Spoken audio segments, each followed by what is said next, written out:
The Master of Ballantrae. By Robert Louis Stevenson. The Master of Ballantrae: A Winter's Tale. Chapter 1. Summary of events during the Master's wanderings. The full truth of this odd matter is what the world has long been looking for, and public curiosity is sure to welcome. It so befell that I was intimately mingled with the last years and history of the house. And there does not live one man so able as myself to make these matters plain, or so desirous to narrate them faithfully. I knew the Master. On many secret steps of his career I have an authentic memoir in my hand. I sailed with him on his last voyage almost alone. I made one upon that winter's journey of which so many tales have gone abroad, and I was there at the man's death. As for my late Lord Durrisdeer, I served him and loved him near 20 years. And thought more of him the more I knew of him. Altogether, I think it not fit that so much evidence should perish. The truth is a debt I owe my lord's memory. And I think my old years will flow more smoothly, and my white hair lie quieter on the pillow, when the debt is paid. The Duries of Durrisdeer and Ballantrae were a strong family in the southwest from the days of David I. A rhyme still current in the countryside. Kittle folk are the Durrisdeers. They ride why our mony spears. Bears the mark of its antiquity. And the name appears in another, which common report attributes to Thomas of Ercildown himself, I cannot say how truly. And which some have applied, I dare not say with how much justice, to the events of this narration. Twa Duries in Durrisdeer. Ane to tie and ane to ride. An ill day for the groom. And a war day for the bride. Authentic history besides is filled with their exploits. Which, to our modern eyes, seem not very commendable, and the family suffered its full share of those ups and downs to which the great houses of Scotland have been ever liable. But all these I pass over, to come to that memorable year 1745, when the foundations of this tragedy were laid. At that time there dwelt a family of 4 persons in the house of Durrisdeer, near St. Bride's, on the Solway shore, a chief hold of their race since the Reformation. My old lord, 8th of the name, was not old in years, but he suffered prematurely from the disabilities of age.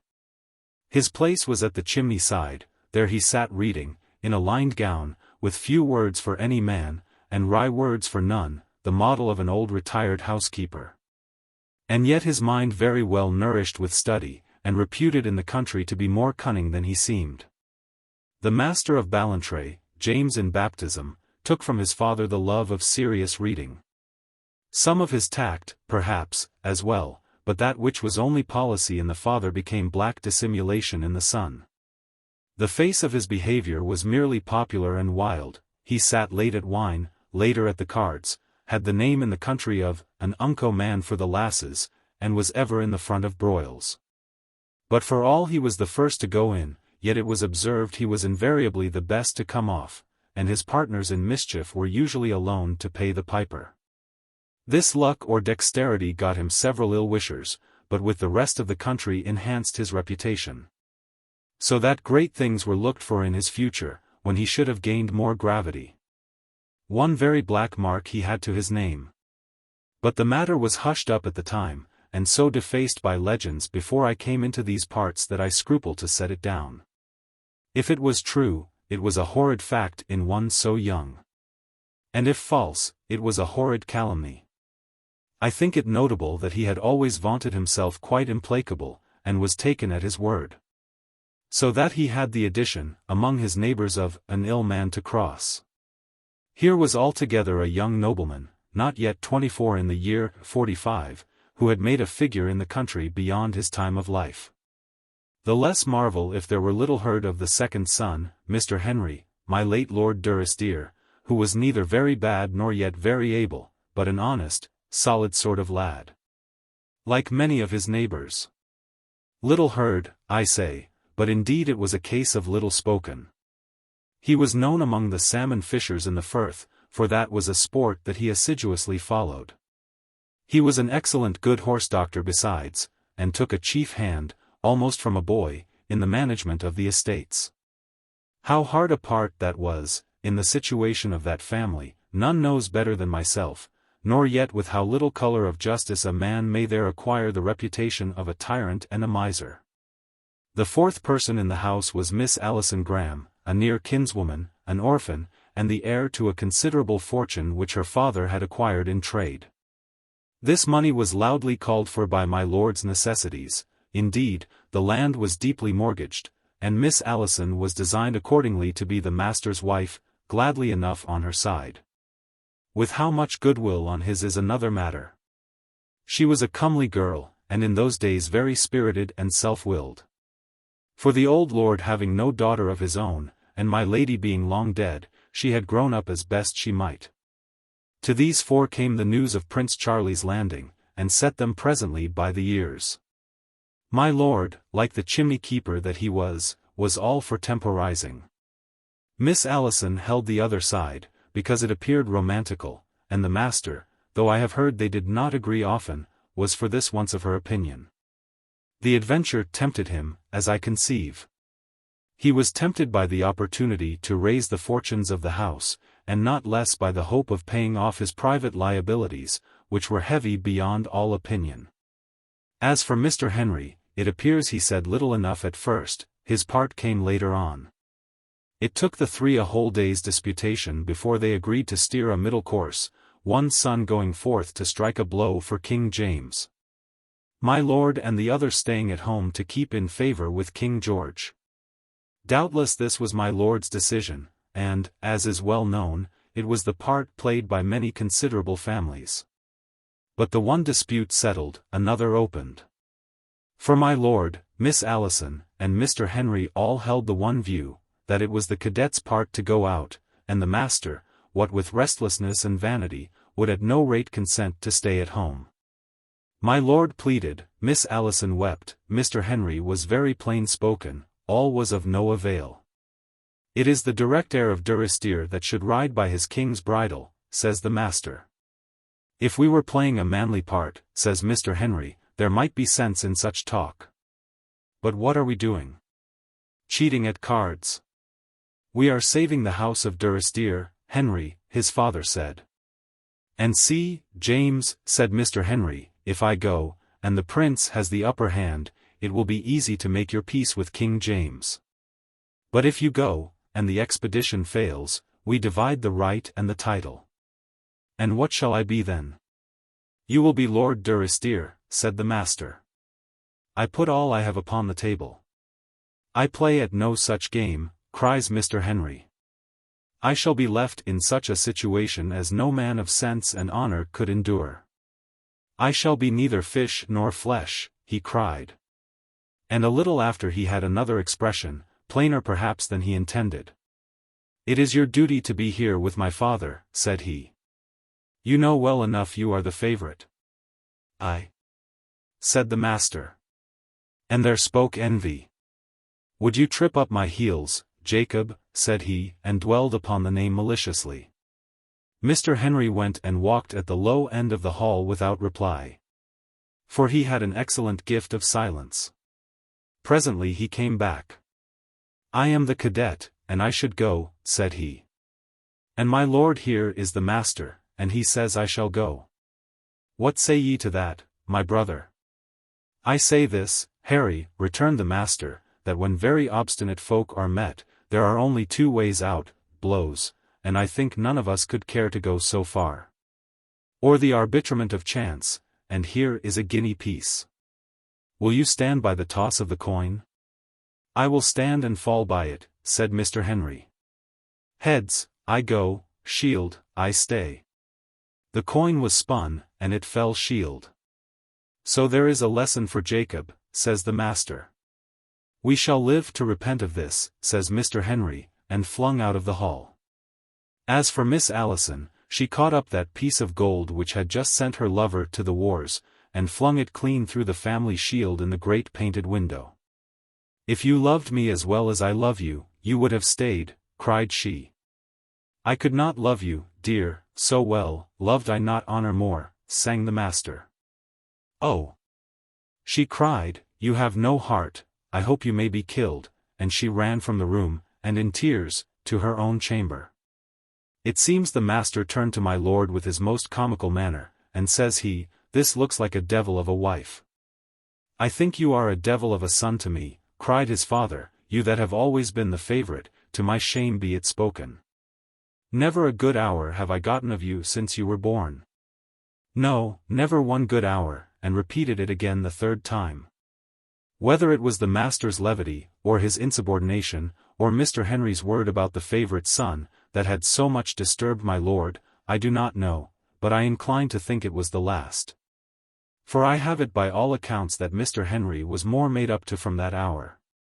Altogether it was in pretty ill blood with his family that the master rode to the north, which was the more sorrowful for others to remember when it seemed too late. By fear and favour he had scraped together near upon a dozen men, principally tenants' sons. They were all pretty full when they set forth, and rode up the hill by the old abbey, roaring and singing, the white cockade in every hat.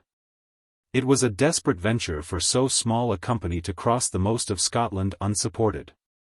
And, what made folk think so the more, even as that poor dozen was clattering up the hill, a great ship of the king's navy, that could have brought them under with a single boat, lay with her broad ensign streaming in the bay. The next afternoon, having given the master a fair start, it was Mr. Henry's turn, and he rode off, all by himself, to offer his sword and carry letters from his father to King George's government.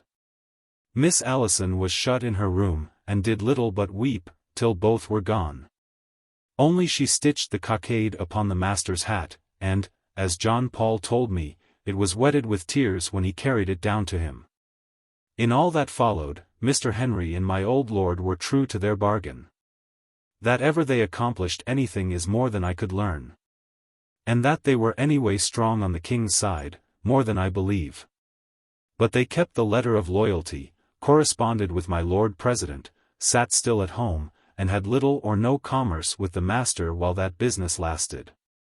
Nor was he, on his side, more communicative. Miss Allison, indeed, was always sending him expresses, but I do not know if she had many answers. Macconochie rode for her once, and found the Highlanders before Carlisle, and the master riding by the prince's side in high favour. He took the letter, so Macconochie tells, opened it, glanced it through with a mouth like a man whistling, and stuck it in his belt, whence, on his horse passaging, it fell unregarded to the ground.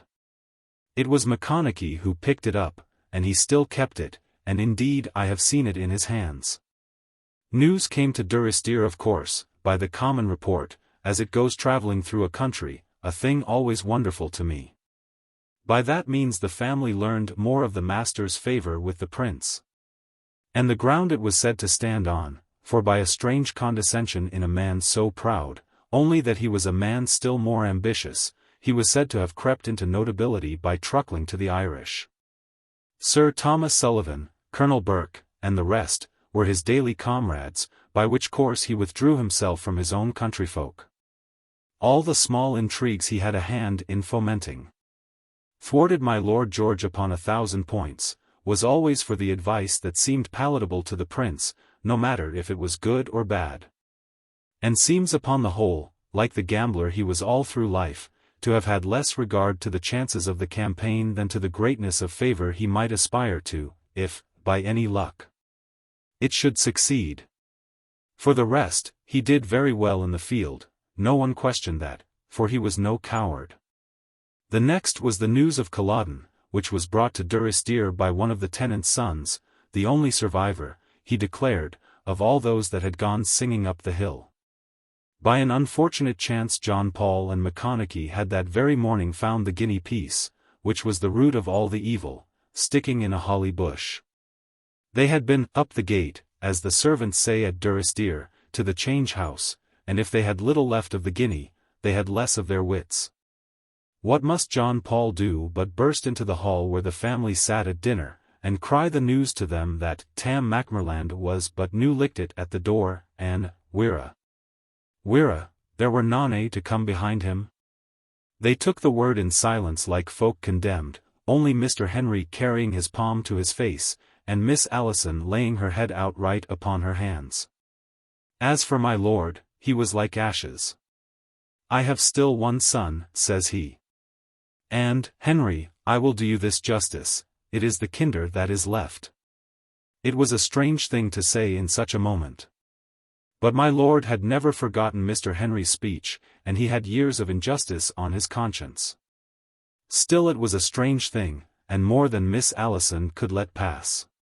She broke out and blamed my lord for his unnatural words, and Mr. Henry because he was sitting there in safety when his brother lay dead. And herself because she had given her sweetheart ill words at his departure, calling him the flower of the flock, wringing her hands, protesting her love, and crying on him by his name, so that the servants stood astonished. Mr. Henry got to his feet, and stood holding his chair. It was he that was like ashes now. Oh, he burst out suddenly, I know you loved him. The world knows that, glory be to God, cries she. And then to Mr. Henry, there is none but me to know one thing, that you were a traitor to him in your heart. God knows, groans he, it was lost love on both sides. Time went by in the house after that without much change, only they were now 3 instead of 4, which was a perpetual reminder of their loss. Miss Allison's money, you are to bear in mind, was highly needful for the estates, and the one brother being dead, my old lord soon set his heart upon her marrying the other. Day in, day out, he would work upon her, sitting by the chimney-side with his finger in his Latin book, and his eyes set upon her face with a kind of pleasant intentness that became the old gentleman very well. If she wept, he would condole with her like an ancient man that has seen worse times and begins to think lightly even of sorrow. If she raged, he would fall to reading again in his Latin book, but always with some civil excuse. If she offered, as she often did, to let them have her money in a gift, he would show her how little it consisted with his honor, and remind her, even if he should consent, that Mr. Henry would certainly refuse. Non sic sed sic cadendo was a favorite word of his, and no doubt this quiet persecution wore away much of her resolve. No doubt, besides, he had a great influence on the girl, having stood in the place of both her parents. And, for that matter, she was herself filled with the spirit of the Duries, and would have gone a great way for the glory of Durrisdeer. But not so far, I think, as to marry my poor patron, had it not been, strangely enough, for the circumstance of his extreme unpopularity. This was the work of Tam Macmerland. There was not much harm in Tam, but he had that grievous weakness, a long tongue, and as the only man in that country who had been out, or, rather, who had come in again, he was sure of listeners. Those that have the underhand in any fighting, I have observed, are ever anxious to persuade themselves they were betrayed. By Tam's account of it, the rebels had been betrayed at every turn, and by every officer they had been betrayed at Derby, and betrayed at Falkirk.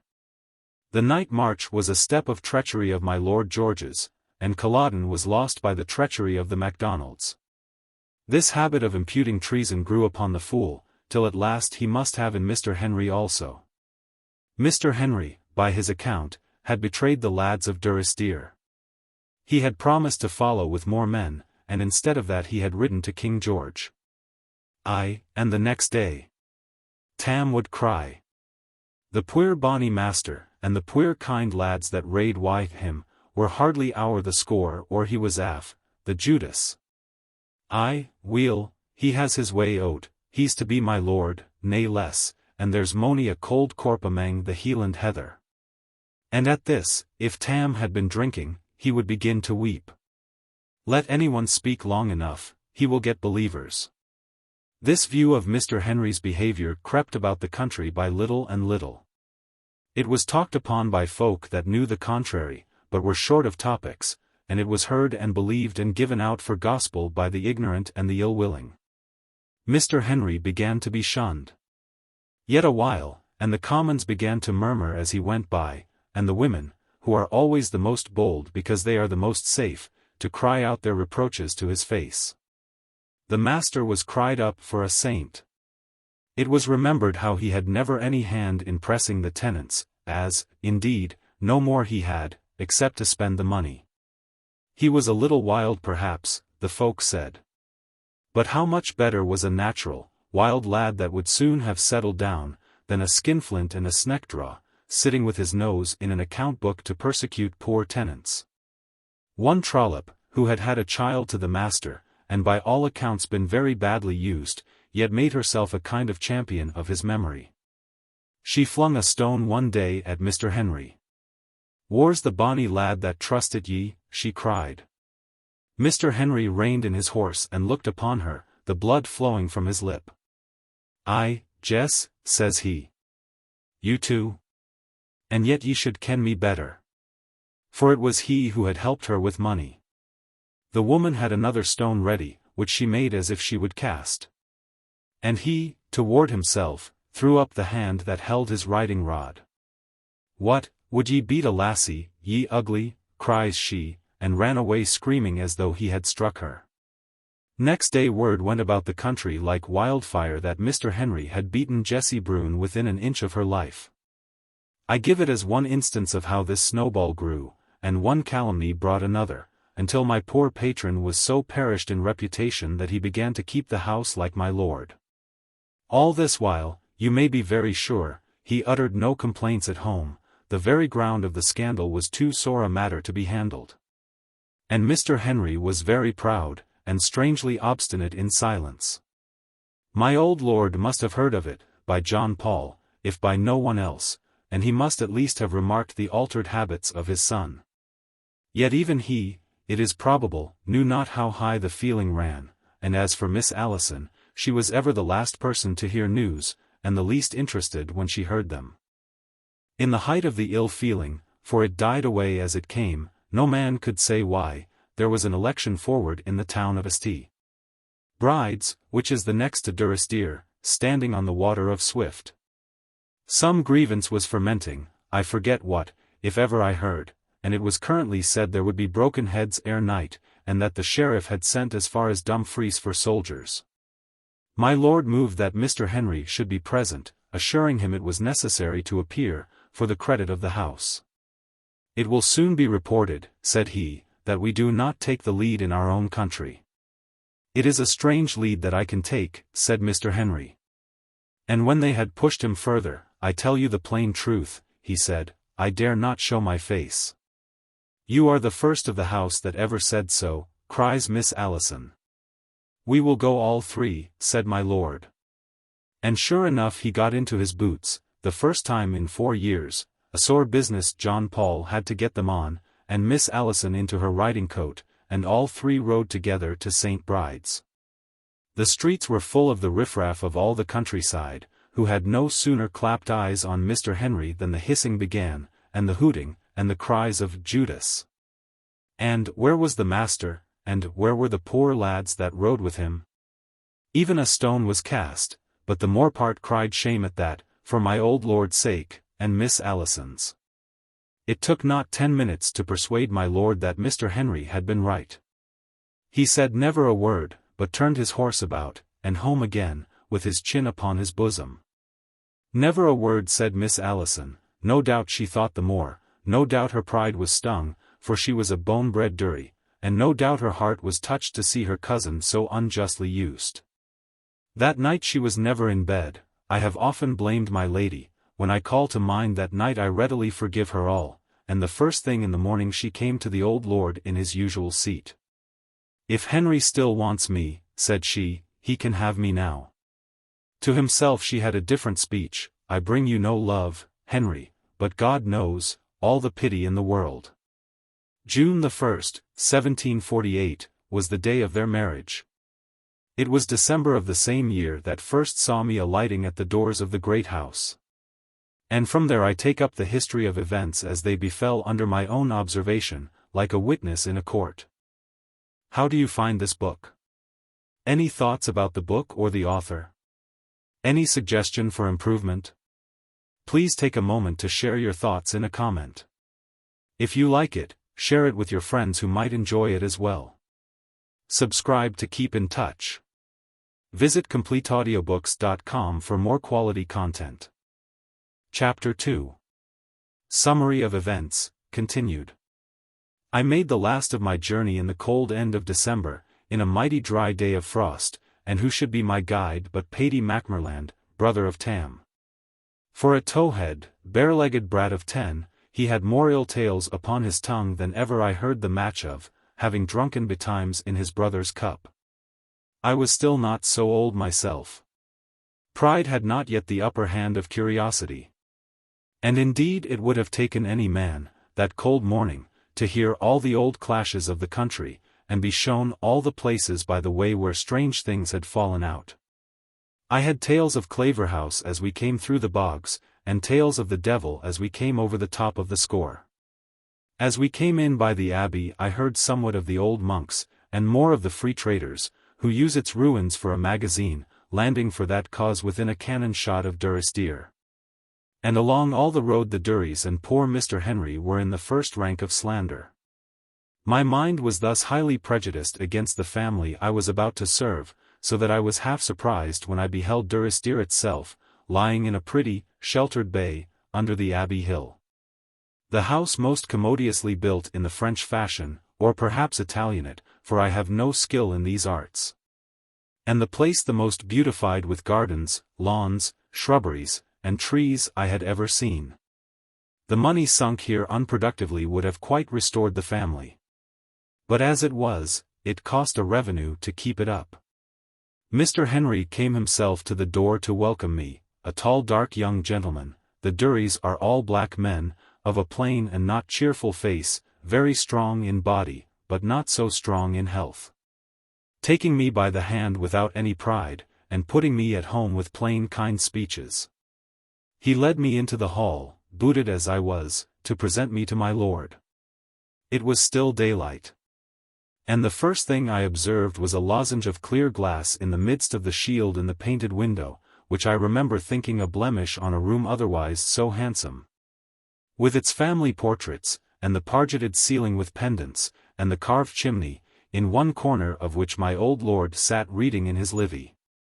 He was like Mr. Henry, with much the same plain countenance, only more subtle and pleasant, and his talk 1,000 times more entertaining. He had many questions to ask me, I remember, of Edinburgh College, where I had just received my Mastership of Arts, and of the various professors, with whom and their proficiency he seemed well acquainted. And thus, talking of things that I knew, I soon got liberty of speech in my new home. In the midst of this came Mrs. Henry into the room. She was very far gone, Miss Catherine being due in about 6 weeks, which made me think less of her beauty at the first sight, and she used me with more of condescension than the rest. So that, upon all accounts, I kept her in the 3rd place of my esteem. It did not take long before all Paddy Macmerland's tales were blotted out of my belief, and I was become, what I have ever since remained, a loving servant of the house of Durrisdeer. Mr. Henry had the chief part of my affection. It was with him I worked. And I found him an exacting master, keeping all his kindness for those hours in which we were unemployed, and in the steward's office not only loading me with work, but viewing me with a shrewd supervision. At length one day he looked up from his paper with a kind of timidness, and says he, "Mr. Mackellar, I think I ought to tell you that you do very well." That was my first word of commendation. And from that day his jealousy of my performance was relaxed. Soon it was, "Mr. Mackellar, here," and "Mr. Mackellar, there," with the whole family. And for much of my service at Durrisdeer I have transacted everything at my own time, and to my own fancy, and never a farthing challenged. Even while he was driving me, I had begun to find my heart go out to Mr. Henry, no doubt, partly in pity, he was a man so palpably unhappy. He would fall into a deep muse over our accounts, staring at the page or out of the window. And at those times the look of his face, and the sigh that would break from him, awoke in me strong feelings of curiosity and commiseration. One day, I remember, we were late upon some business in the steward's room. This room is in the top of the house, and has a view upon the bay, and over a little wooded cape, on the long sands. And there, right over against the sun, which was then dipping, we saw the free traders, with a great force of men and horses, scouring on the beach. Mr. Henry had been staring straight west, so that I marveled he was not blinded by the sun. Suddenly he frowns, rubs his hand upon his brow, and turns to me with a smile. "You would not guess what I was thinking," says he. "I was thinking I would be a happier man if I could ride and run the danger of my life with these lawless companions." I told him I had observed he did not enjoy good spirits, and that it was a common fancy to envy others and think we should be the better of some change. Quoting Horace to the point, like a young man fresh from college. "Why, just so," said he. "And with that we may get back to our accounts." It was not long before I began to get wind of the causes that so much depressed him. Indeed, a blind man must have soon discovered there was a shadow on that house, the shadow of the Master of Ballantrae. Dead or alive, and he was then supposed to be dead, that man was his brother's rival, his rival abroad, where there was never a good word for Mr. Henry. And nothing but regret and praise for the master. And his rival at home, not only with his father and his wife, but with the very servants. They were two old serving men that were the leaders. John Paul, a little, bald, solemn, stomachy man, a great professor of piety and, take him for all in all, a pretty faithful servant, was the chief of the master's faction. None durst go so far as John. He took a pleasure in disregarding Mr. Henry publicly, often with a slighting comparison. My Lord and Mrs. Henry took him up, to be sure, but never so resolutely as they should. And he had only to pull his weeping face and begin his lamentations for the master, his laddie, as he called him, to have the whole condoned. As for Henry, he let these things pass in silence, sometimes with a sad and sometimes with a black look. There was no rivaling the dead, he knew that. And how to censure an old serving man for a fault of loyalty was more than he could see. His was not the tongue to do it. Macconochie was chief upon the other side. An old, ill-spoken, swearing, ranting, drunken dog. And I have often thought it an odd circumstance in human nature that these two serving men should each have been the champion of his contrary, and blackened their own faults. And made light of their own virtues, when they beheld them in a master. Macconochie had soon smelled out my secret inclination, took me much into his confidence, and would rant against the master by the hour, so that even my work suffered. "They're a daft here," he would cry, and be damned to them. The master, the deals in their thrapples that should call him Sae. It's Mr. Henry should be master now. They were non-Sae fond o' the master when they had him, I'll can tell ye that. Sorrow on his name. Never a good word did I hear on his lips, nor naebody else, but just fleering and flighting and profane cursing, deal ha-e him. There's none a kent his wickedness, him a gentleman. Did ever ye hear tell, Mr. Mackellar, o' Wooly White the Wobster? No? Aweel, Wooly was an unco praying kind o' man, a dray body, my kind, I never could abide the sight of him. Onyway he was a great hand by his way of it, and he up and rebuked the master for some of his ongoings. It was a grand thing for the Master o' Ballantrae to tack up a feud wi' a wobster, wasn't it? Macconochie would sneer, indeed, he never took the full name upon his lips but with a sort of a whine of hatred. But he did. A fine employ it was, chapping at the man's door, and crying boo, in his lum, and puttin' puther in his fire, and ois one in his window. Till the man thought it was auld Horny was come seek in him. Weel, to mak a lang story short, Wooly gied jite. At the hinder end they couldna get him frae his knees, but he just roared and prayed and grat-strocked on, till he got his release.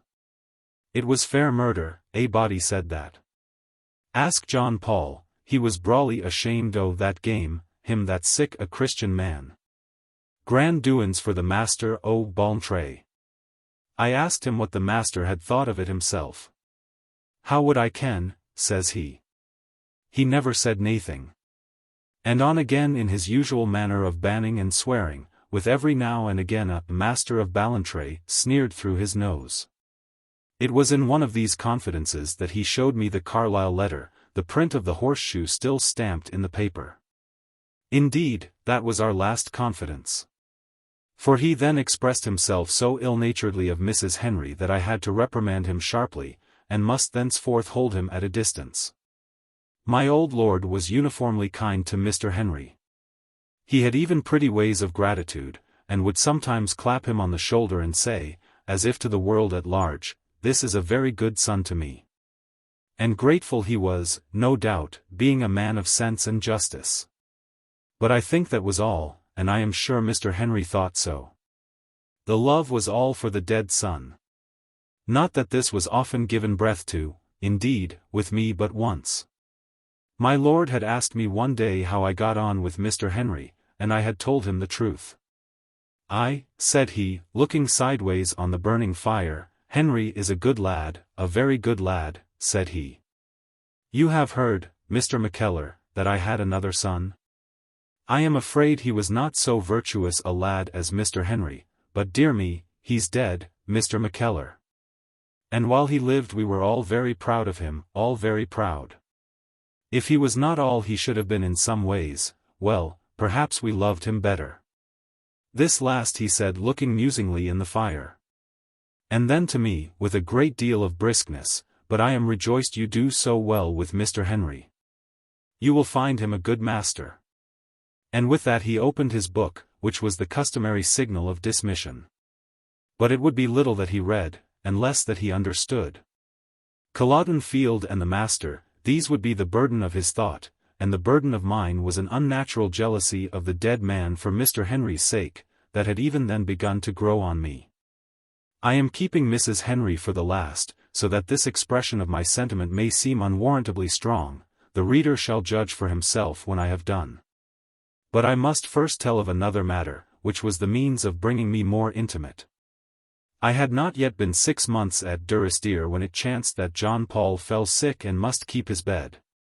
Drink was the root of his malady, in my poor thought, but he was tended, and indeed carried himself, like an afflicted saint. And the very minister, who came to visit him, professed himself edified when he went away.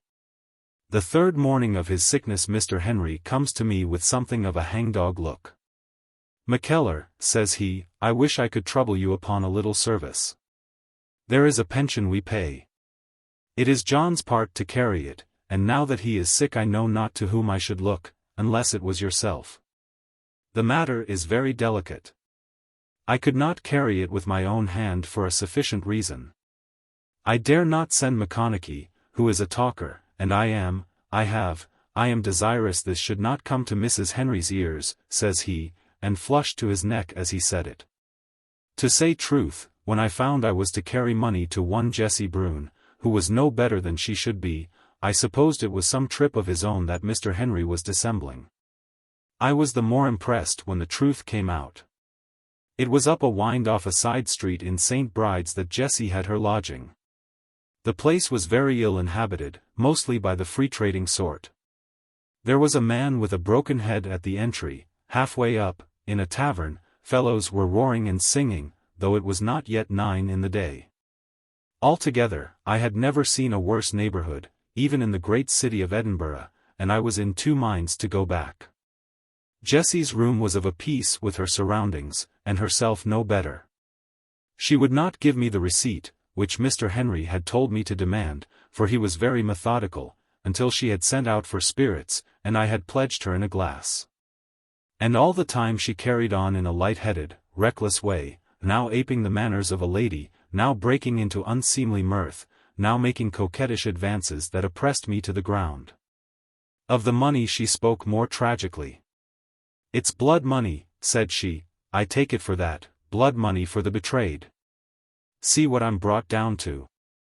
Ah, if the bonny lad were back again, it would be changed days. But he's daid, he's lyin' daid amang the Hieland hills, the bonny lad, the bonny lad." She had a rapt manner of crying on the bonny lad, clasping her hands and casting up her eyes, that I think she must have learned of strolling players. And I thought her sorrow very much of an affectation, and that she dwelled upon the business because her shame was now all she had to be proud of. I will not say I did not pity her, but it was a loathing pity at the best, and her last change of manner wiped it out. This was when she had had enough of me for an audience, and had set her name at last to the receipt. "There," says she, and, taking the most unwomanly oaths upon her tongue, bade me begone and carry it to the Judas who had sent me. It was the first time I had heard the name applied to Mr. Henry. I was staggered besides at her sudden vehemence of word and manner, and got forth from the room, under this shower of curses, like a beaten dog.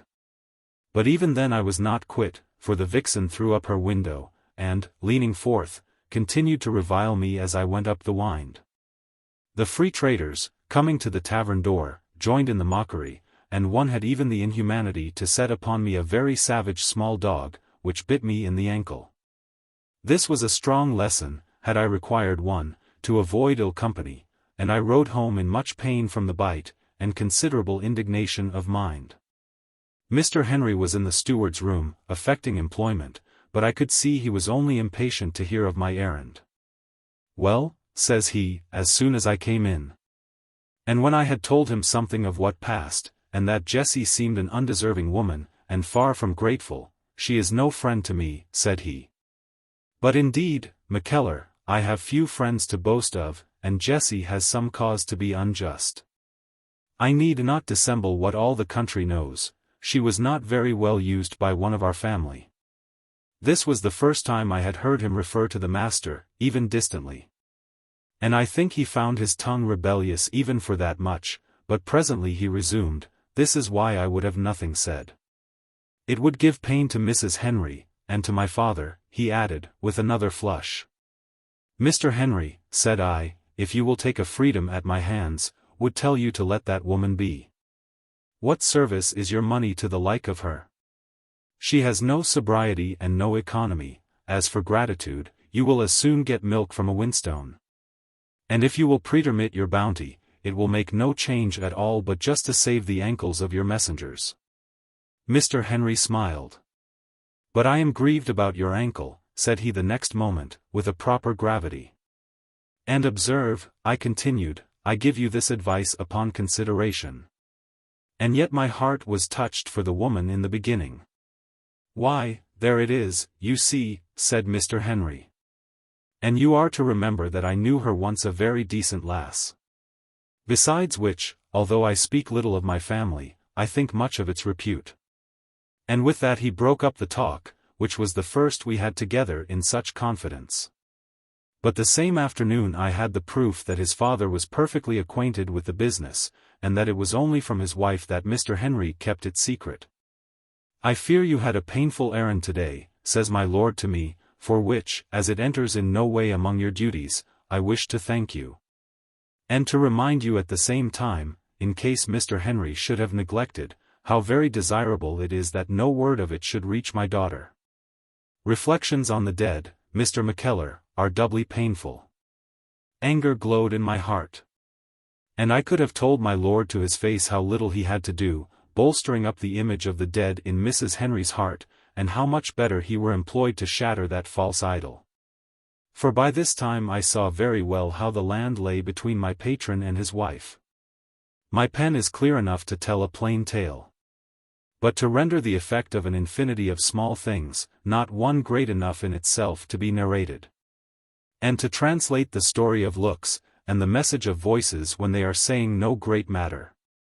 And to put in half a page the essence of near 18 months, this is what I despair to accomplish. The fault, to be very blunt, lay all in Mrs. Henry. She felt it a merit to have consented to the marriage, and she took it like a martyrdom, in which my old lord, whether he knew it or not, fomented her. She made a merit, besides, of her constancy to the dead, though its name, to a nicer conscience, should have seemed rather disloyalty to the living, and here also my lord gave her his countenance. I suppose he was glad to talk of his loss, and ashamed to dwell on it with Mr. Henry. Certainly, at least, he made a little coterie apart in that family of 3, and it was the husband who was shut out. It seems it was an old custom when the family were alone in Durrisdeer, that my lord should take his wine to the chimney side, and Miss Allison, instead of withdrawing, should bring a stool to his knee, and chatter to him privately. And after she had become my patron's wife the same manner of doing was continued. It should have been pleasant to behold this ancient gentleman so loving with his daughter, but I was too much a partisan of Mr. Henry's to be anything but wroth at his exclusion. Many's the time I have seen him make an obvious resolve, quit the table, and go and join himself to his wife and my Lord Durrisdeer. And on their part, they were never backward to make him welcome, turned to him smilingly as to an intruding child, and took him into their talk with an effort so ill-concealed that he was soon back again beside me at the table. Whence, so great is the hall of Durrisdeer, we could but hear the murmur of voices at the chimney. There he would sit and watch, and I along with him. And sometimes by my lord's head sorrowfully shaken, or his hand laid on Mrs. Henry's head, or hers upon his knee as if in consolation, or sometimes by an exchange of tearful looks, we would draw our conclusion that the talk had gone to the old subject and the shadow of the dead was in the hall. I have hours when I blame Mr. Henry for taking all too patiently, yet we are to remember he was married in pity, and accepted his wife upon that term. And, indeed, he had small encouragement to make a stand. Once, I remember, he announced he had found a man to replace the pane of the stained window, which, as it was he that managed all the business, was a thing clearly within his attributions. But to the master's fanciers that pane was like a relic. And on the first word of any change the blood flew to Mrs. Henry's face. "I wonder at you," she cried. "I wonder at myself," says Mr. Henry, with more of bitterness than I had ever heard him to express. Thereupon my old lord stepped in with his smooth talk, so that before the meal was at an end all seemed forgotten. Only that, after dinner, when the pair had withdrawn as usual to the chimney side, we could see her weeping with her head upon his knee. Mr. Henry kept up the talk with me upon some topic of the estates. He could speak of little else but business, and was never the best of company. But he kept it up that day with more continuity, his eye straying ever and again to the chimney, and his voice changing to another key, but without check of delivery. The pane, however, was not replaced, and I believe he counted it a great defeat. Whether he was stout enough or no, God knows he was kind enough. Mrs. Henry had a manner of condescension with him, such as, in a wife, would have pricked my vanity into an ulcer. He took it like a favor. She held him at the staff's end. Forgot and then remembered and unbent to him, as we do to children, burdened him with cold kindness. Reproved him with a change of color and a bitten lip, like one shamed by his disgrace, ordered him with a look of the eye when she was off her guard. When she was on the watch, pleaded with him for the most natural attentions, as though they were unheard of favors. And to all this he replied with the most unwearied service. Loving, as folk say, the very ground she trod on, and carrying that love in his eyes as bright as a lamp. When Miss Catherine was to be born, nothing would serve but he must stay in the room behind the head of the bed. There he sat, as white, they tell me, as a sheet, and the sweat dropping from his brow, and the handkerchief he had in his hand was crushed into a little ball no bigger than a musket bullet. Nor could he bear the sight of Miss Catherine for many a day. Indeed, I doubt if he was ever what he should have been to my young lady, for the which want of natural feeling he was loudly blamed. Such was the state of this family down to the April 7, 1749, when there befell the first of that series of events which were to break so many hearts and lose so many lives.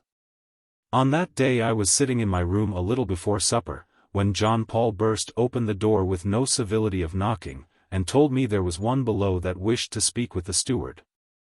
Sneering at the name of my office, I asked what manner of man, and what his name was, and this disclosed the cause of John's ill humor. For it appeared the visitor refused to name himself except to me, a sore affront to the majordomo's consequence. Well, said I, smiling a little, I will see what he wants. I found in the entrance hall a big man, very plainly habited, and wrapped in a sea cloak, like one new landed, as indeed he was. Not far off Macconochie was standing, with his tongue out of his mouth and his hand upon his chin, like a dull fellow thinking hard, and the stranger, who had brought his cloak about his face, appeared uneasy. He had no sooner seen me coming than he went to meet me with an effusive manner. My dear man, said he, 1,000 apologies for disturbing you, but I'm in the most awkward position. And there's a son of a ramrod there that I should know the looks of, and more, betoken, I believe that he knows mine. Being in this family, sir, and in a place of some responsibility, which was the cause I took the liberty to send for you, you are doubtless of the honest party? You may be sure at least, says I, that all of that party are quite safe in Durrisdeer. My dear man, it is my very thought, says he. You see, I have just been set on shore here by a very honest man, whose name I cannot remember, and who is to stand off and on for me till morning, at some danger to himself. And, to be clear with you, I am a little concerned lest it should be at some to me. I have saved my life so often, Mr. I forget your name, which is a very good one, that, faith, I would be very loath to lose it after all. And the son of a ramrod, whom I believe I saw before Carlisle. Oh, sir, said I, you can trust McConaughey until tomorrow. Well, and it's a delight to hear you say so, says the stranger. The truth is, that my name is not a very suitable one in this country of Scotland. With a gentleman like you, my dear man, would have no concealments of course. And by your leave I'll just breathe it in your ear. They call me Francis Burke, Colonel Francis Burke. And I am here, at a most damnable risk to myself, to see your masters, if you'll excuse me, my good man, for giving them the name. For I'm sure it's a circumstance I would never have guessed from your appearance. And if you would just be so very obliging as to take my name to them, you might say that I come bearing letters which I am sure they will be very rejoiced to have the reading of. Colonel Francis Burke was one of the Prince's Irishmen, that did his cause such an infinity of hurt, and were so much distasted of the Scots at the time of the rebellion. And it came at once into my mind how the Master of Ballantrae had astonished all men by going with that party. In the same moment a strong foreboding of the truth possessed my soul. If you will step in here, said I, opening a chamber door, I will let my lord know. And I am sure it's very good of you, Mr. What's your name, says the colonel. Up to the hall I went, slow-footed. There they were, all three, my old lord in his place, Mrs. Henry at work by the window, Mr. Henry, as was much his custom, pacing the low end. In the midst was the table laid for supper. I told them briefly what I had to say. My old lord lay back in his seat. Mrs. Henry sprang up standing with a mechanical motion, and she and her husband stared at each other's eyes across the room. It was the strangest, challenging look these two exchanged, and as they looked, the color faded in their faces. Then Mr. Henry turned to me, not to speak, only to sign with his finger. But that was enough, and I went down again for the colonel. When we returned, these three were in much the same position I had left them in. I believe no word had passed. My Lord Durrisdeer, no doubt, says the colonel, bowing, and my lord bowed in answer. And this, continues the colonel, should be the Master of Ballantrae? I have never taken that name, said Mr. Henry, but I am Henry Durie, at your service. Then the colonel turns to Mrs. Henry, bowing with his hat upon his heart and the most killing airs of gallantry. There can be no mistake about so fine a figure of a lady, says he. I addressed the seductive Miss Allison, of whom I have so often heard. Once more husband and wife exchanged a look. I am Mrs. Henry Durie, said she. But before my marriage my name was Alison Graham. Then my lord spoke up. I am an old man, Colonel Burke, said he, and a frail one. It will be mercy on your part to be expeditious. Do you bring me news of, he hesitated, and then the words broke from him with a singular change of voice, my son? My dear lord, I will be round with you like a soldier, said the colonel. I do. My lord held out a wavering hand, he seemed to wave a signal, but whether it was to give him time or to speak on, was more than we could guess. At length he got out the one word, good? Why, the very best in the creation, cries the colonel. For my good friend and admired comrade is at this hour in the fine city of Paris, and as like as not, if I know anything of his habits, he will be drawing in his chair to a piece of dinner. Bedad, I believe the lady's fainting. Mrs. Henry was indeed the color of death, and drooped against the window frame. But when Mr. Henry made a movement as if to run to her, she straightened with a sort of shiver. "I am well," she said, with her white lips. Mr. Henry stopped, and his face had a strong twitch of anger. The next moment he had turned to the Colonel. "You must not blame yourself," says he, "for this effect on Mrs. Durie. It is only natural. We were all brought up like brother and sister." Mrs. Henry looked at her husband with something like relief, or even gratitude. In my way of thinking, that speech was the first step he made in her good graces. "You must try to forgive me, Mrs. Durie, for indeed and I am just an Irish savage," said the Colonel. "And I deserve to be shot, for not breaking the matter more artistically to a lady, but here are the master's own letters, one for each of the three of you. And to be sure, if I know anything of my friend's genius, he will tell his own story with a better grace." He brought the 3 letters forth as he spoke, arranged them by their superscriptions, presented the first to my lord, who took it greedily, and advanced towards Mrs. Henry holding out the second. But the lady waved it back. "To my husband," says she, with a choked voice. The Colonel was a quick man, but at this he was somewhat nonplussed. "To be sure," says he, "how very dull of me. To be sure." But he still held the letter. At last Mr. Henry reached forth his hand, and there was nothing to be done but give it up. Mr. Henry took the letters, both hers and his own, and looked upon their outside, with his brows knit hard, as if he were thinking.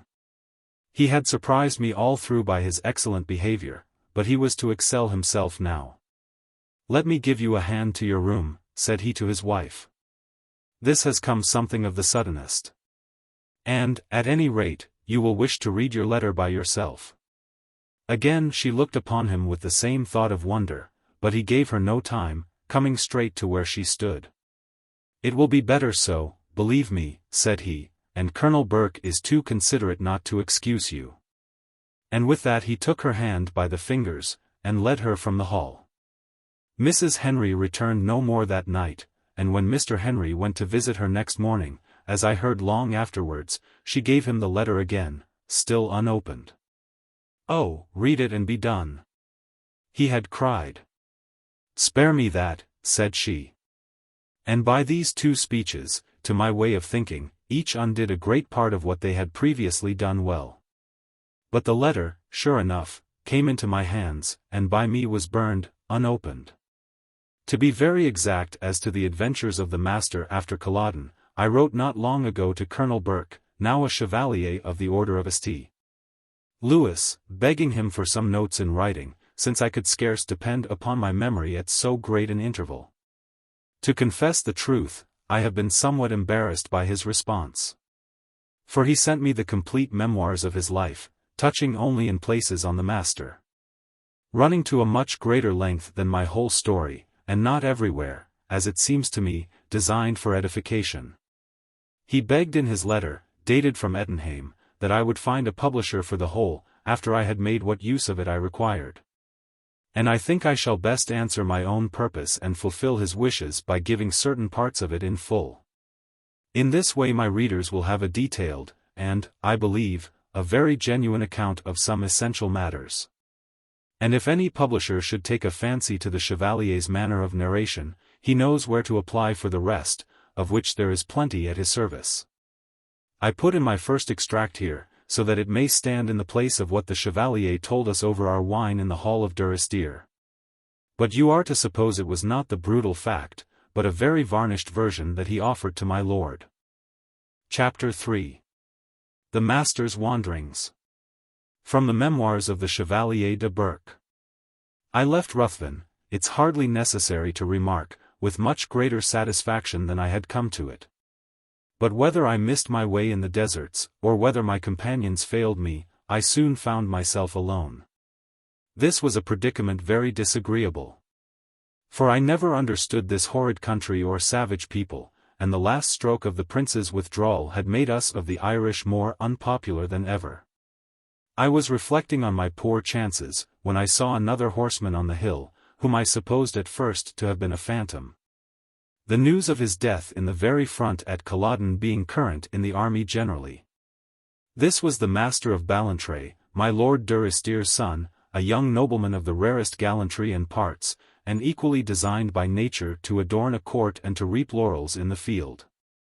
Our meeting was the more welcome to both, as he was one of the few Scots who had used the Irish with consideration, and as he might now be of very high utility in aiding my escape. Yet what founded our particular friendship was a circumstance, by itself as romantic as any fable of King Arthur. This was on the second day of our flight, after we had slept one night in the rain upon the inclination of a mountain. There was an Appin man, Alan Black Stuart, or some such name, too, but I have seen him since in France, who chanced to be passing the same way, and had a jealousy of my companion. Very uncivil expressions were exchanged, and Stuart calls upon the master to alight and have it out. "Why, Mr. Stuart," says the master, "I think at the present time I would prefer to run a race with you." And with the word claps spurs to his horse. Stuart ran after us, a childish thing to do, for more than a mile. And I could not help laughing, as I looked back at last and saw him on a hill, holding his hand to his side, and nearly burst with running. But all the same, I could not help saying to my companion, would let no man run after me for any such proper purpose, and not give him his desire. It was a good jest, but it smells a trifle cowardly. He bent his brows at me. "I do pretty well," says he, "when I saddle myself with the most unpopular man in Scotland, and let that suffice for courage." "Oh, bedad," says I could show you a more unpopular with the naked eye. "And if you like not my company, you can saddle yourself on someone else." "Colonel Burke," says he, "do not let us quarrel, and, to that effect, let me assure you I am the least patient man in the world."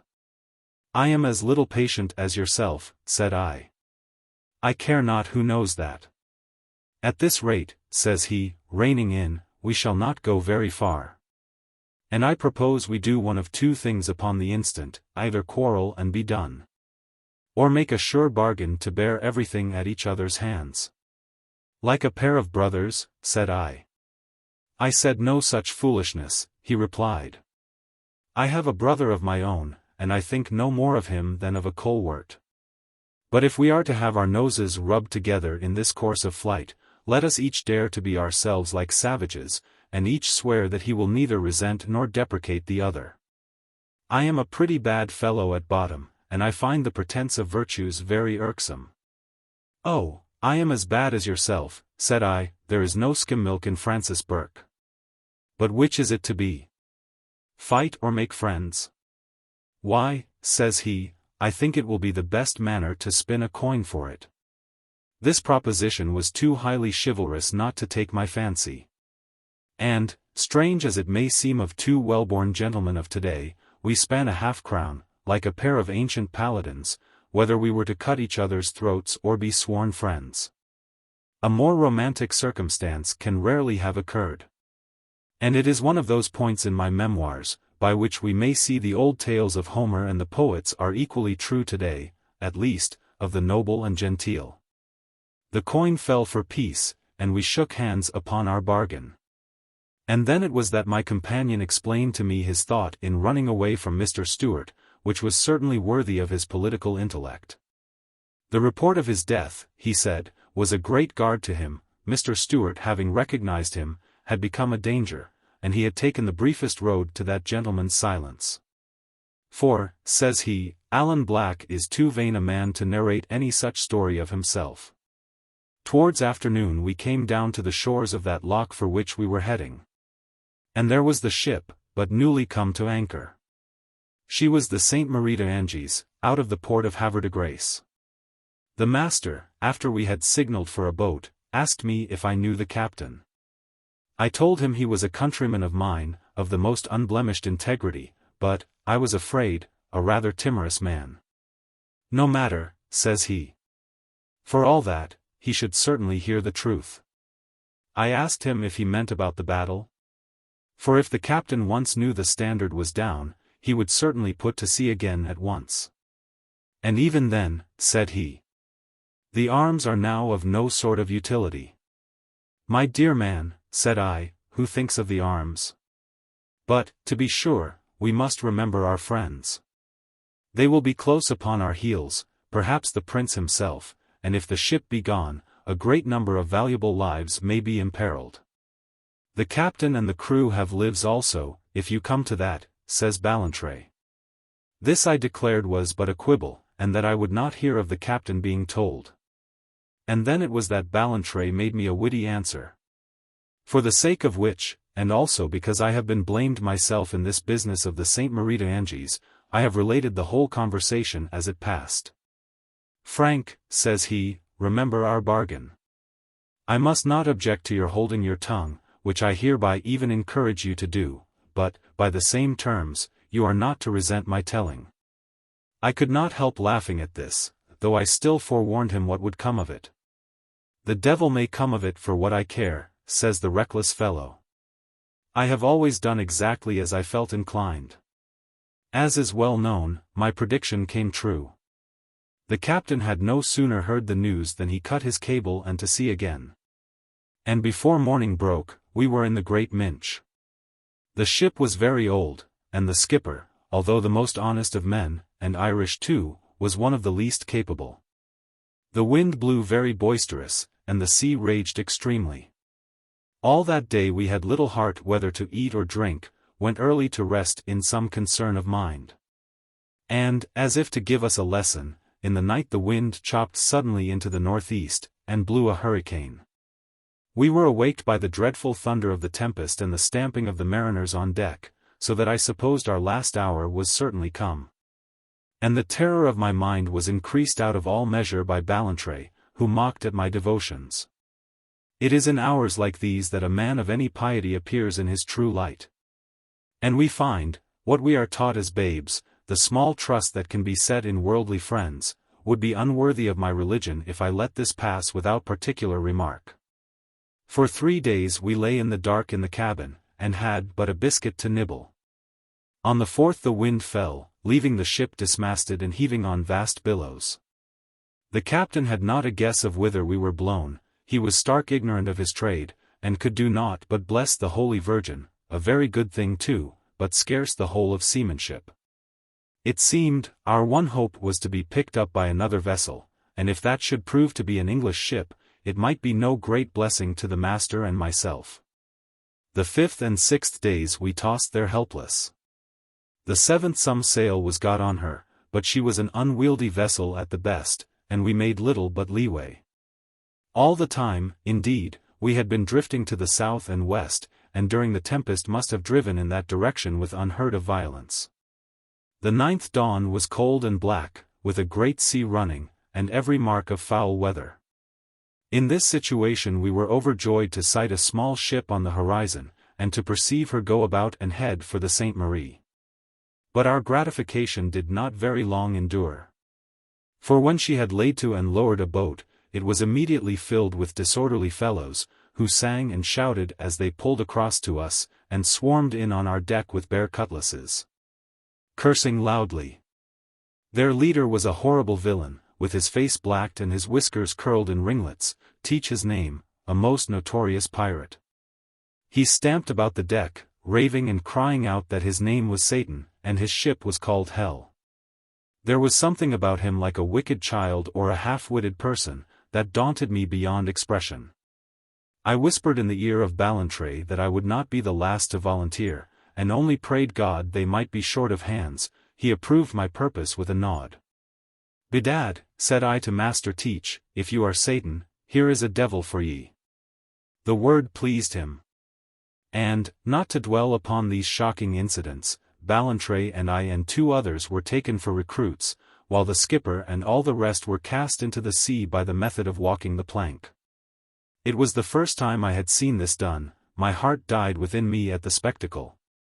And Master Teach or one of his acolytes, for my head was too much lost to be precise, remarked upon my pale face in a very alarming manner.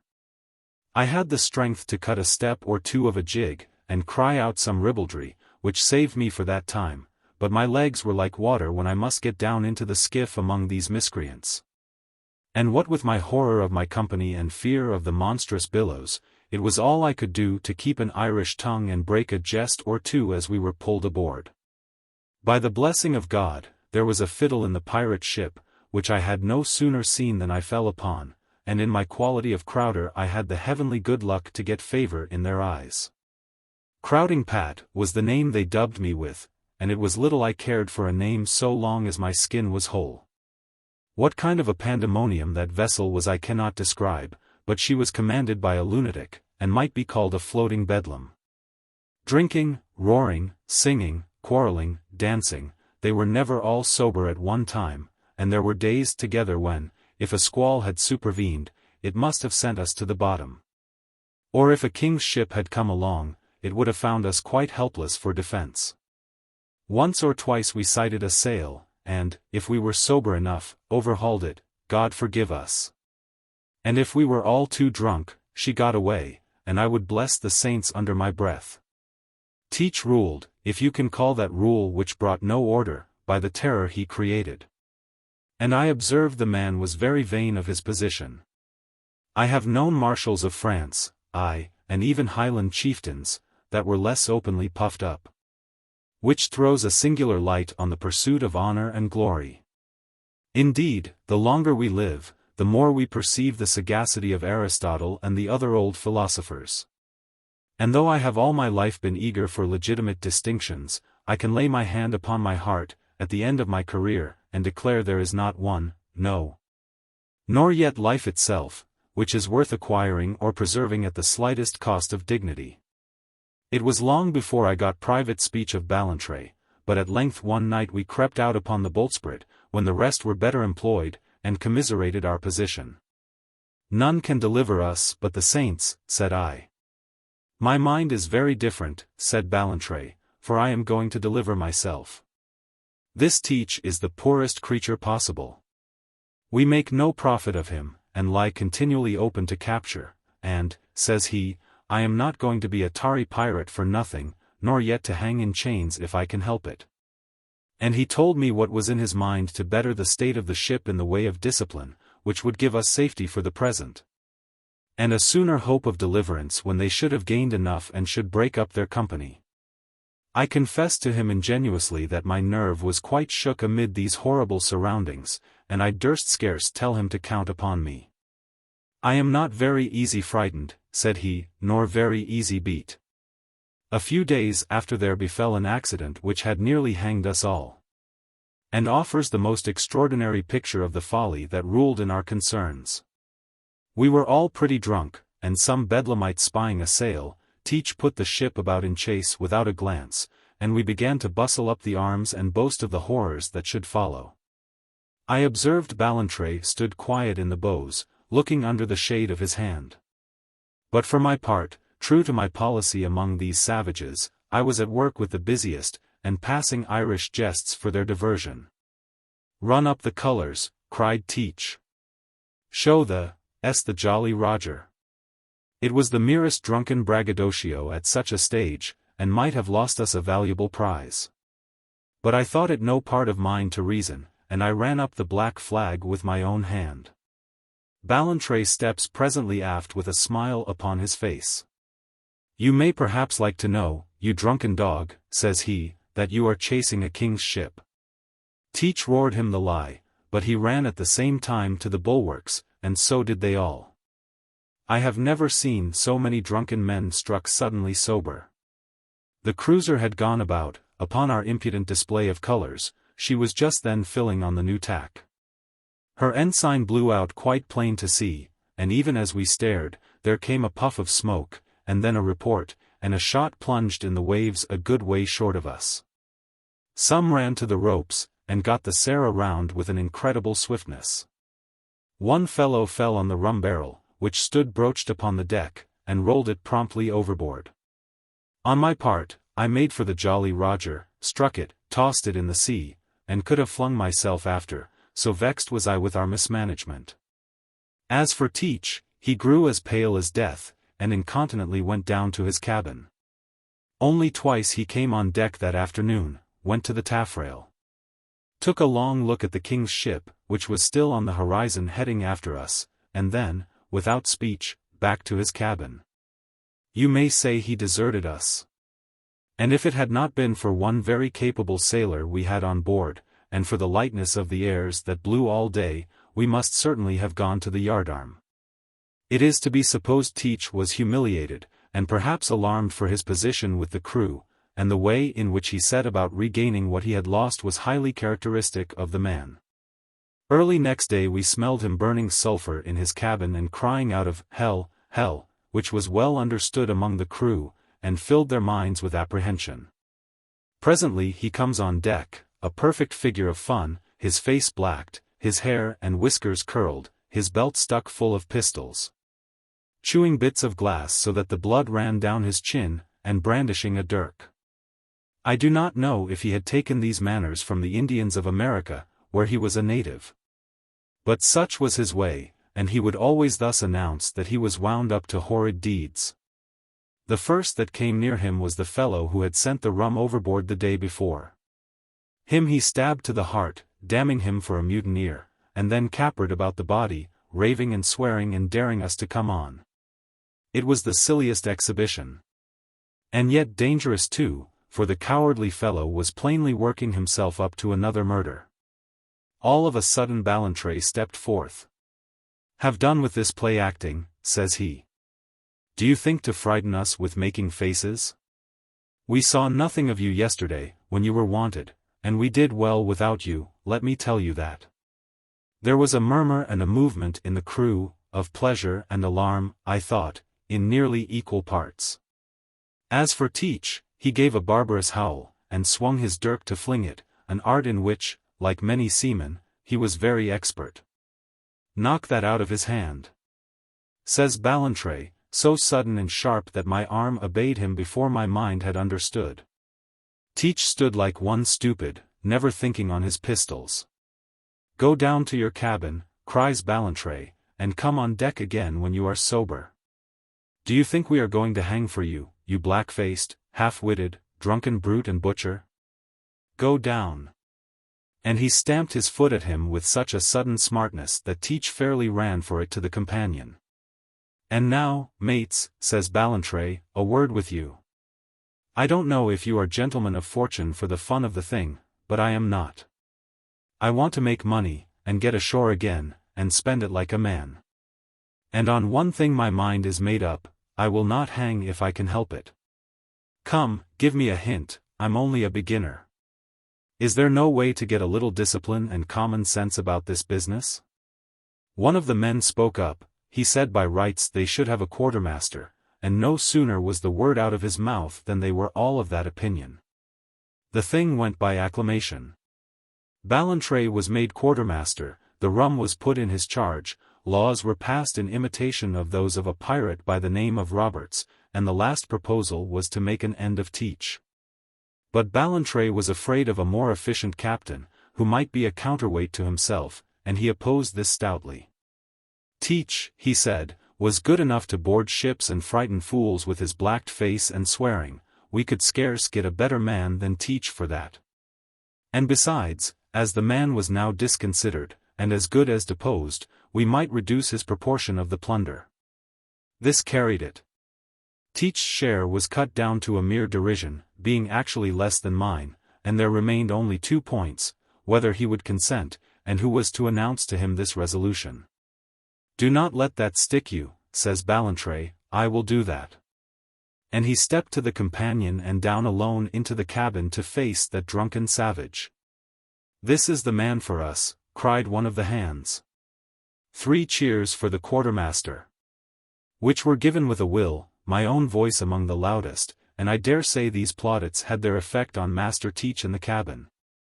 As we have seen of late days how shouting in the streets may trouble even the minds of legislators. What passed precisely was never known, though some of the heads of it came to the surface later on. And we were all amazed, as well as gratified, when Ballantrae came on deck with Teach upon his arm, and announced that all had been consented. I pass swiftly over those 12 or 15 months in which we continued to keep the sea in the North Atlantic, getting our food and water from the ships we overhauled. And doing on the whole a pretty fortunate business. Sure, no one could wish to read anything so ungenteel as the memoirs of a pirate, even an unwilling one like me. Things went extremely better with our designs, and Ballantrae kept his lead, to my admiration, from that day forth. I would be tempted to suppose that a gentleman must everywhere be first, even aboard a rover. But my birth is every whit as good as any Scottish lord's, and I am not ashamed to confess that I stayed crowding Pat until the end, and was not much better than the crew's buffoon. Indeed, it was no scene to bring out my merits. My health suffered from a variety of reasons. I was more at home to the last on a horse's back than a ship's deck. And, to be ingenuous, the fear of the sea was constantly in my mind, battling with the fear of my companions. I need not cry myself up for courage. I have done well on many fields under the eyes of famous generals, and earned my late advancement by an act of the most distinguished valor before many witnesses. But when we must proceed on one of our abordages, the heart of Francis Burke was in his boots. The little eggshell skiff in which we must set forth, the horrible heaving of the vast billows, the height of the ship that we must scale. The thought of how many might be there in garrison upon their legitimate defense, the scowling heavens which, in that climate, so often looked darkly down upon our exploits, and the mere crying of the wind in my ears, were all considerations most unpalatable to my valor. Besides which, as I was always a creature of the nicest sensibility, the scenes that must follow on our success tempted me as little as the chances of defeat. Twice we found women on board. And though I have seen towns sacked, and of late days in France some very horrid public tumults, there was something in the smallness of the numbers engaged, and the bleak dangerous sea surroundings, that made these acts of piracy far the most revolting. I confess ingenuously I could never proceed unless I was 3 parts drunk. It was the same even with the crew. Teach himself was fit for no enterprise till he was full of rum. And it was one of the most difficult parts of Ballantrae's performance to serve us with liquor in the proper quantities. Even this he did to admiration. Being upon the whole the most capable man I ever met with, and the one of the most natural genius. He did not even scrape favor with the crew, as I did, by continual buffoonery made upon a very anxious heart, but preserved on most occasions a great deal of gravity and distance. So that he was like a parent among a family of young children, or a schoolmaster with his boys. What made his part the harder to perform, the men were most inveterate grumblers. Ballantrae's discipline, little as it was yet irksome to their love of license. And, what was worse, being kept sober they had time to think. Some of them accordingly would fall to repenting their abominable crimes. One in particular, who was a good Catholic, and with whom I would sometimes steal apart for prayer, above all in bad weather, fogs, lashing rain, and the like, when we would be the less observed. And I am sure no 2 criminals in the cart have ever performed their devotions with more anxious sincerity. But the rest, having no such grounds of hope, fell to another pastime, that of computation. All day long they would be telling up their shares or glooming over the result. I have said we were pretty fortunate. But an observation falls to be made, that in this world, in no business that I have tried, do the profits rise to a man's expectations. We found many ships, and took many. Yet few of them contained much money. Their goods were usually nothing to our purpose. What did we want with a cargo of ploughs, or even of tobacco? And it is quite a painful reflection how many whole crews we have made to walk the plank for no more than a stock of biscuit or an anchor or 2 of spirits. In the meanwhile our ship was growing very foul, and it was high time we should make for our port de careenage, which was in the estuary of a river among swamps. It was openly understood that we should then break up and go and squander our proportions of the spoil. And this made every man greedy of a little more, so that our decision was delayed from day to day. What finally decided matters was a trifling accident, such as an ignorant person might suppose incidental to our way of life. But here I must explain, on only one of all the ships we boarded, the first on which we found women, did we meet with any genuine resistance. On that occasion we had 2 men killed and several injured, and if it had not been for the gallantry of Ballantrae we had surely been beat back at last. Everywhere else the defense, where there was any at all, was what the worst troops in Europe would have laughed at. So that the most dangerous part of our employment was to clamber up the side of the ship, and I have even known the poor souls on board to cast us a line. So eager were they to volunteer instead of walking the plank. This constant immunity had made our fellows very soft, so that I understood how Teach had made so deep a mark upon their minds. For indeed the company of that lunatic was the chief danger in our way of life.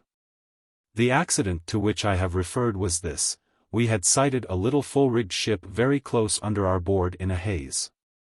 She sailed near as well as we did, I should be nearer truth if I said, near as ill, and we cleared the bow chaser to see if we could bring a spar or two about their ears. The swell was exceedingly great, the motion of the ship beyond description. It was little wonder if our gunners should fire thrice and be still quite broad of what they aimed at. But in the meanwhile the chase had cleared a stern gun, the thickness of the air concealing them.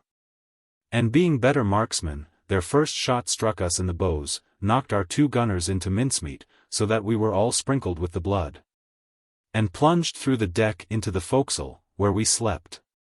Ballantrae would have held on. Indeed, there was nothing in this contretemps to affect the mind of any soldier. But he had a quick perception of the men's wishes, and it was plain this lucky shot had given them a sickener of their trade. In a moment they were all of one mind. The chase was drawing away from us, it was needless to hold on, the Sarah was too foul to overhaul a bottle, it was mere foolery to keep the sea with her. And on these pretended grounds her head was incontinently put about and the course laid for the river. It was strange to see what merriment fell on that ship's company, and how they stamped about the deck jesting, and each computing what increase had come to his share by the death of the 2 gunners. We were 9 days making our port, so light were the airs we had to sail on, so foul the ship's bottom, but early on the 10th, before dawn, and in a light lifting haze, we passed the head. A little after, the haze lifted, and fell again, showing us a cruiser very close. This was a sore blow, happening so near our refuge. There was a great debate of whether she had seen us, and if so whether it was likely they had recognized the Sarah. We were very careful, by destroying every member of those crews we overhauled, to leave no evidence as to our own persons, but the appearance of the Sarah herself we could not keep so private. And above all of late, since she had been foul, and we had pursued many ships without success, it was plain that her description had been often published. I suppose this alert would have made us separate upon the instant. But here again that original genius of Ballantrae's had a surprise in store for me. He and Teach, and it was the most remarkable step of his success, had gone hand in hand since the first day of his appointment. I often questioned him upon the fact, and never got an answer but once, when he told me he and Teach had an understanding, which would very much surprise the crew if they should hear of it, and would surprise himself a good deal if it was carried out. Well, here again he and Teach were of a mind, and by their joint procurement the anchor was no sooner down than the whole crew went off upon a scene of drunkenness indescribable. By afternoon we were a mere shipful of lunatical persons, throwing of things overboard, howling of different songs at the same time, quarreling and falling together, and then forgetting our quarrels to embrace. Ballantrae had bidden me drink nothing, and feign drunkenness, as I valued my life. And I have never passed a day so wearisomely, lying the best part of the time upon the forecastle and watching the swamps and thickets by which our little basin was entirely surrounded for the eye. A little after dusk Ballantrae stumbled up to my side, fain to fall, with a drunken laugh, and before he got to his feet again, whispered me to reel down into the cabin and seem to fall asleep upon a locker, for there would be need of me soon.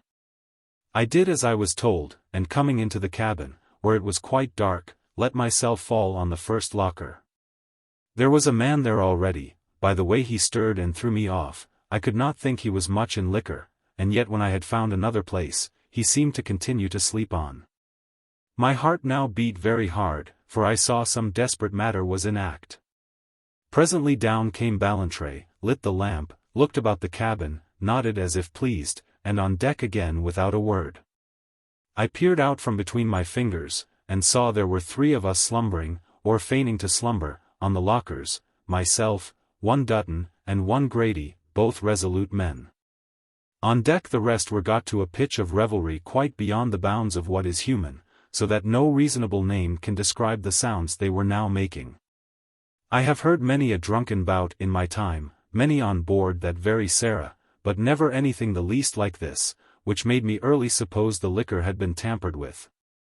It was a long while before these yells and howls died out into a sort of miserable moaning, and then to silence. And it seemed a long while after that before Ballantrae came down again, this time with Teach upon his heels. The latter cursed at the sight of us three upon the lockers. "Tut," says Ballantrae, "you might fire a pistol at their ears. You know what stuff they have been swallowing." There was a hatch in the cabin floor, and under that the richest part of the booty was stored against the day of division. It fastened with a ring and 3 padlocks, the keys, for greater security, being divided, one to Teach, one to Ballantrae, and one to the mate, a man called Hammond. Yet I was amazed to see they were now all in the one hand. And yet more amazed, still looking through my fingers, to observe Ballantrae and Teach bring up several packets, 4 of them in all, very carefully made up, and with a loop for carriage. "And now," says Teach, "let us be going." "One word," says Ballantrae. "I have discovered there is another man besides yourself who knows a private path across the swamp. And it seems it is shorter than yours." Teach cried out, "In that case, they were undone." "I do not know for that," says Ballantrae. "For there are several other circumstances with which I must acquaint you. First of all, there is no bullet in your pistols, which, if you remember, I was kind enough to load for both of us this morning. Secondly, as there is someone else who knows a passage, you must think it highly improbable I should saddle myself with a lunatic like you. Thirdly, these gentlemen, who need no longer pretend to be asleep, are those of my party, and will now proceed to gag and bind you to the mast. And when your men awaken, if they ever do awake after the drugs we have mingled in their liquor, I am sure they will be so obliging as to deliver you, and you will have no difficulty, I dare say, to explain the business of the keys." Not a word said Teach, but looked at us like a frightened baby as we gagged and bound him. "Now you see, you mooncalf," says Ballantrae, "why we made 4 packets. Heretofore you have been called Captain Teach, but I think you are now rather Captain Learn." That was our last word on board the Sarah. We 4, with our 4 packets, lowered ourselves softly into a skiff, and left that ship behind us as silent as the grave, only for the moaning of some of the drunkards. There was a fog about breast-high on the waters, so that Dutton, who knew the passage, must stand on his feet to direct our rowing. And this, as it forced us to row gently, was the means of our deliverance. We were yet but a little way from the ship, when it began to come grey, and the birds to fly abroad upon the water. All of a sudden Dutton clapped down upon his hams, and whispered us to be silent for our lives, and hearken. Sure enough, we heard a little faint creak of oars upon one hand, and then again, and farther off, a creak of oars upon the other. It was clear we had been sighted yesterday in the morning. Here were the cruisers' boats to cut us out, here were we defenceless in their very midst. Sure, never were poor souls more perilously placed. And as we lay there on our oars, praying God the mist might hold, the sweat poured from my brow. Presently we heard one of the boats where we might have thrown a biscuit in her. "Softly, men," we heard an officer whisper, and I marveled they could not hear the drumming of my heart. "Never mind the path," says Ballantrae, "we must get shelter anyhow. Let us pull straight ahead for the sides of the basin." This we did with the most anxious precaution, rowing, as best we could, upon our hands, and steering at a venture in the fog, which was, for all that, our only safety. But heaven guided us. We touched ground at a thicket, scrambled ashore with our treasure, and having no other way of concealment, and the mist beginning already to lighten, hove down the skiff and let her sink. We were still but new under cover when the sun rose, and at the same time, from the midst of the basin, a great shouting of seamen sprang up, and we knew the Sarah was being boarded. I heard afterwards the officer that took her got great honor, and it's true the approach was creditably managed, but I think he had an easy capture when he came to board. 3. I was still blessing the saints for my escape, when I became aware we were in trouble of another kind. We were here landed at random in a vast and dangerous swamp. And how to come at the path was a concern of doubt, fatigue, and peril. Dutton, indeed, was of opinion we should wait until the ship was gone, and fish up the skiff. For any delay would be more wise than to go blindly ahead in that morass. One went back accordingly to the basin side and, peering through the thicket, saw the fog already quite drunk up, and English colours flying on the Sarah, but no movement made to get her under way. Our situation was now very doubtful. The swamp was an unhealthful place to linger in. We had been so greedy to bring treasures that we had brought but little food.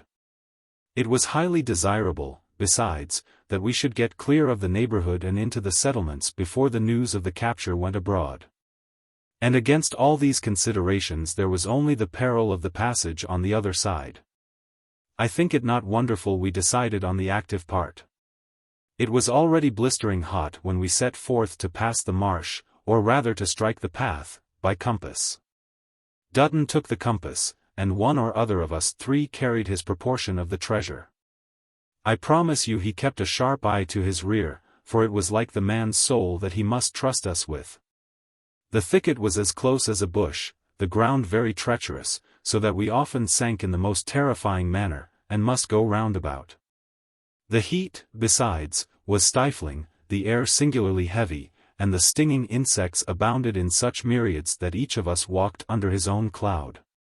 It has often been commented on, how much better gentlemen of birth endure fatigue than persons of the rabble. So that walking officers, who must tramp in the dirt beside their men, shame them by their constancy. This was well to be observed in the present instance. For here were Ballantrae and I, two gentlemen of the highest breeding, on the one hand, and on the other, Grady, a common mariner, and a man nearly a giant in physical strength. The case of Dutton is not in point, for I confess he did as well as any of us. But as for Grady, he began early to lament his case, tailed in the rear, refused to carry Dutton's packet when it came his turn, clamoured continually for rum, of which we had too little. And at last even threatened us from behind with a cocked pistol, unless we should allow him rest.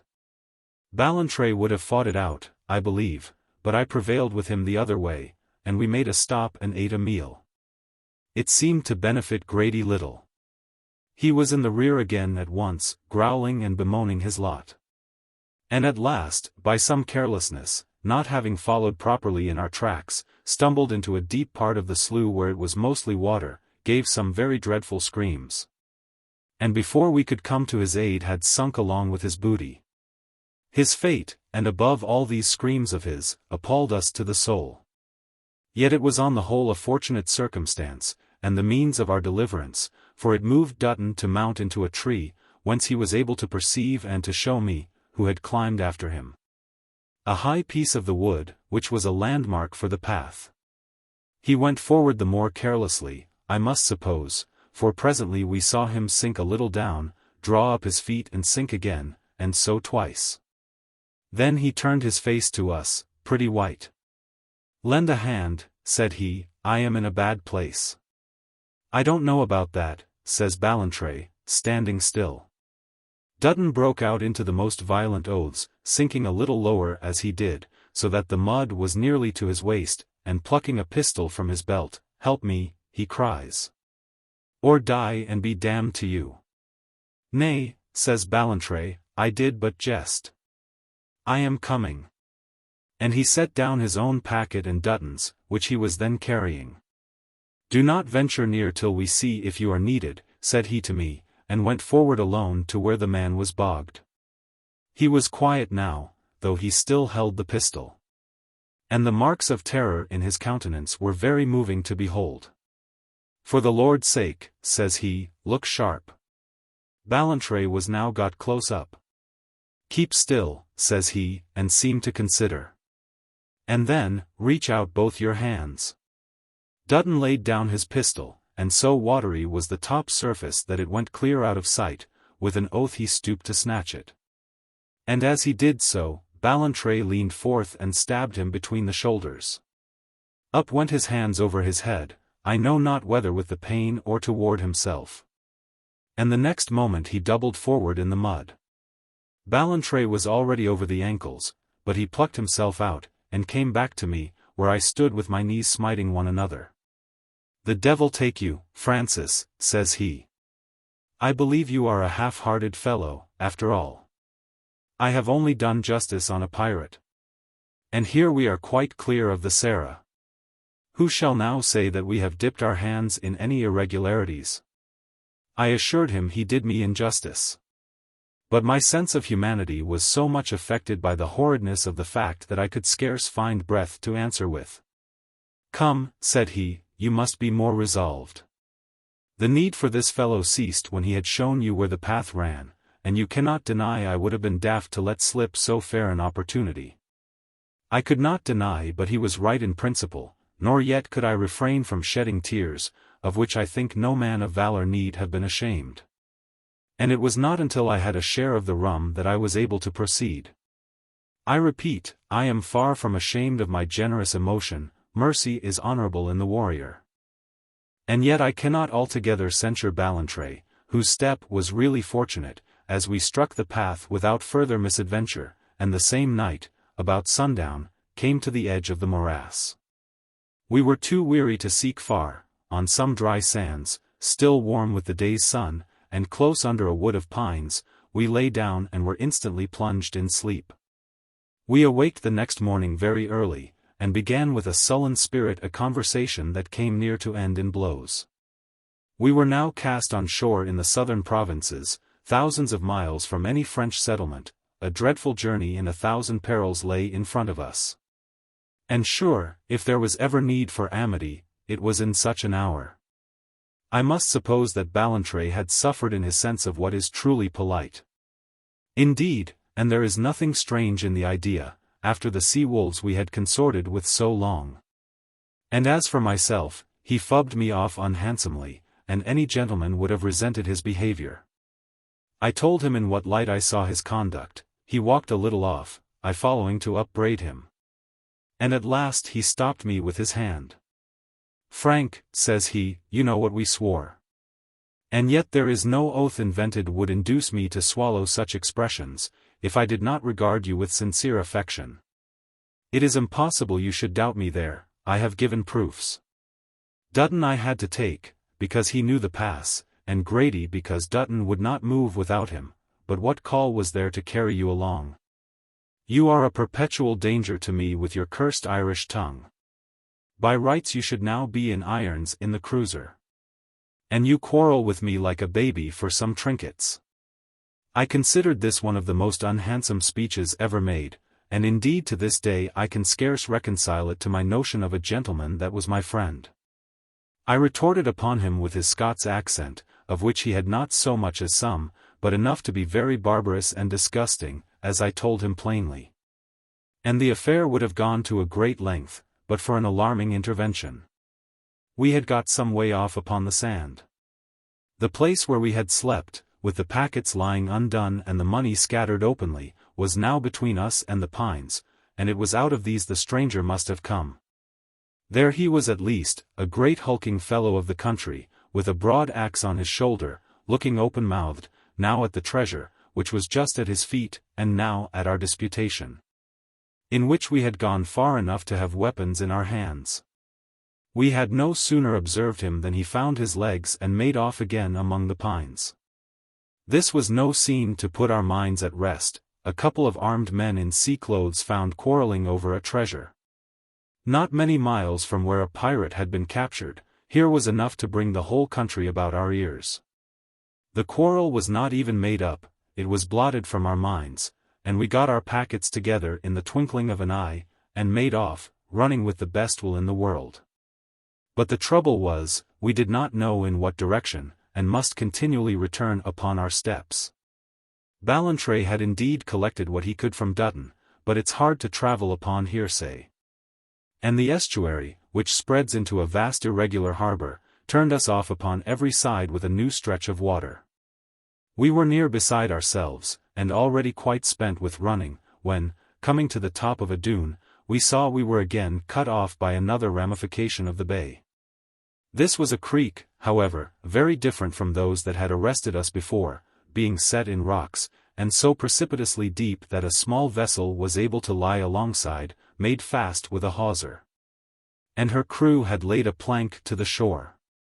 Here they had lighted a fire, and were sitting at their meal. As for the vessel herself, she was one of those they build in the Bermudas. The love of gold and the great hatred that everybody has to pirates were motives of the most influential, and would certainly raise the country in our pursuit. Besides, it was now plain we were on some sort of straggling peninsula, like the fingers of a hand. And the wrist, or passage to the mainland, which we should have taken at the first, was by this time not improbably secured. These considerations put us on a bolder counsel. For as long as we dared, looking every moment to hear sounds of the chase, we lay among some bushes on the top of the dune. And having by this means secured a little breath and recomposed our appearance, we strolled down at last, with a great affectation of carelessness, to the party by the fire. It was a trader and his negroes, belonging to Albany, in the province of New York, and now on the way home from the Indies with a cargo, his name I cannot recall. We were amazed to learn he had put in here from terror of the Sarah, for we had no thought our exploits had been so notorious. As soon as the Albanian heard she had been taken the day before, he jumped to his feet, gave us a cup of spirits for our good news, and sent his negroes to get sail on the Bermudan. On our side, we profited by the dram to become more confidential, and at last offered ourselves as passengers. He looked askance at our tarry clothes and pistols, and replied civilly enough that he had scarce accommodation for himself. Nor could either our prayers or our offers of money, in which we advanced pretty far, avail to shake him. "I see, you think ill of us," says Ballantrae, "but I will show you how well we think of you by telling you the truth. We are Jacobite fugitives, and there is a price upon our heads." At this the Albanian was plainly moved a little. He asked us many questions as to the Scots war, which Ballantrae very patiently answered. And then, with a wink, in a vulgar manner, "I guess you and your Prince Charlie got more than you cared about," said he. "Bedad, and that we did," said I. "And, my dear man, I wish you would set a new example and give us just that much." This I said in the Irish way, about which there is allowed to be something very engaging. It's a remarkable thing, and a testimony to the love with which our nation is regarded, that this address scarce ever fails in a handsome fellow. I cannot tell how often I have seen a private soldier escape the horse, or a beggar wheedle out a good alms, by a touch of the brogue. And, indeed, as soon as the Albanian had laughed at me I was pretty much at rest. Even then, however, he made many conditions, and, for one thing, took away our arms, before he suffered us aboard. Which was the signal to cast off, so that in a moment after we were gliding down the bay with a good breeze, and blessing the name of God for our deliverance. Almost in the mouth of the estuary, we passed the cruiser, and a little after the poor Sarah with her prize crew, and these were both sights to make us tremble. The Bermudan seemed a very safe place to be in, and our bold stroke to have been fortunately played, when we were thus reminded of the case of our companions. For all that, we had only exchanged traps, jumped out of the frying pan into the fire, run from the yardarm to the block, and escaped the open hostility of the man-of-war to lie at the mercy of the doubtful faith of our Albanian merchant. From many circumstances, it chanced we were safer than we could have dared to hope. The town of Albany was at that time much concerned in contraband trade across the desert with the Indians and the French. This, as it was highly illegal, relaxed their loyalty, and as it brought them in relation with the politest people on the earth, divided even their sympathies. In short, they were like all the smugglers in the world, spies and agents ready-made for either party. Our Albanian, besides, was a very honest man indeed, and very greedy. And, to crown our luck, he conceived a great delight in our society. Before we had reached the town of New York we had come to a full agreement, that he should carry us as far as Albany upon his ship, and thence put us on a way to pass the boundaries and join the French. For all this we were to pay at a high rate, but beggars cannot be choosers, nor outlaws bargainers. We sailed then, up the Hudson River, which, I protest, is a very fine stream, and put up at the King's Arms, in Albany. The town was full of the militia of the province, breathing slaughter against the French. Governor Clinton was there himself, a very busy man, and, by what I could learn, very near distracted by the factiousness of his assembly. The Indians on both sides were on the warpath. We saw parties of them bringing in prisoners and, what was much worse, scalps, both male and female, for which they were paid at a fixed rate, and I assure you the sight was not encouraging. Altogether, we could scarce have come at a period more unsuitable for our designs. Our position in the chief inn was dreadfully conspicuous. Our Albanian fubbed us off with 1,000 delays, and seemed upon the point of a retreat from his engagements. Nothing but peril appeared to environ the poor fugitives, and for some time we drowned our concern in a very irregular course of living. This, too, proved to be fortunate. And it's one of the remarks that fall to be made upon our escape, how providentially our steps were conducted to the very end. What a humiliation to the dignity of man! My philosophy, the extraordinary genius of Ballantrae, our valor, in which I grant that we were equal, all these might have proved insufficient without the divine blessing on our efforts. And how true it is, as the Church tells us, that the truths of religion are, after all, quite applicable even to daily affairs. At least, it was in the course of our revelry that we made the acquaintance of a spirited youth by the name of Chew. He was one of the most daring of the Indian traders, very well acquainted with the secret paths of the wilderness, needy, dissolute, and, by a last good fortune, in some disgrace with his family. Him we persuaded to come to our relief. He privately provided what was needful for our flight, and one day we slipped out of Albany, without a word to our former friend, and embarked, a little above, in a canoe. To the toils and perils of this journey it would require a pen more elegant than mine to do full justice. The reader must conceive for himself the dreadful wilderness which we had now to thread. Its thickets, swamps, precipitous rocks, impetuous rivers, and amazing waterfalls. Among these barbarous scenes we must toil all day, now paddling, now carrying our canoe upon our shoulders. And at night we slept about a fire, surrounded by the howling of wolves and other savage animals. It was our design to mount the headwaters of the Hudson, to the neighborhood of Crown Point, where the French had a strong place in the woods, upon Lake Champlain. But to have done this directly were too perilous, and it was accordingly gone upon by such a labyrinth of rivers, lakes, and portages as makes my head giddy to remember. These paths were in ordinary times entirely desert, but the country was now up, the tribes on the warpath, the woods full of Indian scouts. Again and again we came upon these parties when we least expected them. And one day, in particular, I shall never forget how, as dawn was coming in, we were suddenly surrounded by 5 or 6 of these painted devils, uttering a very dreary sort of cry, and brandishing their hatchets. It passed off harmlessly, indeed, as did the rest of our encounters, for Chew was well known and highly valued among the different tribes. Indeed, he was a very gallant, respectable young man. But even with the advantage of his companionship, you must not think these meetings were without sensible peril. To prove friendship on our part, it was needful to draw upon our stock of rum, indeed, under whatever disguise, that is the true business of the Indian trader. To keep a traveling public-house in the forest. And when once the braves had got their bottle of scora, as they call this beastly liquor, it behoved us to set forth and paddle for our scalps. Once they were a little drunk, goodbye to any sense or decency, they had but the one thought, to get more scora. They might easily take it in their heads to give us chase, and had we been overtaken, I had never written these memoirs.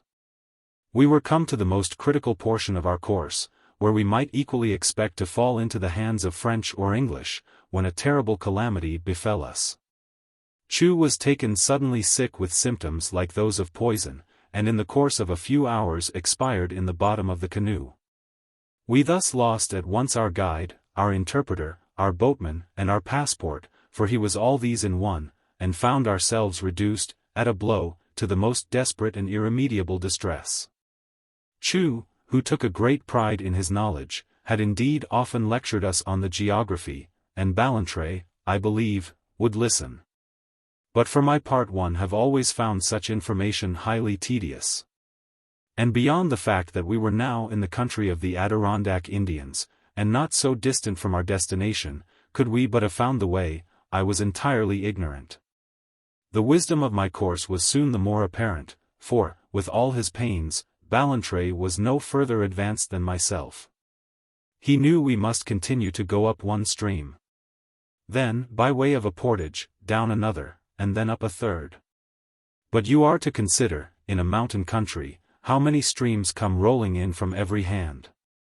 And how is a gentleman, who is a perfect stranger in that part of the world, to tell any one of them from any other?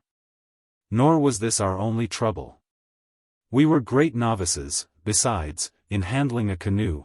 The portages were almost beyond our strength, so that I have seen us sit down in despair for half an hour at a time without one word. And the appearance of a single Indian, since we had now no means of speaking to them, would have been in all probability the means of our destruction.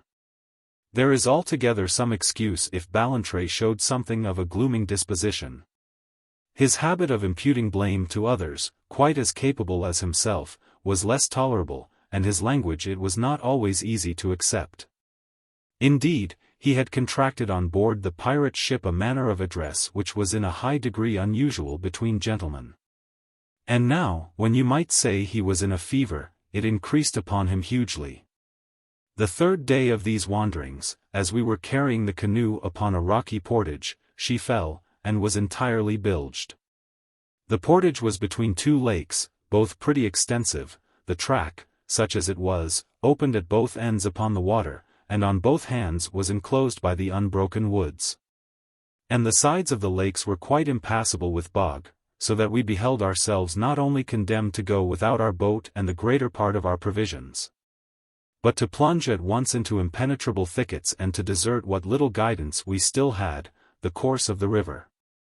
Each stuck his pistols in his belt, shouldered an axe, made a pack of his treasure and as much food as he could stagger under. And deserting the rest of our possessions, even to our swords, which would have much embarrassed us among the woods, we set forth on this deplorable adventure. The labors of Hercules, so finely described by Homer, were a trifle to what we now underwent. Some parts of the forest were perfectly dense down to the ground, so that we must cut our way like mites in a cheese. In some the bottom was full of deep swamp, and the whole wood entirely rotten. I have leaped on a great fallen log and sunk to the knees in touchwood. I have sought to stay myself, in falling, against what looked to be a solid trunk, and the whole thing has whiffed at my touch like a sheet of paper. Stumbling, falling, bogging to the knees, hewing our way, our eyes almost put out with twigs and branches, our clothes plucked from our bodies, we labored all day. And it is doubtful if we made 2 miles. What was worse, as we could rarely get a view of the country, and were perpetually just led from our path by obstacles, it was impossible even to have a guess in what direction we were moving. A little before sundown, in an open place with a stream, and set about with barbarous mountains, Ballantrae threw down his pack. "I will go no further," said he, and bade me light the fire, damning my blood in terms not proper for a chairman. I told him to try to forget he had ever been a pirate, and to remember he had been a gentleman. "Are you mad?" he cried. "Don't cross me here." And then, shaking his fist at the hills, "To think," cries he, "that I must leave my bones in this miserable wilderness. Would God I had died upon the scaffold like a gentleman." This he said ranting like an actor, and then sat biting his fingers and staring on the ground, a most unchristian object. I took a certain horror of the man, for I thought a soldier and a gentleman should confront his end with more philosophy. I made him no reply, therefore, in words. And presently the evening fell so chill that I was glad, for my own sake, to kindle a fire. And yet God knows, in such an open spot, and the country alive with savages, the act was little short of lunacy. Ballantrae seemed never to observe me. But at last, as I was about parching a little corn, he looked up. "Have you ever a brother?" said he. "By the blessing of heaven," said I, "not less than 5. "I have the one," said he, with a strange voice, and then presently, "he shall pay me for all this," he added. And when I asked him what was his brother's part in our distress, "What?" he cried, "He sits in my place, he bears my name, he courts my wife, and I am here alone with a damned Irishman in this tooth-chattering desert." "Oh, I have been a common gull," he cried. The explosion was in all ways so foreign to my friend's nature that I was daunted out of all my just susceptibility. Sure, an offensive expression, however vivacious, appears a wonderfully small affair in circumstances so extreme. But here there is a strange thing to be noted. He had only once before referred to the lady with whom he was contracted. That was when we came in view of the town of New York, when he had told me, if all had their rights, he was now in sight of his own property, for Miss Graham enjoyed a large estate in the province. And this was certainly a natural occasion, but now here she was named a second time. And what is surely fit to be observed, in this very month, which was November, 47, and I believe upon that very day as we sat among these barbarous mountains, his brother and Miss Graham were married. I am the least superstitious of men, but the hand of Providence is here displayed too openly not to be remarked. 5. The next day, and the next, were passed in similar labors. Ballantrae often deciding on our course by the spinning of a coin, and once, when I expostulated on this childishness, he had an odd remark that I never have forgotten. "I know no better way," said he, "to express my scorn of human reason. I think it was the 3rd day that we found the body of a Christian, scalped and most abominably mangled, and lying in a puddle of his blood. The birds of the desert screaming over him, as thick as flies. I cannot describe how dreadfully this sight affected us, but it robbed me of all strength and all hope for this world." The same day, and only a little after, we were scrambling over a part of the forest that had been burned, when Ballantrae, who was a little ahead, ducked suddenly behind a fallen trunk. I joined him in this shelter, whence we could look abroad without being seen ourselves, and in the bottom of the next vale beheld a large war-party of the savages going by across our line. There might be the value of a weak battalion present, all naked to the waist, blacked with grease and soot, and painted with white lead and vermilion, according to their beastly habits. They went one behind another like a string of geese, and at a quickish trot, so that they took but a little while to rattle by, and disappear again among the woods. Yet I suppose we endured a greater agony of hesitation and suspense in these few minutes than goes usually to a man's whole life. Whether they were French or English Indians, whether they desired scalps or prisoners, whether we should declare ourselves upon the chance, or lie quiet and continue the heartbreaking business of our journey, sure, I think these were questions to have puzzled the brains of Aristotle himself. Ballantrae turned to me with a face all wrinkled up, and his teeth showing in his mouth, like what I have read of people starving. He said no word, but his whole appearance was a kind of dreadful question. "They may be of the English side," I whispered, "and think. The best we could then hope is to begin this over again." I know," he said. "Yet it must come to a plunge at last." And he suddenly plucked out his coin, shook it in his closed hands, looked at it, and then lay down with his face in the dust. Addition by Mr. Mackellar. I drop the Chevalier's narration at this point because the couple quarreled and separated the same day. And the Chevalier's account of the quarrel seems to me, I must confess, quite incompatible with the nature of either of the men. Henceforth they wandered alone, undergoing extraordinary sufferings. Until first one and then the other was picked up by a party from Fort St. Frederick. Only 2 things are to be noted.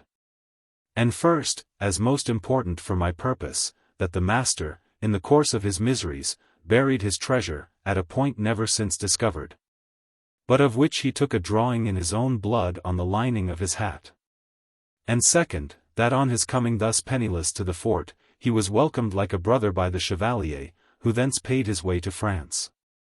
The simplicity of Mr. Burke's character leads him at this point to praise the master exceedingly, to an eye more worldly wise, it would seem it was the Chevalier alone that was to be commended. I have the more pleasure in pointing to this really very noble trait of my esteemed correspondent, as I fear I may have wounded him immediately before. I have refrained from comments on any of his extraordinary and, in my eyes, immoral opinions, for I know him to be jealous of respect. But his version of the quarrel is really more than I can reproduce, for I knew the master myself, and a man more insusceptible of fear is not conceivable. I regret this oversight of the Chevalier's, and all the more because the tenor of his narrative, set aside a few flourishes, strikes me as highly ingenuous. Chapter 4. Persecutions endured by Mr. Henry. You can guess on what part of his adventures the Colonel principally dwelled. Indeed, if we had heard it all, it is to be thought the current of this business had been wholly altered, but the pirate ship was very gently touched upon. Nor did I hear the Colonel to an end even of that which he was willing to disclose.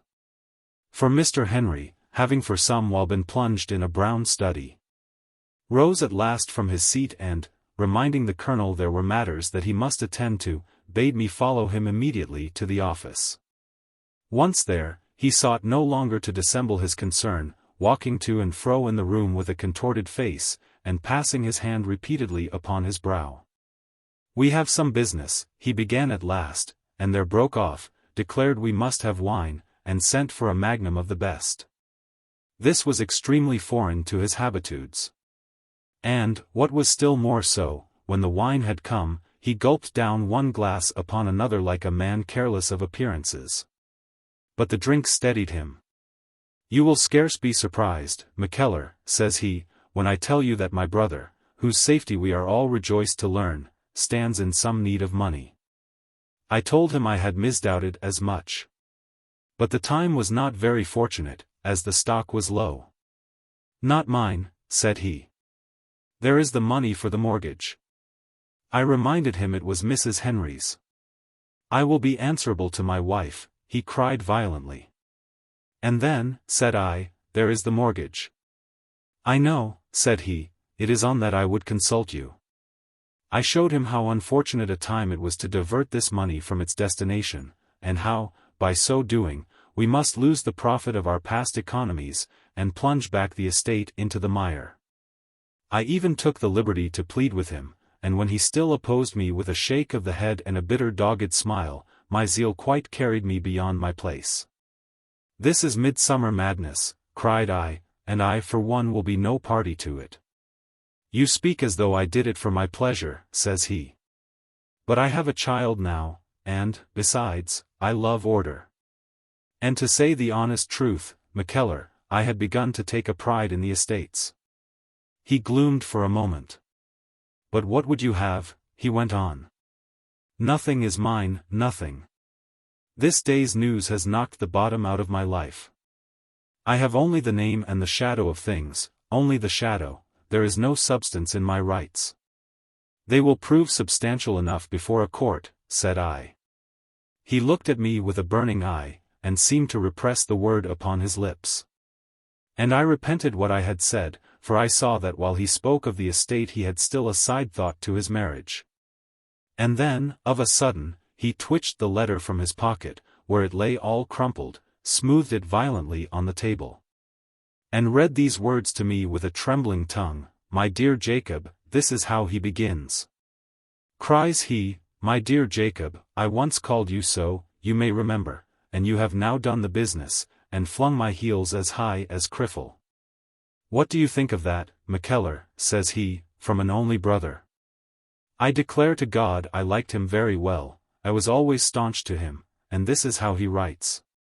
But I will not sit down under the imputation, walking to and fro, I am as good as he, I am a better man than he, I call on God to prove it. I cannot give him all the monstrous sum he asks. He knows the estate to be incompetent, but I will give him what I have, and it is more than he expects. I have borne all this too long." See what he writes further on. Read it for yourself. I know you are a niggardly dog.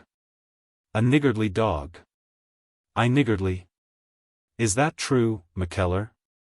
You think it is? I really thought he would have struck me at that. Oh, you all think so? Well, you shall see, and he shall see, and God shall see. If I ruin the estate and go barefoot, I shall stuff this bloodsucker. Let him ask all, and he shall have it. It is all his by rights. Ah, he cried, and I foresaw all this, and worse, when he would not let me go. He poured out another glass of wine, and was about to carry it to his lips, when I made so bold to as lay a finger on his arm. He stopped a moment. You are right, said he, and flung glass and all in the fireplace. Come, let us count the money. I durst no longer oppose him. Indeed, I was very much affected by the sight of so much disorder in a man usually so controlled. And we sat down together, counted the money, and made it up in packets for the greater ease of Colonel Burke, who was to be the bearer. This done, Mr. Henry returned to the hall, where he and my old lord sat all night through with their guest. A little before dawn I was called and set out with the colonel. He would scarce have liked a less responsible convoy, for he was a man who valued himself, nor could we afford him one more dignified, for Mr. Henry must not appear with the free traders. It was a very bitter morning of wind, and as we went down through the long shrubbery the colonel held himself muffled in his cloak. Sir, said I, this is a great sum of money that your friend requires. I must suppose his necessities to be very great. We must suppose so, says he, I thought drily. But perhaps it was the cloak about his mouth. I am only a servant of the family, said I, you may deal openly with me. I think we are likely to get little good by him. My dear man, said the colonel, Ballantrae is a gentleman of the most eminent natural abilities, and a man that I admire, and that I revere, to the very ground he treads on. And then he seemed to me to pause like one in a difficulty. But for all that, said I, we are likely to get little good by him? Sure, and you can have it your own way, my dear man, says the colonel. By this time we had come to the side of the creek, where the boat awaited him. Well, said he, I am sure I am very much your debtor for all your civility, Mr. Whatever your name is. And just as a last word, and since you show so much intelligent interest, I will mention a small circumstance that may be of use to the family. For I believe my friend omitted to mention that he has the largest pension on the Scots Fund of any refugee in Paris. And it's the more disgraceful, sir, cries the colonel, warming, because there's not one dirty penny for myself. He cocked his hat at me, as if I had been to blame for this partiality. Then changed again into his usual swaggering civility, shook me by the hand, and set off down to the boat, with the money under his arms, and whistling as he went the pathetic air of Shule Run. It was the first time I had heard that tune. I was to hear it again, words and all, as you shall learn, but I remember how that little stave of it ran in my head after the free traders had bade him "Wheesht," in the deal's name. And the grating of the oars had taken its place, and I stood and watched the dawn creeping on the sea, and the boat drawing away, and the lugger lying with her foresail backed awaiting it. The gap made in our money was a sore embarrassment, and, among other consequences, it had this, that I must ride to Edinburgh, and there raise a new loan on very questionable terms to keep the old afloat. And was thus, for close upon 3 weeks, absent from the house of Durrisdeer. What passed in the interval I had none to tell me, but I found Mrs. Henry, upon my return, much changed in her demeanour. The old talks with my lord for the most part pretermitted. A certain deprecation visible towards her husband, to whom I thought she addressed herself more often, and, for one thing, she was now greatly wrapped up in Miss Catherine. You would think the change was agreeable to Mr. Henry, no such matter. To the contrary, every circumstance of alteration was a stab to him, he read in each the avowal of her truant fancies. That constancy to the master of which she was proud while she supposed him dead, she had to blush for now she knew he was alive, and these blushes were the hated spring of her new conduct. I am to conceal no truth, and I will here say plainly, I think this was the period in which Mr. Henry showed the worst. He contained himself, indeed, in public. But there was a deep-seated irritation visible underneath. With me, from whom he had less concealment, he was often grossly unjust, and even for his wife he would sometimes have a sharp retort, perhaps when she had ruffled him with some unwonted kindness. Perhaps upon no tangible occasion, the mere habitual tenor of the man's annoyance bursting spontaneously forth. When he would thus forget himself, a thing so strangely out of keeping with the terms of their relation, there went a shock through the whole company. And the pair would look upon each other in a kind of pained amazement. All the time, too, while he was injuring himself by this defect of temper, he was hurting his position by a silence, of which I scarce know whether to say it was the child of generosity or pride. The free traders came again and again, bringing messengers from the master, and none departed empty-handed. I never durst reason with Mr. Henry. He gave what was asked of him in a kind of noble rage. Perhaps because he knew he was by nature inclining to the parsimonious, he took a back-foremost pleasure in the recklessness with which he supplied his brother's exigence. Perhaps the falsity of the position would have spurred a humbler man into the same excess. But the estate, if I may say so, groaned under it. Our daily expenses were shorn lower and lower. The stables were emptied, all but 4 roadsters, servants were discharged, which raised a dreadful murmuring in the country, and heated up the old disfavour upon Mr. Henry. And at last the yearly visit to Edinburgh must be discontinued. This was in 1756. You are to suppose that for 7 years this bloodsucker had been drawing the life's blood from Durrisdeer, and that all this time my patron had held his peace. It was an effect of devilish malice in the master that he addressed Mr. Henry alone upon the matter of his demands, and there was never a word to my lord. The family had looked on, wondering at our economies. They had lamented, I have no doubt, that my patron had become so great a miser, a fault always despicable, but in the young abhorrent, and Mr. Henry was not yet 30 years of age. Still, he had managed the business of Durrisdeer almost from a boy, and they bore with these changes in a silence as proud and bitter as his own, until the coping stone of the Edinburgh visit. At this time I believe my patron and his wife were rarely together, save at meals. Immediately on the back of Colonel Burke's announcement Mrs. Henry made palpable advances. You might say she had laid a sort of timid court to her husband, different, indeed, from her former manner of unconcern and distance. I never had the heart to blame Mr. Henry because he recoiled from these advances, nor yet to censure the wife, when she was cut to the quick by their rejection. But the result was an entire estrangement, so that, as I say, they rarely spoke, except at meals. Even the matter of the Edinburgh visit was first broached at table, and it chanced that Mrs. Henry was that day ailing and querulous.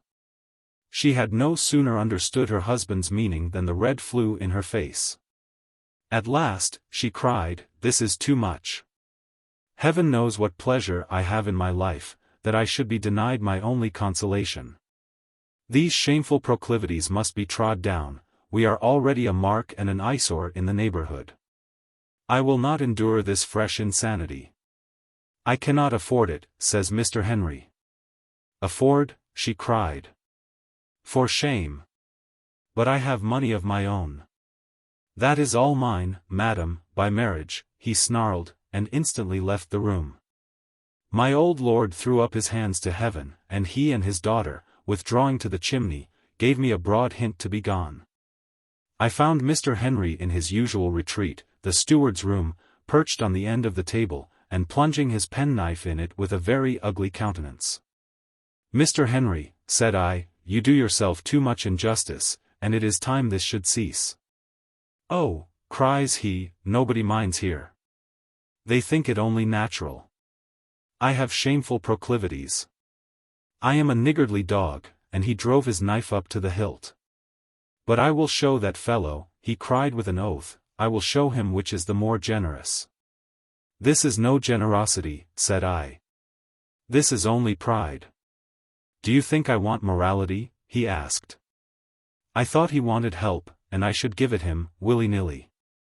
And no sooner was Mrs. Henry gone to her room than I presented myself at her door and sought admittance. She openly showed her wonder. "What do you want with me, Mr. Mackellar?" said she. "The Lord knows, madam," says I, I have never troubled you before with any freedoms, but this thing lies too hard upon my conscience, and it will out. Is it possible that two people can be so blind as you and my lord? And have lived all these years with a noble gentleman like Mr. Henry, and understand so little of his nature? What does this mean?" she cried. "Do you not know where his money goes to? His, and yours, and the money for the very wine he does not drink at table?" I went on. "To Paris, to that man. £8,000 has he had of us in 7 years, and my patron fool enough to keep it secret." £8,000, she repeated. "It is impossible, the estate is not sufficient."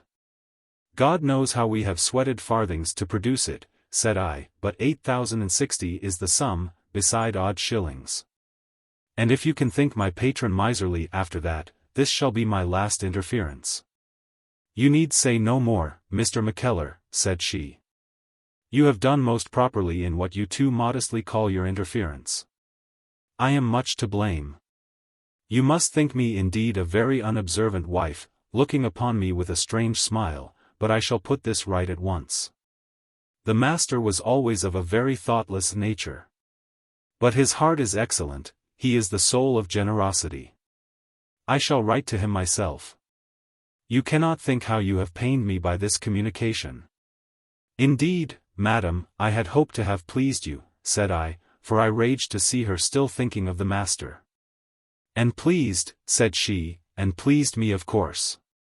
That same day, I will not say but what I watched, I had the satisfaction to see Mr. Henry come from his wife's room in a state most unlike himself. For his face was all bloated with weeping, and yet he seemed to me to walk upon the air. By this, I was sure his wife had made him full amends for once. Ah, thought I to myself, I have done a brave stroke this day. On the morrow, as I was seated at my books, Mr. Henry came in softly behind me, took me by the shoulders and shook me in a manner of playfulness. "I find you are a faithless fellow after all," says he, which was his only reference to my part, but the tone he spoke in was more to me than any eloquence of protestation. Nor was this all I had effected, for when the next messenger came, as he did, not long afterwards, from the master, he got nothing away with him but a letter. For some while back it had been I myself who had conducted these affairs, Mr. Henry not setting pen to paper, and I only in the driest and most formal terms. But this letter I did not even see.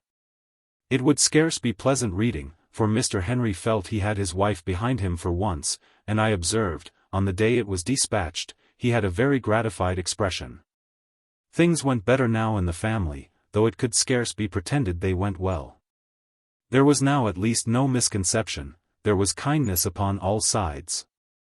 And I believe my patron and his wife might again have drawn together if he could but have pocketed his pride, and she forgot, what was the ground of all, her brooding on another man.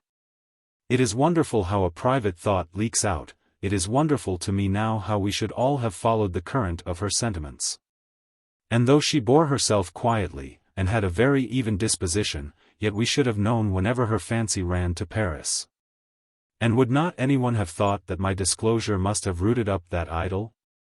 I think there is the devil in women, all these years past, never a sight of the man, little enough kindness to remember, by all accounts, even while she had him. The notion of his death intervening, his heartless rapacity laid bare to her. That all should not do, and she must still keep the best place in her heart for this accursed fellow, is a thing to make a plain man rage. I had never much natural sympathy for the passion of love. But this unreason in my patron's wife disgusted me outright with the whole matter. I remember checking a maid because she sang some Burnley kickshaw while my mind was thus engaged. And my asperity brought about my ears the enmity of all the petticoats about the house, of which I recked very little, but it amused Mr. Henry, who rallied me much upon our joint unpopularity. It is strange enough, for my own mother was certainly one of the salt of the earth, and my Aunt Dixon, who paid my fees at the university, a very notable woman. But I have never had much toleration for the female sex, possibly not much understanding. And being far from a bold man, I have ever shunned their company.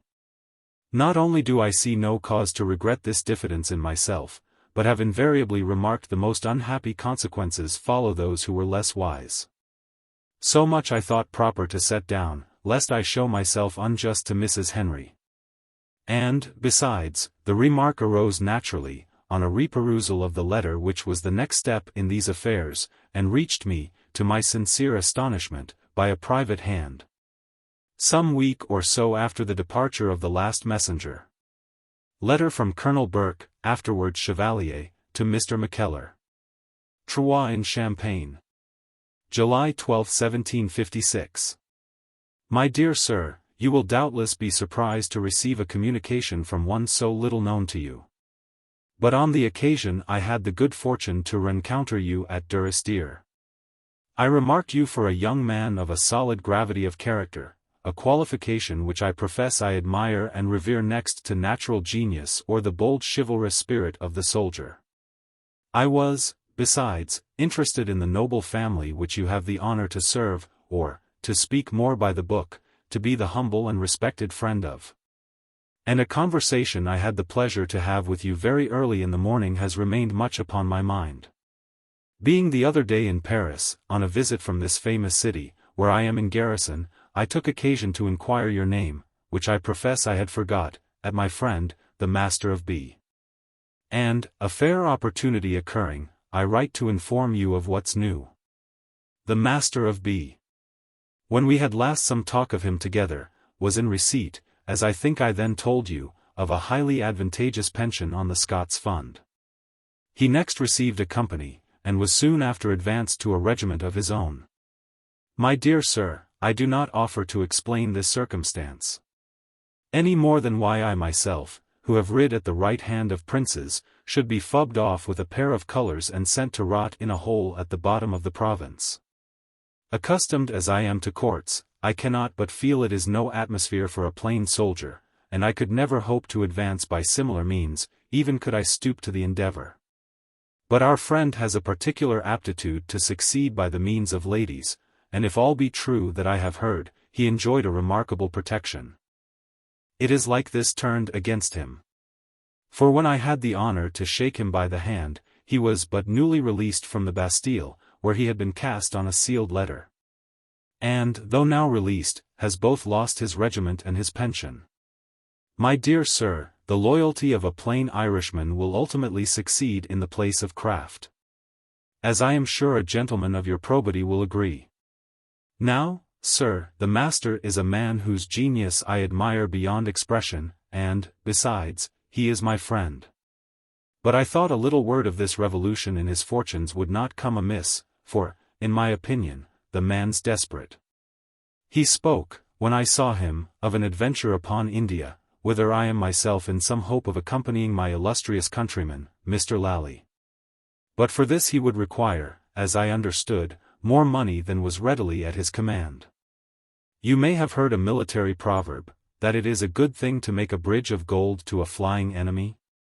I trust you will take my meaning, and I subscribe myself, with proper respects to my Lord Durrisdeer, to his son, and to the beauteous Mrs. Durie. My dear Sir, your obedient humble servant, Francis Burke. This missive I carried at once to Mr. Henry, and I think there was but the one thought between the two of us, that it had come a week too late. I made haste to send an answer to Colonel Burke, in which I begged him, if he should see the Master, to assure him his next messenger would be attended to. But with all my haste I was not in time to avert what was impending. The arrow had been drawn, it must now fly. I could almost doubt the power of Providence, and certainly his will, to stay the issue of events. And it is a strange thought, how many of us had been storing up the elements of this catastrophe, for how long a time, and with how blind an ignorance of what we did. From the coming of the Colonel's letter, I had a spyglass in my room, began to drop questions to the tenant folk, and as there was no great secrecy observed, and the free trade, in our part, went by force as much as stealth, I had soon got together a knowledge of the signals in use, and knew pretty well to an hour when any messenger might be expected. I say, I questioned the tenants, for with the traders themselves, desperate blades that went habitually armed, I could never bring myself to meddle willingly. Indeed, by what proved in the sequel an unhappy chance, I was an object of scorn to some of these braggadocios, who had not only gratified me with a nickname, but catching me one night upon a bypath, and being all, as they would have said, somewhat merry, had caused me to dance for their diversion. The method employed was that of cruelly chipping at my toes with naked cutlasses, shouting at the same time, "Square toes." And though they did me no bodily mischief, I was none the less deplorably affected, and was indeed for several days confined to my bed, a scandal on the state of Scotland on which no comment is required. It happened on the afternoon of November 7th, in this same unfortunate year, that I espied, during my walk, the smoke of a beacon fire upon the Muckleross. It was drawing near time for my return. But the uneasiness upon my spirits was that day so great that I must burst through the thickets to the edge of what they call the Craig Head. The sun was already down, but there was still a broad light in the west, which showed me some of the smugglers treading out their signal fire upon the Ross. And in the bay the lugger lying with her sails brailed up. She was plainly but new come to anchor, and yet the skiff was already lowered and pulling for the landing place at the end of the long shrubbery.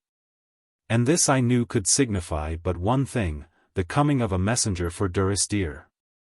I laid aside the remainder of my terrors, clambered down the brae, a place I had never ventured through before, and was hid among the shoreside thickets in time to see the boat touch. Captain Crail himself was steering, a thing not usual, by his side there sat a passenger. And the men gave way with difficulty, being hampered with near upon half a dozen portmanteaus, great and small. But the business of landing was briskly carried through. And presently the baggage was all tumbled on shore, the boat on its return voyage to the lugger, and the passenger standing alone upon the point of rock, a tall slender figure of a gentleman, habited in black, with a sword by his side and a walking cane upon his wrist. As he so stood, he waved the cane to Captain Crail by way of salutation, with something both of grace and mockery that wrote the gesture deeply on my mind. No sooner was the boat away with my sworn enemies than I took a sort of half-courage, came forth to the margin of the thicket, and there halted again. My mind being greatly pulled about between natural diffidence and a dark foreboding of the truth. Indeed, I might have stood there swithering all night, had not the stranger turned, spied me through the mists, which were beginning to fall, and waved and cried on me to draw near. I did so with a heart like lead. "Here, my good man," said he, in the English accent, "here are some things for Durrisdeer." I was now near enough to see him, a very handsome figure and countenance, swarthy, lean, long, with a quick, alert, black look, as of one who was a fighter, and accustomed to command. Upon one cheek he had a mole, not unbecoming, a large diamond sparkled on his hand. His clothes, although of the one hue, were of a French and foppish design. His ruffles, which he wore longer than common, of exquisite lace, and I wondered the more to see him in such a guise when he was but newly landed from a dirty smuggling lugger. At the same time he had a better look at me, toised me a second time sharply, and then smiled. "I wager, my friend," says he, "that I know both your name and your nickname. I divined these very clothes upon your hand of writing, Mr. Mackellar." At these words I fell to shaking. "Oh," says he, "you need not be afraid of me. I bear no malice for your tedious letters. And it is my purpose to employ you a good deal. You may call me Mr. Bally, it is the name I have assumed, or rather, since I am addressing so great a precision, it is so I have curtailed my own. Come now, pick up that, and that," indicating two of the portmanteaus. "That will be as much as you are fit to bear, and the rest can very well wait. Come, lose no more time, if you please." His tone was so cutting that I managed to do as he bid by a sort of instinct, my mind being all the time quite lost. No sooner had I picked up the portmanteaus than he turned his back and marched off through the long shrubbery, where it began already to be dusk, for the wood is thick and evergreen. I followed behind, loaded almost to the dust, though I profess I was not conscious of the burden, being swallowed up in the monstrosity of this return, and my mind flying like a weaver's shuttle. On a sudden I set the portmanteaus to the ground and halted. He turned and looked back at me. "Well," said he. "You are the Master of Ballantrae? You will do me the justice to observe," says he, "that I have made no secret with the astute Mackellar." "And in the name of God," cries I, "what brings you here? Go back, while it is yet time." "I thank you," said he. "Your master has chosen this way, and not I, but since he has made the choice, he, and you also, must abide by the result. And now pick up these things of mine, which you have set down in a very boggy place, and attend to that which I have made your business." But I had no thought now of obedience. I came straight up to him. "If nothing will move you to go back," said I, "though, sure, under all the circumstances, any Christian, or even any gentleman, would scruple to go forward." "These are gratifying expressions," he threw in. "If nothing will move you to go back," I continued, "there are still some decencies to be observed. Wait here with your baggage, and I will go forward and prepare your family. Your father is an old man, and," I stumbled. "There are decencies to be observed." "Truly," said he, "this Mackellar improves upon acquaintance. But look you here, my man, and understand it once for all, you waste your breath upon me, and I go my own way with inevitable motion." "Ah," says I, "is that so? We shall see then." And I turned and took to my heels for Durrisdeer. He clutched at me, and cried out angrily, and then I believe I heard him laugh, and then I am certain he pursued me for a step or two, and, I suppose, desisted. One thing at least is sure, that I came but a few minutes later to the door of the great house, nearly strangled for the lack of breath, but quite alone. Straight up the stair I ran, and burst into the hall, and stopped before the family without the power of speech. But I must have carried my story in my looks, for they rose out of their places and stared on me like changelings. "He has come," I panted out at last. "He," said Mr. Henry. "Himself," said I. "My son," cried my lord. "Imprudent, imprudent boy. Oh, could he not stay where he was safe?"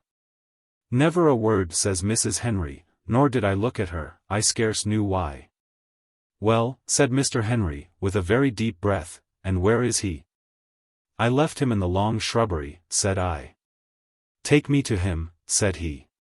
So we went out together, he and I, without another word from anyone. And in the midst of the gravelled plot encountered the master strolling up, whistling as he came, and beating the air with his cane. There was still light enough overhead to recognize, though not to read, a countenance. "Ah! Jacob," says the master. "So here is Esau back." "James," says Mr. Henry, "for God's sake, call me by my name.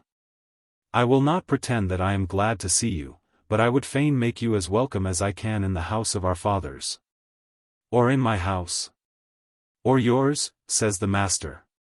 "Which were you about to say?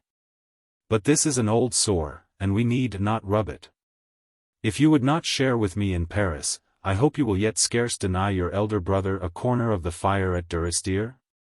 "That is very idle speech," replied Mr. Henry. "And you understand the power of your position excellently well." "Why, I believe I do," said the other, with a little laugh. And this, though they had never touched hands, was, as we may say, the end of the brothers' meeting, for at this the master turned to me and bade me fetch his baggage. I, on my side, turned to Mr. Henry for a confirmation, perhaps with some defiance. "As long as the master is here, Mr. Mackellar, you will very much oblige me by regarding his wishes as you would my own," says Mr. Henry. "We are constantly troubling you, will you be so good as send one of the servants?" With an accent on the word. If this speech were anything at all, it was surely a well-deserved reproof upon the stranger, and yet, so devilish was his impudence, he twisted it the other way. "And shall we be common enough to say, sneck up?" inquires he softly, looking upon me sideways. Had a kingdom depended on the act, I could not have trusted myself in words. Even to call a servant was beyond me, I had rather serve the man myself than speak, and I turned away in silence and went into the long shrubbery, with a heart full of anger and despair. It was dark under the trees, and I walked before me and forgot what business I was come upon, till I nearly broke my shin on the portmanteaus. Then it was that I remarked a strange particular. For whereas I had before carried both and scarce observed it, it was now as much as I could do to manage one. And this, as it forced me to make 2 journeys, kept me the longer from the hall. When I got there, the business of welcome was over long ago, the company was already at supper, and, by an oversight that cut me to the quick, my place had been forgotten. I had seen one side of the master's return, now I was to see the other. It was he who first remarked my coming in and standing back, as I did, in some annoyance. He jumped from his seat. "And if I have not got the good Mackellar's place," cries he. "John, lay another for Mr. Bally, I protest he will disturb no one, and your table is big enough for all." I could scarce credit my ears, nor yet my senses, when he took me by the shoulders and thrust me, laughing, into my own place, such an affectionate playfulness was in his voice. And while John laid the fresh place for him, a thing on which he still insisted, he went and leaned on his father's chair and looked down upon him. And the old man turned about and looked upwards on his son, with such a pleasant mutual tenderness that I could have carried my hand to my head in mere amazement. Yet all was of a piece. Never a harsh word fell from him, never a sneer showed upon his lip. He had laid aside even his cutting English accent, and spoke with the kindly Scots tongue, that set a value on affectionate words. And though his manners had a graceful elegance mighty foreign to our ways in Durrisdeer, it was still a homely courtliness, that did not shame but flattered us. All that he did throughout the meal, indeed, drinking wine with me with a notable respect, turning about for a pleasant word with John, fondling his father's hand, breaking into little merry tales of his adventures, calling up the past with happy reference, all he did was so becoming, and himself so handsome, that I could scarce wonder if my lord and Mrs. Henry sat about the board with radiant faces, or if John waited behind with dropping tears. As soon as supper was over, Mrs. Henry rose to withdraw. "This was never your way, Alison," said he. "It is my way now," she replied, which was notoriously false, "and I will give you a good night, James, and a welcome, from the dead," said she, and her voice dropped and trembled. Poor Mr. Henry, who had made rather a heavy figure through the meal, was more concerned than ever, pleased to see his wife withdraw, and yet half displeased, as he thought upon the cause of it.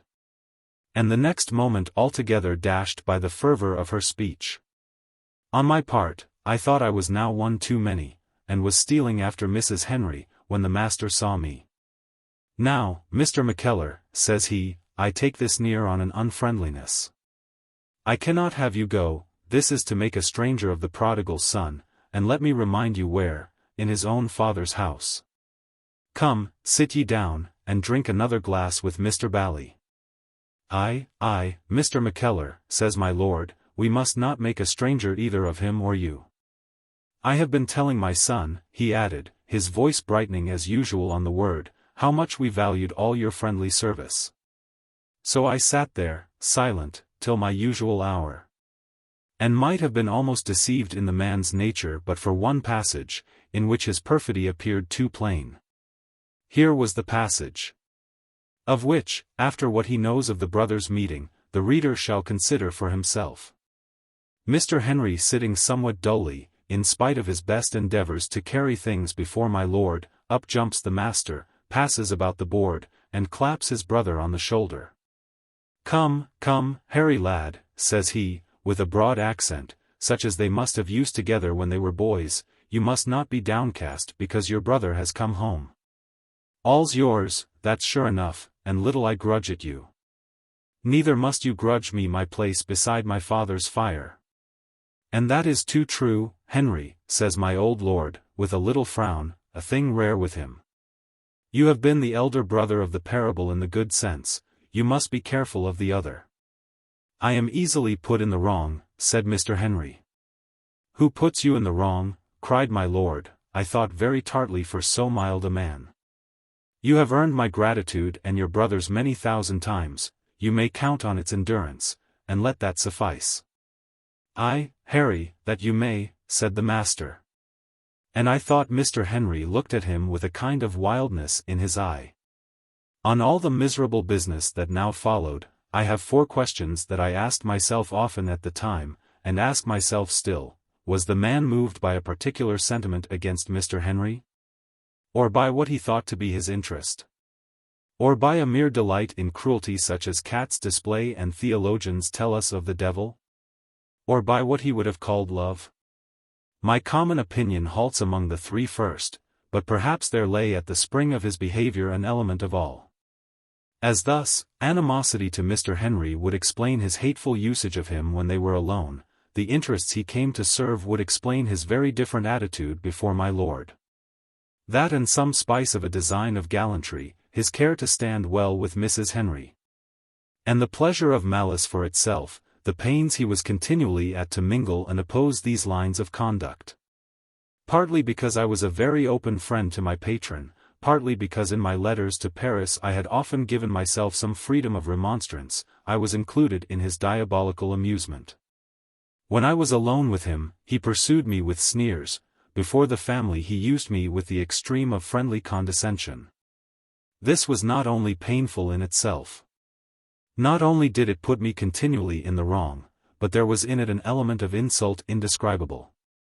That he should thus leave me out in his dissimulation, as though even my testimony were too despicable to be considered, galled me to the blood. But what it was to me is not worth notice. I make but memorandum of it here, and chiefly for this reason, that it had one good result, and gave me the quicker sense of Mr. Henry's martyrdom. It was on him the burden fell. How was he to respond to the public advances of one who never lost a chance of gibing him in private? How was he to smile back on the deceiver and the insulter? He was condemned to seem ungracious. He was condemned to silence. Had he been less proud, had he spoken, who would have credited the truth? The acted calumny had done its work. My lord and Mrs. Henry were the daily witnesses of what went on. They could have sworn in court that the master was a model of long-suffering good nature, and Mr. Henry a pattern of jealousy and thanklessness. And ugly enough as these must have appeared in anyone, they seemed tenfold uglier in Mr. Henry. For who could forget that the master lay in peril of his life, and that he had already lost his mistress, his title, and his fortune? "Henry, will you ride with me?" asks the master one day. And Mr. Henry, who had been goaded by the man all morning, raps out, "I will not." "I sometimes wish you would be kinder, Henry," says the other wistfully. I give this for a specimen. But such scenes befell continually. Small wonder if Mr. Henry was blamed, small wonder if I fretted myself into something near upon a bilious fever. Nay, and at the mere recollection feel a bitterness in my blood. Sure, never in this world was a more diabolical contrivance, so perfidious, so simple, so impossible to combat. And yet I think again, and I think always, Mrs. Henry might have read between the lines, she might have had more knowledge of her husband's nature. After all these years of marriage she might have commanded or captured his confidence. And my old lord, too, that very watchful gentleman, where was all his observation? But, for one thing, the deceit was practiced by a master hand, and might have gulled an angel. For another, in the case of Mrs. Henry, I have observed there are no persons so far away as those who are both married and estranged, so that they seem out of earshot, or to have no common tongue. For a third, in the case of both of these spectators, they were blinded by old ingrained predilection. And for a fourth, the risk the master was supposed to stand in, supposed, I say, you will soon hear why, made it seem the more ungenerous to criticize. And, keeping them in a perpetual tender solicitude about his life, blinded them the more effectually to his faults. It was during this time that I perceived most clearly the effect of manner, and was led to lament most deeply the plainness of my own. Mr. Henry had the essence of a gentleman. When he was moved, when there was any call of circumstance, he could play his part with dignity and spirit, but in the day's commerce, it is idle to deny it, he fell short of the ornamental. The master, on the other hand, had never a movement but it commended him. So it befell that when the one appeared gracious and the other ungracious, every trick of their bodies seemed to call out confirmation. Not that alone, but the more deeply Mr. Henry floundered in his brother's toils, the more clownish he grew. And the more the master enjoyed his spiteful entertainment, the more engagingly, the more smilingly, he went.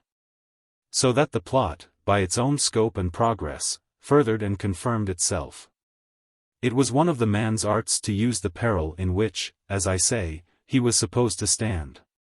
He spoke of it to those who loved him with a gentle pleasantry, which made it the more touching. To Mr. Henry he used it as a cruel weapon of offense. I remember his laying his finger on the clean lozenge of the painted window one day when we three were alone together in the hall.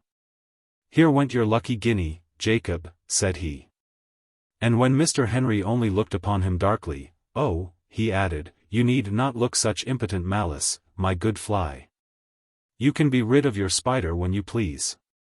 How long, O Lord? When are you to be wrought to the point of a denunciation, scrupulous brother? It is one of my interests in this dreary hole. I ever loved experiment." Still Mr. Henry only stared upon him with a glooming brow, and a changed color. And at last the master broke out in a laugh and clapped him on the shoulder, calling him a sulky dog. At this my patron leaped back with a gesture I thought very dangerous.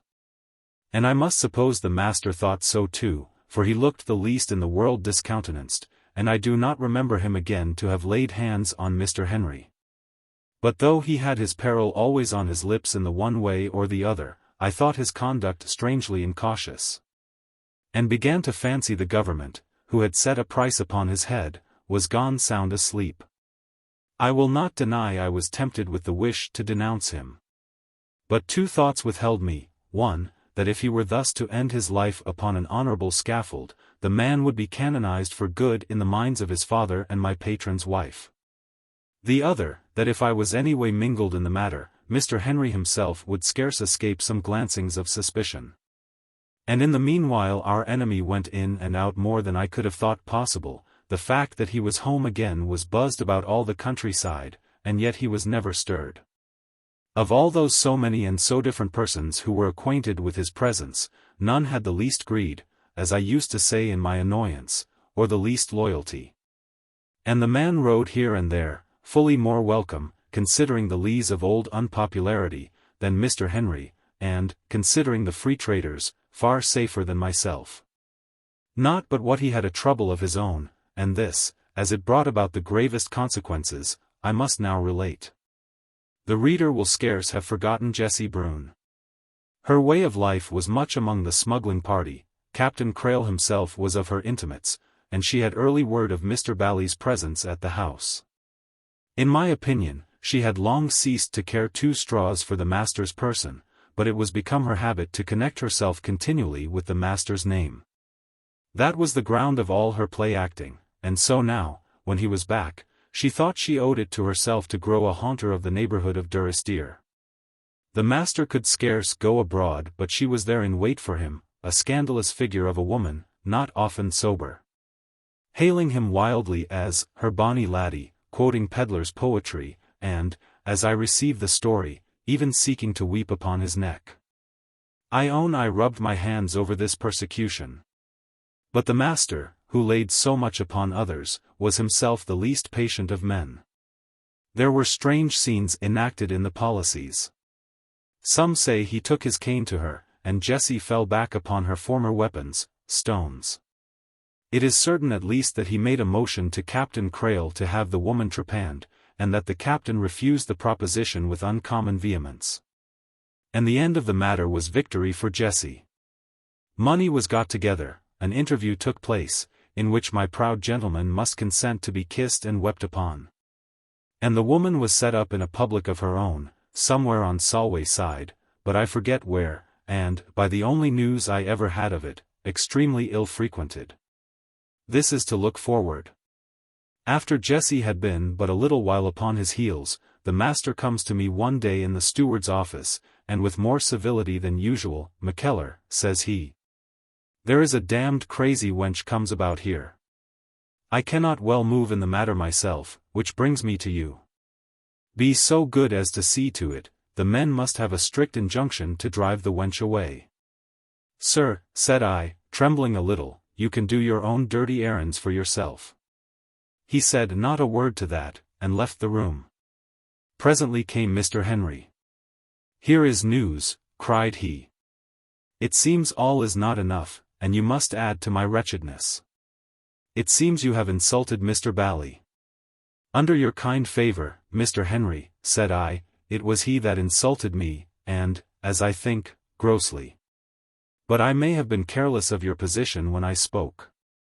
And if you think so when you know all, my dear patron, you have but to say the word. For you I would obey in any point whatever, even to sin, God pardon me. And thereupon I told him what had passed. Mr. Henry smiled to himself, a grimmer smile I never witnessed. You did exactly well, said he. He shall drink his Jessie Brune to the dregs. And then, spying the master outside, he opened the window, and, crying to him by the name of Mr. Bally, asked him to step up and have a word. James, said he, when our persecutor had come in and closed the door behind him, looking at me with a smile, as if he thought I was to be humbled, you brought me a complaint against Mr. Mackellar. Into which I have inquired. I need not tell you I would always take his word against yours, for we are alone, and I am going to use something of your own freedom. Mr. Mackellar is a gentleman I value.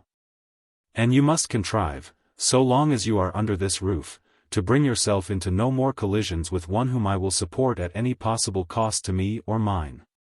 As for the errand upon which you came to him, you must deliver yourself from the consequences of your own cruelty, and none of my servants shall be at all employed in such a case. My father's servants, I believe, said the master.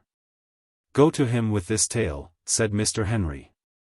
The master grew very white. He pointed at me with his finger. I want that man discharged, he said. He shall not be, said Mr. Henry. You shall pay pretty dear for this, says the master. I have paid so dear already for a wicked brother, said Mr. Henry, that I am bankrupt even of fears. You have no place left where you can strike me. I will show you about that, says the master, and went softly away. What will he do next, Mackellar, cries Mr. Henry. Let me go away, said I. My dear patron, let me go away, I am but the beginning of fresh sorrows. Would you leave me quite alone, said he. We were not long in suspense as to the nature of the new assault. Up to that hour the master had played a very close game with Mrs. Henry. Avoiding pointedly to be alone with her, which I took at the time for an effect of decency, but now think to have been a most insidious art, meeting her, you may say, at mealtime only. And behaving, when he did so, like an affectionate brother. Up to that hour, you may say he had scarce directly interfered between Mr. Henry and his wife. Except in so far as he had maneuvered the one quite forth from the good graces of the other. Now all that was to be changed. But whether really in revenge, or because he was wearying of Durrisdeer, and looked about for some diversion, who but the devil shall decide? From that hour, at least, began the siege of Mrs. Henry.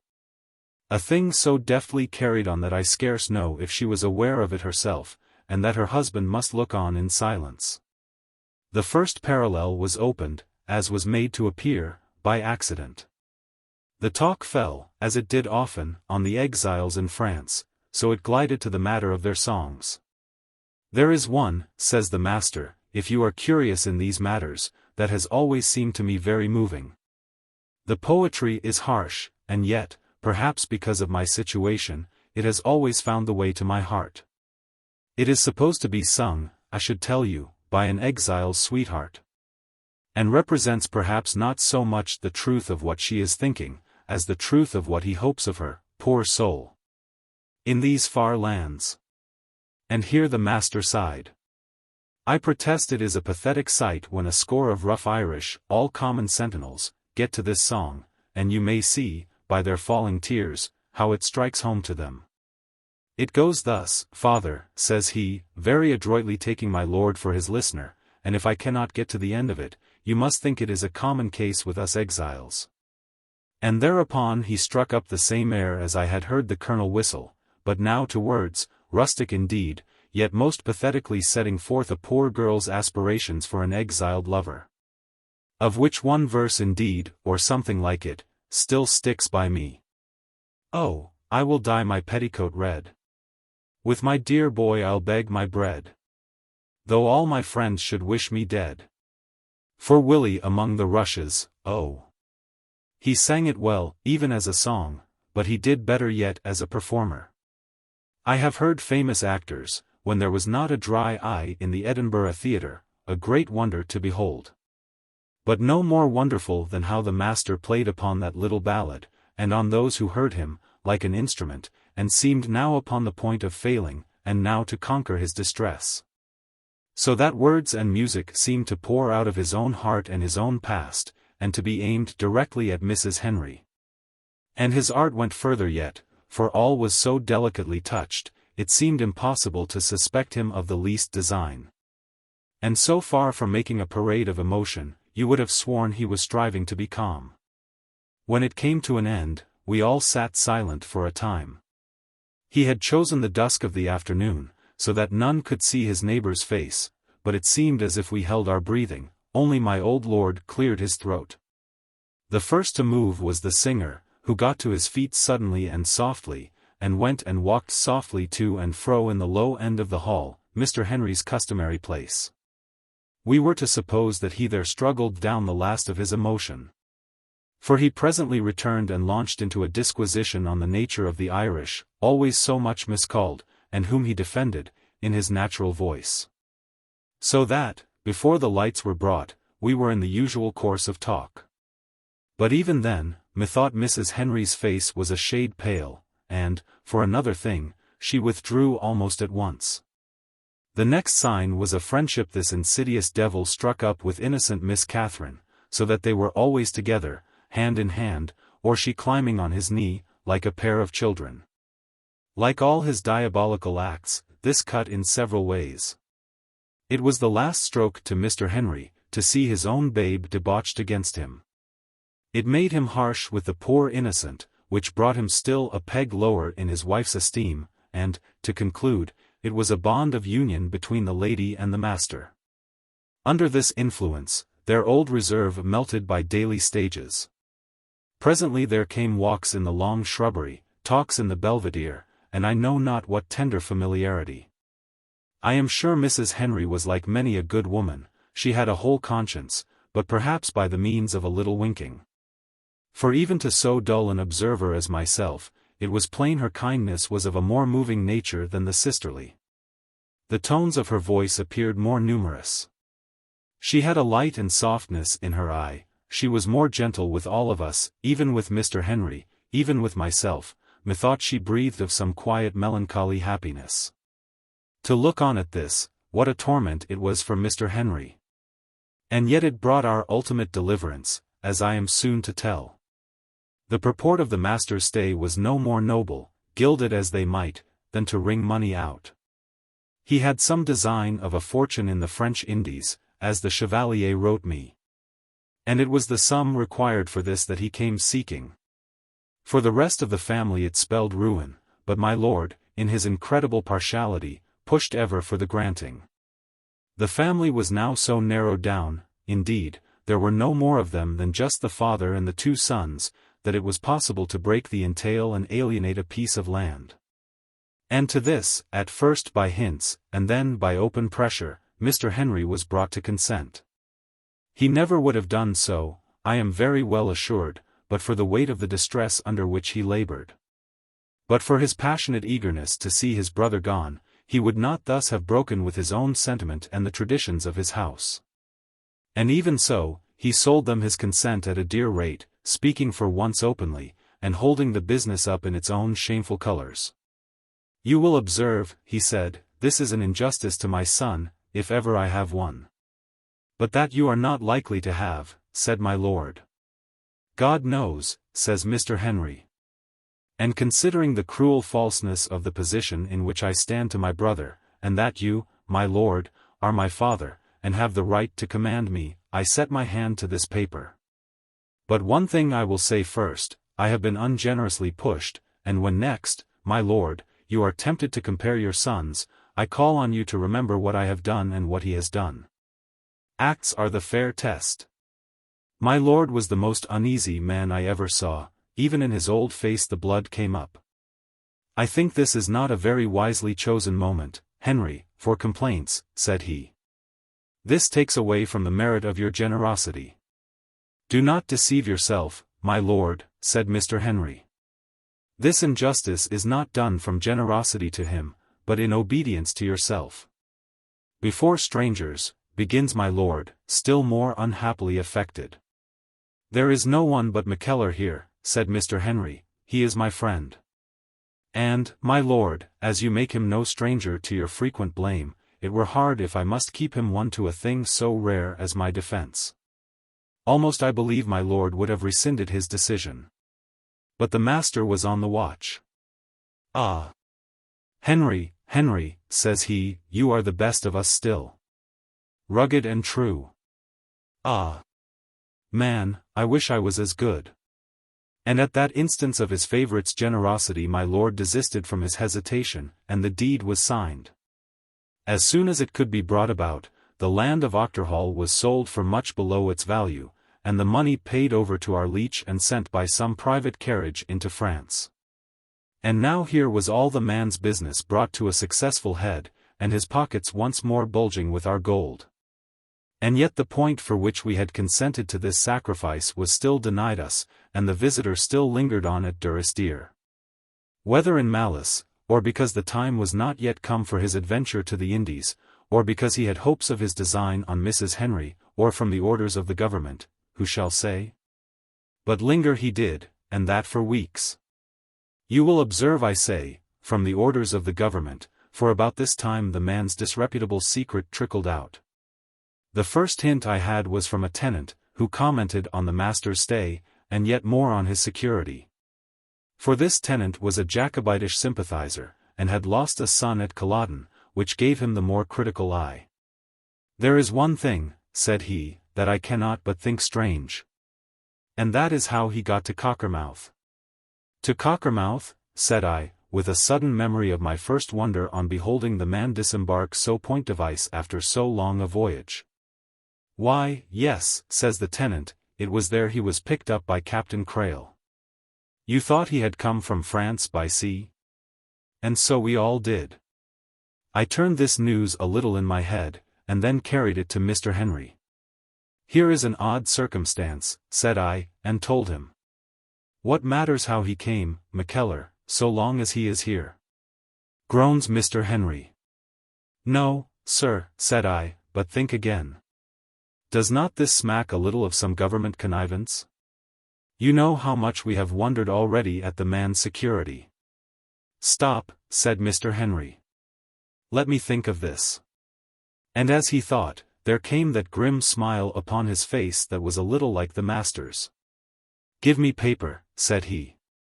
And he sat without another word and wrote to a gentleman of his acquaintance. I will name no unnecessary names, but he was one in a high place. This letter I dispatched by the only hand I could depend upon in such a case, McConaughey's. And the old man wrote hard, for he was back with the reply before even my eagerness had ventured to expect him. Again, as he read it, Mr. Henry had the same grim smile. This is the best you have done for me yet, Mackellar, says he. With this in my hand I will give him a shog. Watch for us at dinner. At dinner accordingly Mr. Henry proposed some very public appearance for the master, and my lord, as he had hoped, objected to the danger of the course. Oh! Says Mr. Henry, very easily, you need no longer keep this up with me. I am as much in the secret as yourself. In the secret, says my lord. What do you mean, Henry? I give you my word, I am in no secret from which you are excluded. The master had changed countenance, and I saw he was struck in a joint of his harness. How? Says Mr. Henry, turning to him with a huge appearance of surprise. I see you serve your masters very faithfully. But I had thought you would have been humane enough to set your father's mind at rest. What are you talking of? I refuse to have my business publicly discussed. I order this to cease, cries the master very foolishly and passionately, and indeed more like a child than a man. So much discretion was not looked for at your hands, I can assure you, continued Mr. Henry. For see what my correspondent writes, unfolding the paper. It is, of course, in the interests both of the government and the gentleman whom we may perhaps best continue to call Mr. Bally, to keep this understanding secret. But it was never meant his own family should continue to endure the suspense you paint so feelingly, and I am pleased mine should be the hand to set these fears at rest. Mr. Bally is as safe in Great Britain as yourself. Is this possible? Cries my lord, looking at his son, with a great deal of wonder, and still more of suspicion in his face. My dear father, says the master, already much recovered, I am overjoyed that this may be disclosed. My own instructions, direct from London, bore a very contrary sense, and I was charged to keep the indulgent secret from everyone, yourself not excepted. And indeed yourself expressly named, as I can show in black and white, unless I have destroyed the letter. They must have changed their mind very swiftly, for the whole matter is still quite fresh. Or rather, Henry's correspondent must have misconceived that part, as he seems to have misconceived the rest. To tell you the truth, sir, he continued, getting visibly more easy, I had supposed this unexplained favor to a rebel was the effect of some application from yourself, and the injunction to secrecy among my family the result of a desire on your part to conceal your kindness. Hence I was the more careful to obey orders. It remains now to guess by what other channel indulgence can have flowed on so notorious an offender as myself. For I do not think your son need defend himself from what seems hinted at in Henry's letter. I have never yet heard of a Durrisdeer who was a turncoat or a spy, says he proudly. And so it seemed he had swum out of this danger unharmed. But this was to reckon without a blunder he had made, and without the pertinacity of Mr. Henry, who was now to show he had something of his brother's spirit. You say the matter is still fresh? Says Mr. Henry. It is recent, says the master, with a fair show of stoutness, and yet not without a quaver. Is it so recent as that? Asks Mr. Henry, like a man a little puzzled, and spreading his letter forth again. In all the letter there was no word as to the date, but how was the master to know that? It seemed to come late enough for me, says he, with a laugh. And at the sound of that laugh, which rang false, like a cracked bell, my lord looked at him again across the table, and I saw his old lips draw together close. No, said Mr. Henry, still glancing on his letter, but I remember your expression. You said it was very fresh. And here we had a proof of our victory, and the strongest instance yet of my lord's incredible indulgence, for what must he do but interfere to save his favourite from exposure? I think, Henry, says he, with a kind of pitiful eagerness, I think we need dispute no more. We are all rejoiced at last to find your brother safe, we are all at one on that. And, as grateful subjects, we can do no less than drink to the king's health and bounty. Thus was the master extricated. But at least he had been put to his defence, he had come lamely out, and the attraction of his personal danger was now publicly plucked away from him. My lord, in his heart of hearts, now knew his favourite to be a government spy, and Mrs. Henry, however she explained the tale, was notably cold in her behaviour to the discredited hero of romance. Thus in the best fabric of duplicity there is some weak point, if you can strike it, which will loosen all. And if, by this fortunate stroke, we had not shaken the idol, who can say how it might have gone with us at the catastrophe? And yet at the time we seemed to have accomplished nothing. Before a day or two he had wiped off the ill results of his discomfiture, and, to all appearance, stood as high as ever. As for my Lord Durrisdeer, he was sunk in parental partiality. It was not so much love, which should be an active quality, as an apathy and torpor of his other powers. And forgiveness, so to misapply a noble word, flowed from him in sheer weakness, like the tears of senility. Mrs. Henry's was a different case. And heaven alone knows what he found to say to her, or how he persuaded her from her contempt. It is one of the worst things of sentiment, that the voice grows to be more important than the words, and the speaker than that which is spoken. But some excuse the master must have found, or perhaps he had even struck upon some art to wrest this exposure to his own advantage. For after a time of coldness, it seemed as if things went worse than ever between him and Mrs. Henry. They were then constantly together. I would not be thought to cast one shadow of blame, beyond what is due to a half-wilful blindness, on that unfortunate lady, but I do think, in these last days, she was playing very near the fire. And whether I be wrong or not in that, one thing is sure and quite sufficient, Mr. Henry thought so. The poor gentleman sat for days in my room, so great a picture of distress that I could never venture to address him. Yet it is to be thought he found some comfort even in my presence and the knowledge of my sympathy. There were times, too, when we talked, and a strange manner of talk it was. There was never a person named, nor an individual circumstance referred to, yet we had the same matter in our minds, and we were each aware of it. It is a strange art that can thus be practiced. To talk for hours of a thing, and never name nor yet so much as hint at it. And I remember I wondered if it was by some such natural skill that the master made love to Mrs. Henry all day long, as he manifestly did, yet never startled her into reserve.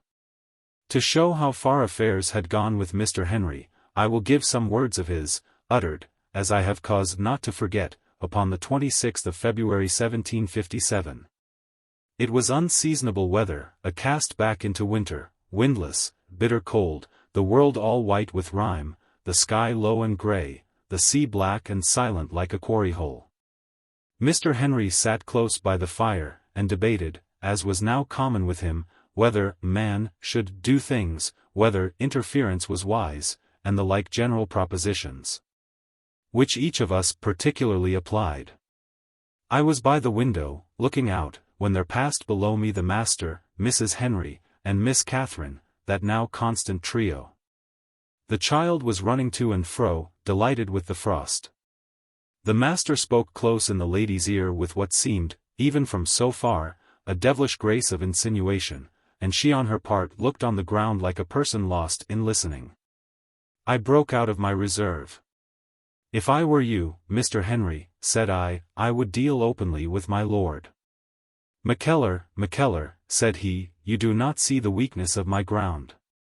I can carry no such base thoughts to anyone, to my father least of all, that would be to fall into the bottom of his scorn. The weakness of my ground," he continued, "lies in myself, that I am not one who engages love. I have their gratitude, they all tell me that, I have a rich estate of it. But I am not present in their minds, they are moved neither to think with me nor to think for me. There is my loss." He got to his feet, and trod down the fire. "But some method must be found, Mackellar," said he, looking at me suddenly over his shoulder, "some way must be found. I am a man of a great deal of patience, far too much, far too much. I begin to despise myself. And yet, sure, never was a man involved in such a toil." He fell back to his brooding. "Cheer up," said I, "it will burst of itself. I am far past anger now," says he, which had so little coherency with my own observation that I let both fall. Chapter 5. Account of all that passed on the night of February 27, 1757. On the evening of the interview referred to, the master went abroad. He was abroad a great deal of the next day also, that fatal 27th, but where he went, or what he did, we never concerned ourselves to ask until next day. If we had done so, and by any chance found out, it might have changed all. But as all we did was done in ignorance, and should be so judged, I shall so narrate these passages as they appeared to us in the moment of their birth, and reserve all that I since discovered for the time of its discovery. For I have now come to one of the dark parts of my narrative, and must engage the reader's indulgence for my patron. All the 27th that rigorous weather endured, a stifling cold. The folk passing about like smoking chimneys, the white hearth in the hall piled high with fuel. Some of the spring birds that had already blundered north into our neighborhood besieging the windows of the house or trotting on the frozen turf like things distracted. About noon there came a blink of sunshine, showing a very pretty, wintry, frosty landscape of white hills and woods, with Crail's lugger waiting for a wind under the Craig head, and the smoke mounting straight into the air from every farm and cottage. With the coming of night, the haze closed in overhead, it fell dark and still and starless, and exceeding cold, a night the most unseasonable, fit for strange events. Mrs. Henry withdrew, as was now her custom, very early. We had set ourselves of late to pass the evening with a game of cards. Another mark that our visitor was wearying mightily of the life at Durrisdeer. And we had not been long at this when my old lord slipped from his place beside the fire, and was off without a word to seek the warmth of bed. The three thus left together had neither love nor courtesy to share, not one of us would have sat up one instant to oblige another. Yet from the influence of custom, and as the cards had just been dealt, we continued the form of playing out the round. I should say we were late sitters. And though my lord had departed earlier than was his custom, 12 was already gone some time upon the clock, and the servants long ago in bed. Another thing I should say, that although I never saw the master any way affected with liquor, he had been drinking freely, and was perhaps, although he showed it not, a trifle heated. Anyway, he now practiced one of his transitions, and so soon as the door closed behind my lord, and without the smallest change of voice, shifted from ordinary civil talk into a stream of insult. "My dear Henry, it is yours to play," he had been saying, and now continued, "it is a very strange thing how, even in so small a matter as a game of cards, you display your rusticity.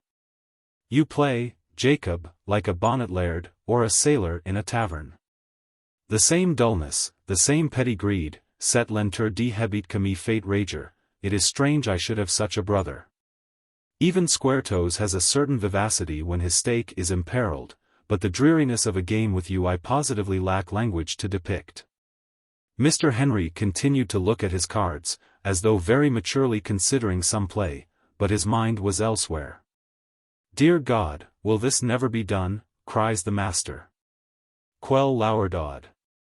But why do I trouble you with French expressions, which are lost on such an ignoramus? A lauerdod, my dear brother, is as we might say a bumpkin, a clown, a clodpole, a fellow without grace, lightness, quickness. Any gift of pleasing, any natural brilliancy, such a one as you shall see, when you desire, by looking in the mirror. I tell you these things for your good, I assure you. And besides, Squaretoes, looking at me and stifling a yawn, it is one of my diversions in this very dreary spot to toast you and your master at the fire like chestnuts. I have great pleasure in your case, for I observe the nickname, rustic as it is, has always the power to make you writhe. But sometimes I have more trouble with this dear fellow here, who seems to have gone to sleep upon his cards. Do you not see the applicability of the epithet I have just explained, dear Henry? Let me show you. For instance, with all those solid qualities which I delight to recognize in you, I never knew a woman who did not prefer me, nor, I think, he continued, with the most silken deliberation, I think, who did not continue to prefer me. Mr. Henry laid down his cards. He rose to his feet very softly, and seemed all the while like a person in deep thought. You coward, he said gently, as if to himself. And then, with neither hurry nor any particular violence, he struck the master in the mouth. The master sprang to his feet like one transfigured. I had never seen the man so beautiful. A blow! He cried. I would not take a blow from God Almighty. Lower your voice, said Mr. Henry. Do you wish my father to interfere for you again? Gentlemen, gentlemen, I cried, and sought to come between them. The master caught me by the shoulder, held me at arm's length, and still addressing his brother, do you know what this means? Said he.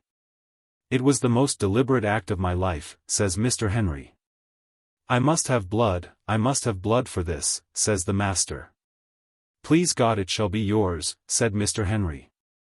And he went to the wall and took down a pair of swords that hung there with others, naked.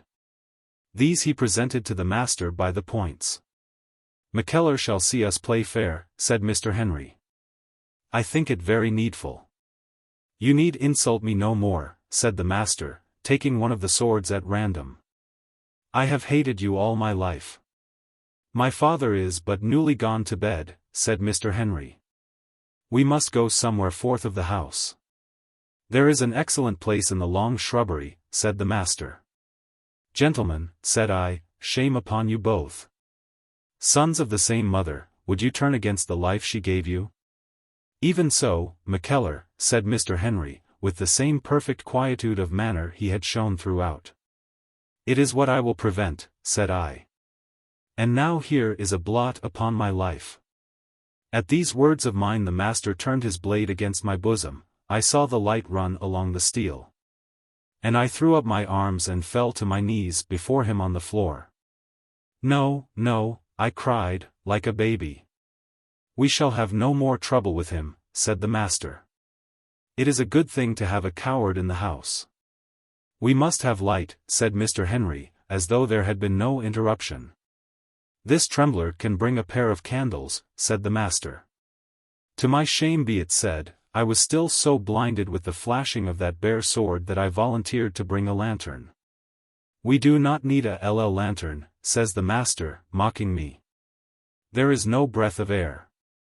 Come, get to your feet, take a pair of lights, and go before. I am close behind with this," making the blade glitter as he spoke. I took up the candlesticks and went before them, steps that I would give my hands to recall, but a coward is a slave at the best, and even as I went, my teeth smote each other in my mouth. It was as he had said, there was no breath stirring, a windless stricture of frost had bound the air, and as we went forth in the shine of the candles, the blackness was like a roof over our heads. Never a word was said, there was never a sound but the creaking of our steps along the frozen path. The cold of the night fell about me like a bucket of water.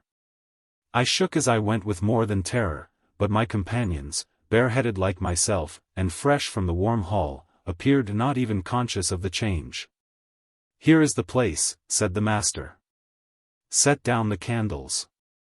I did as he bid me, and presently the flames went up, as steady as in a chamber, in the midst of the frosted trees, and I beheld these two brothers take their places. "The light is something in my eyes," said the master. "I will give you every advantage," replied Mr. Henry, shifting his ground, "for I think you are about to die." He spoke rather sadly than otherwise, yet there was a ring in his voice. "Henry Durie," said the master, "2 words before I begin. You are a fencer, you can hold a foil. You little know what a change it makes to hold a sword. And by that I know you are to fall. But see how strong is my situation. If you fall, I shift out of this country to where my money is before me. If I fall, where are you? My father, your wife, who is in love with me, as you very well know, your child even, who prefers me to yourself, how will these avenge me? Had you thought of that, dear Henry?" He looked at his brother with a smile, then made a fencing-room salute. Never a word said Mr. Henry, but saluted too, and the swords rang together. I am no judge of the play. My head, besides, was gone with cold and fear and horror, but it seems that Mr. Henry took and kept the upper hand from the engagement, crowding in upon his foe with a contained and glowing fury. Nearer and nearer he crept upon the man, till of a sudden the master leaped back with a little sobbing oath, and I believe the movement brought the light once more against his eyes. To it they went again, on the fresh ground, but now methought closer, Mr. Henry pressing more outrageously, the master beyond doubt with shaken confidence. For it is beyond doubt he now recognized himself for lost, and had some taste of the cold agony of fear, or he had never attempted the foul stroke. I cannot say I followed it, my untrained eye was never quick enough to seize details, but it appears he caught his brother's blade with his left hand, a practice not permitted. Certainly Mr. Henry only saved himself by leaping on one side, as certainly the master, lunging in the air, stumbled on his knee, and before he could move, the sword was through his body. I cried out with a stifled scream, and ran in, but the body was already fallen to the ground, where it writhed a moment like a trodden worm, and then lay motionless. "Look at his left hand," said Mr. Henry. "It is all bloody," said I. "On the inside?" said he. "It is cut on the inside," said I. "I thought so," said he, and turned his back. I opened the man's clothes. The heart was quite still, it gave not a flutter. "God forgive us, Mr. Henry," said I, "he is dead." "Dead?" he repeated, a little stupidly. And then, with a rising tone, "Dead?" "Dead," says he, and suddenly cast his bloody sword upon the ground. "What must we do?" said I. "Be yourself, sir. It is too late now, you must be yourself." He turned and stared at me. "Oh, Mackellar," says he, and put his face in his hands. I plucked him by the coat. "For God's sake, for all our sakes, be more courageous," said I. "What must we do?" He showed me his face with the same stupid stare. "Do?" says he. And with that his eye fell on the body, and, "Oh," he cries out, with his hand to his brow, as if he had never remembered. And, turning from me, made off towards the house of Durrisdeer at a strange stumbling run. I stood a moment mused, then it seemed to me my duty lay most plain on the side of the living. And I ran after him, leaving the candles on the frosty ground and the body lying in their light under the trees. But run as I pleased, he had the start of me, and was got into the house, and up to the hall, where I found him standing before the fire with his face once more in his hands. And as he so stood he visibly shuddered. Mr. Henry, I said, "this will be the ruin of us all." "What is this that I have done?" cries he, and then looking upon me with a countenance that I shall never forget, "Who is to tell the old man?" he said. The word knocked at my heart, but it was no time for weakness. I went and poured him out a glass of brandy. "Drink that," said I, "drink it down." I forced him to swallow it like a child. And, being still perished with the cold of the night, I followed his example. "It has to be told, Mackellar," said he. "It must be told." And he fell suddenly in a seat, my old lord's seat by the chimney side, and was shaken with dry sobs. Dismay came upon my soul, it was plain there was no help in Mr. Henry. "Well," said I, "sit there, and leave all to me." And taking a candle in my hand, I set forth out of the room in the dark house. There was no movement, I must suppose that all had gone unobserved. And I was now to consider how to smuggle through the rest with the like secrecy. It was no hour for scruples, and I opened my lady's door without so much as a knock, and passed boldly in. "There is some calamity happened," she cried, sitting up in bed. "Madam," said I will go forth again into the passage, and do you get as quickly as you can into your clothes. There is much to be done." She troubled me with no questions, nor did she keep me waiting. Ere I had time to prepare a word of that which I must say to her, she was on the threshold signing me to enter. "Madam," said I, "if you cannot be very brave, I must go elsewhere. For if no one helps me tonight, there is an end of the house of Durrisdeer." "I am very courageous," said she, and she looked at me with a sort of smile, very painful to see, but very brave too. "It has come to a duel," said I. "A duel?" she repeated. "A duel. Henry and the master," said I. "Things have been borne so long, things of which you know nothing, which you would not believe if I should tell. But tonight it went too far, and when he insulted you—" "Stop," said she. "He? Who?" "Oh! Madam," cried I, my bitterness breaking forth, "do you ask me such a question? Indeed, then, I may go elsewhere for help, there is none here." "I do not know in what I have offended you," said she. "Forgive me, put me out of this suspense." But I dared not tell her yet, I felt not sure of her. And at the doubt, and under the sense of impotence it brought with it, I turned on the poor woman with something near to anger. "Madam," said I, "we are speaking of two men, one of them insulted you, and you ask me which. I will help you to the answer. With one of these men you have spent all your hours, has the other reproached you? To one you have been always kind. To the other, as God sees me and judges between us two, I think not always, has his love ever failed you? Tonight one of these two men told the other, in my hearing, the hearing of a hired stranger, that you were in love with him. Before I say one word, you shall answer your own question, which was it? Nay, madam, you shall answer me another, if it has come to this dreadful end, whose fault is it? She stared at me like one dazzled. Good God, she said once, in a kind of bursting exclamation. And then a second time in a whisper to herself, Great God, in the name of mercy, Mackellar, what is wrong? She cried.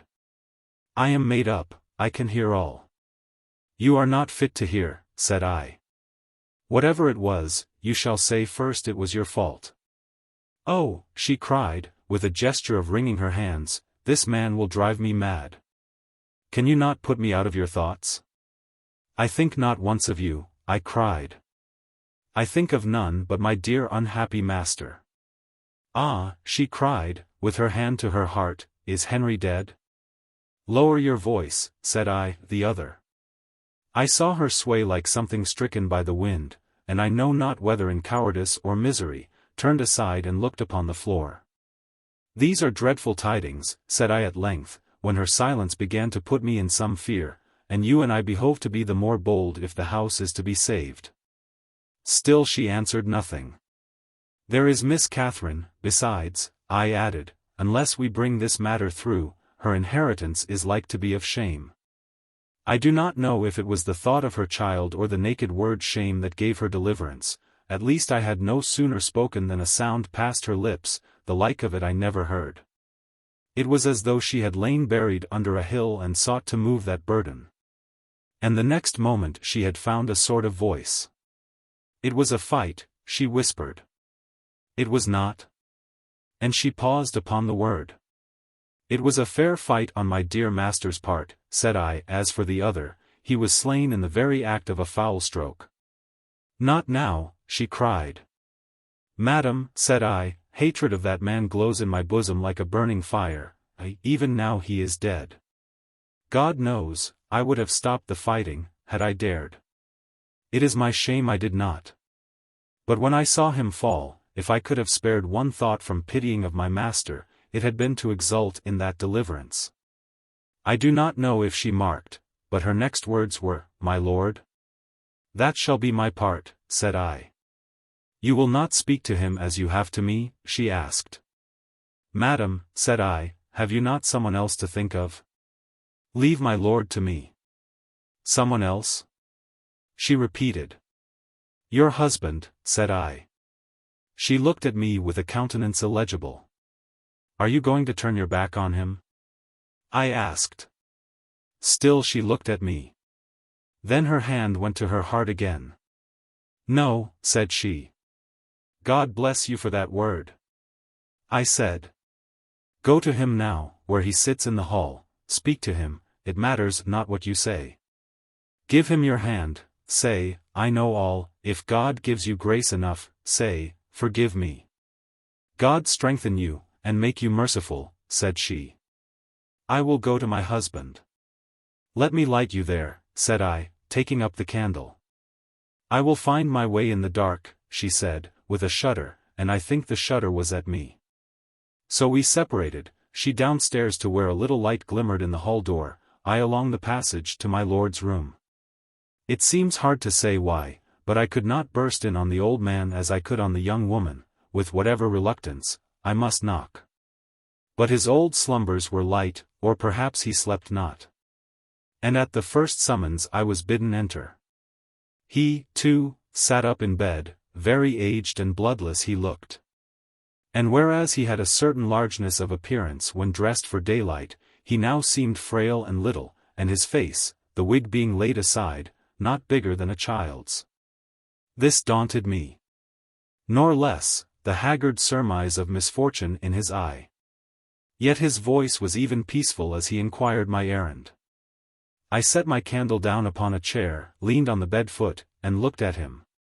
"Lord Durrisdeer," said I, "it is very well known to you that I am a partisan in your family." "I hope we are none of us partisans," said he. "That you love my son sincerely, I have always been glad to recognize." "Oh, my lord, we are past the hour of these civilities," I replied. "If we are to save anything out of the fire, we must look the fact in its bare countenance. A partisan I am, partisans we have all been. It is as a partisan that I am here in the middle of the night to plead before you. Hear me, before I go, I will tell you why." "I would always hear you, Mr. Mackellar," said he, "and that at any hour, whether of the day or night, for I would be always sure you had a reason. You spoke once before to very proper purpose. I have not forgotten that." "I am here to plead the cause of my master," I said. "I need not tell you how he acts. You know how he is placed. You know with what generosity he has always met your wishes." I corrected myself, stumbling at that name of son. "You know, you must know, what he has suffered about his wife." "Mr. Mackellar," cried my lord, rising in bed like a bearded lion. "You said you would hear me," I continued. "What you do not know, what you should know, one of the things I am here to speak of, is the persecution he must bear in private. Your back is not turned before one whom I dare not name to you falls upon him with the most unfeeling taunts. Twits him, pardon me, my lord, twits him with your partiality, calls him Jacob, calls him clown, pursues him with ungenerous raillery, not to be borne by man. And let but one of you appear, instantly he changes, and my master must smile and courtesy to the man who has been feeding him with insults. I know, for I have shared in some of it, and I tell you the life is insupportable. All these months it has endured. It began with the man's landing. It was by the name of Jacob that my master was greeted the first night. My lord made a movement as if to throw aside the clothes and rise. "If there be any truth in this," said he. "Do I look like a man lying?" I interrupted, checking him with my hand. "You should have told me at first," he said. "Ah, my lord.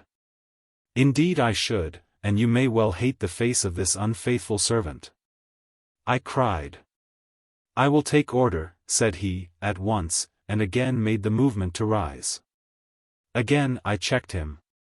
"I have not done," said I, "would God I had. All this my dear, unfortunate patron has endured without help or countenance. Your own best word, my lord, was only gratitude." "Oh, but he was your son too." "He had no other father.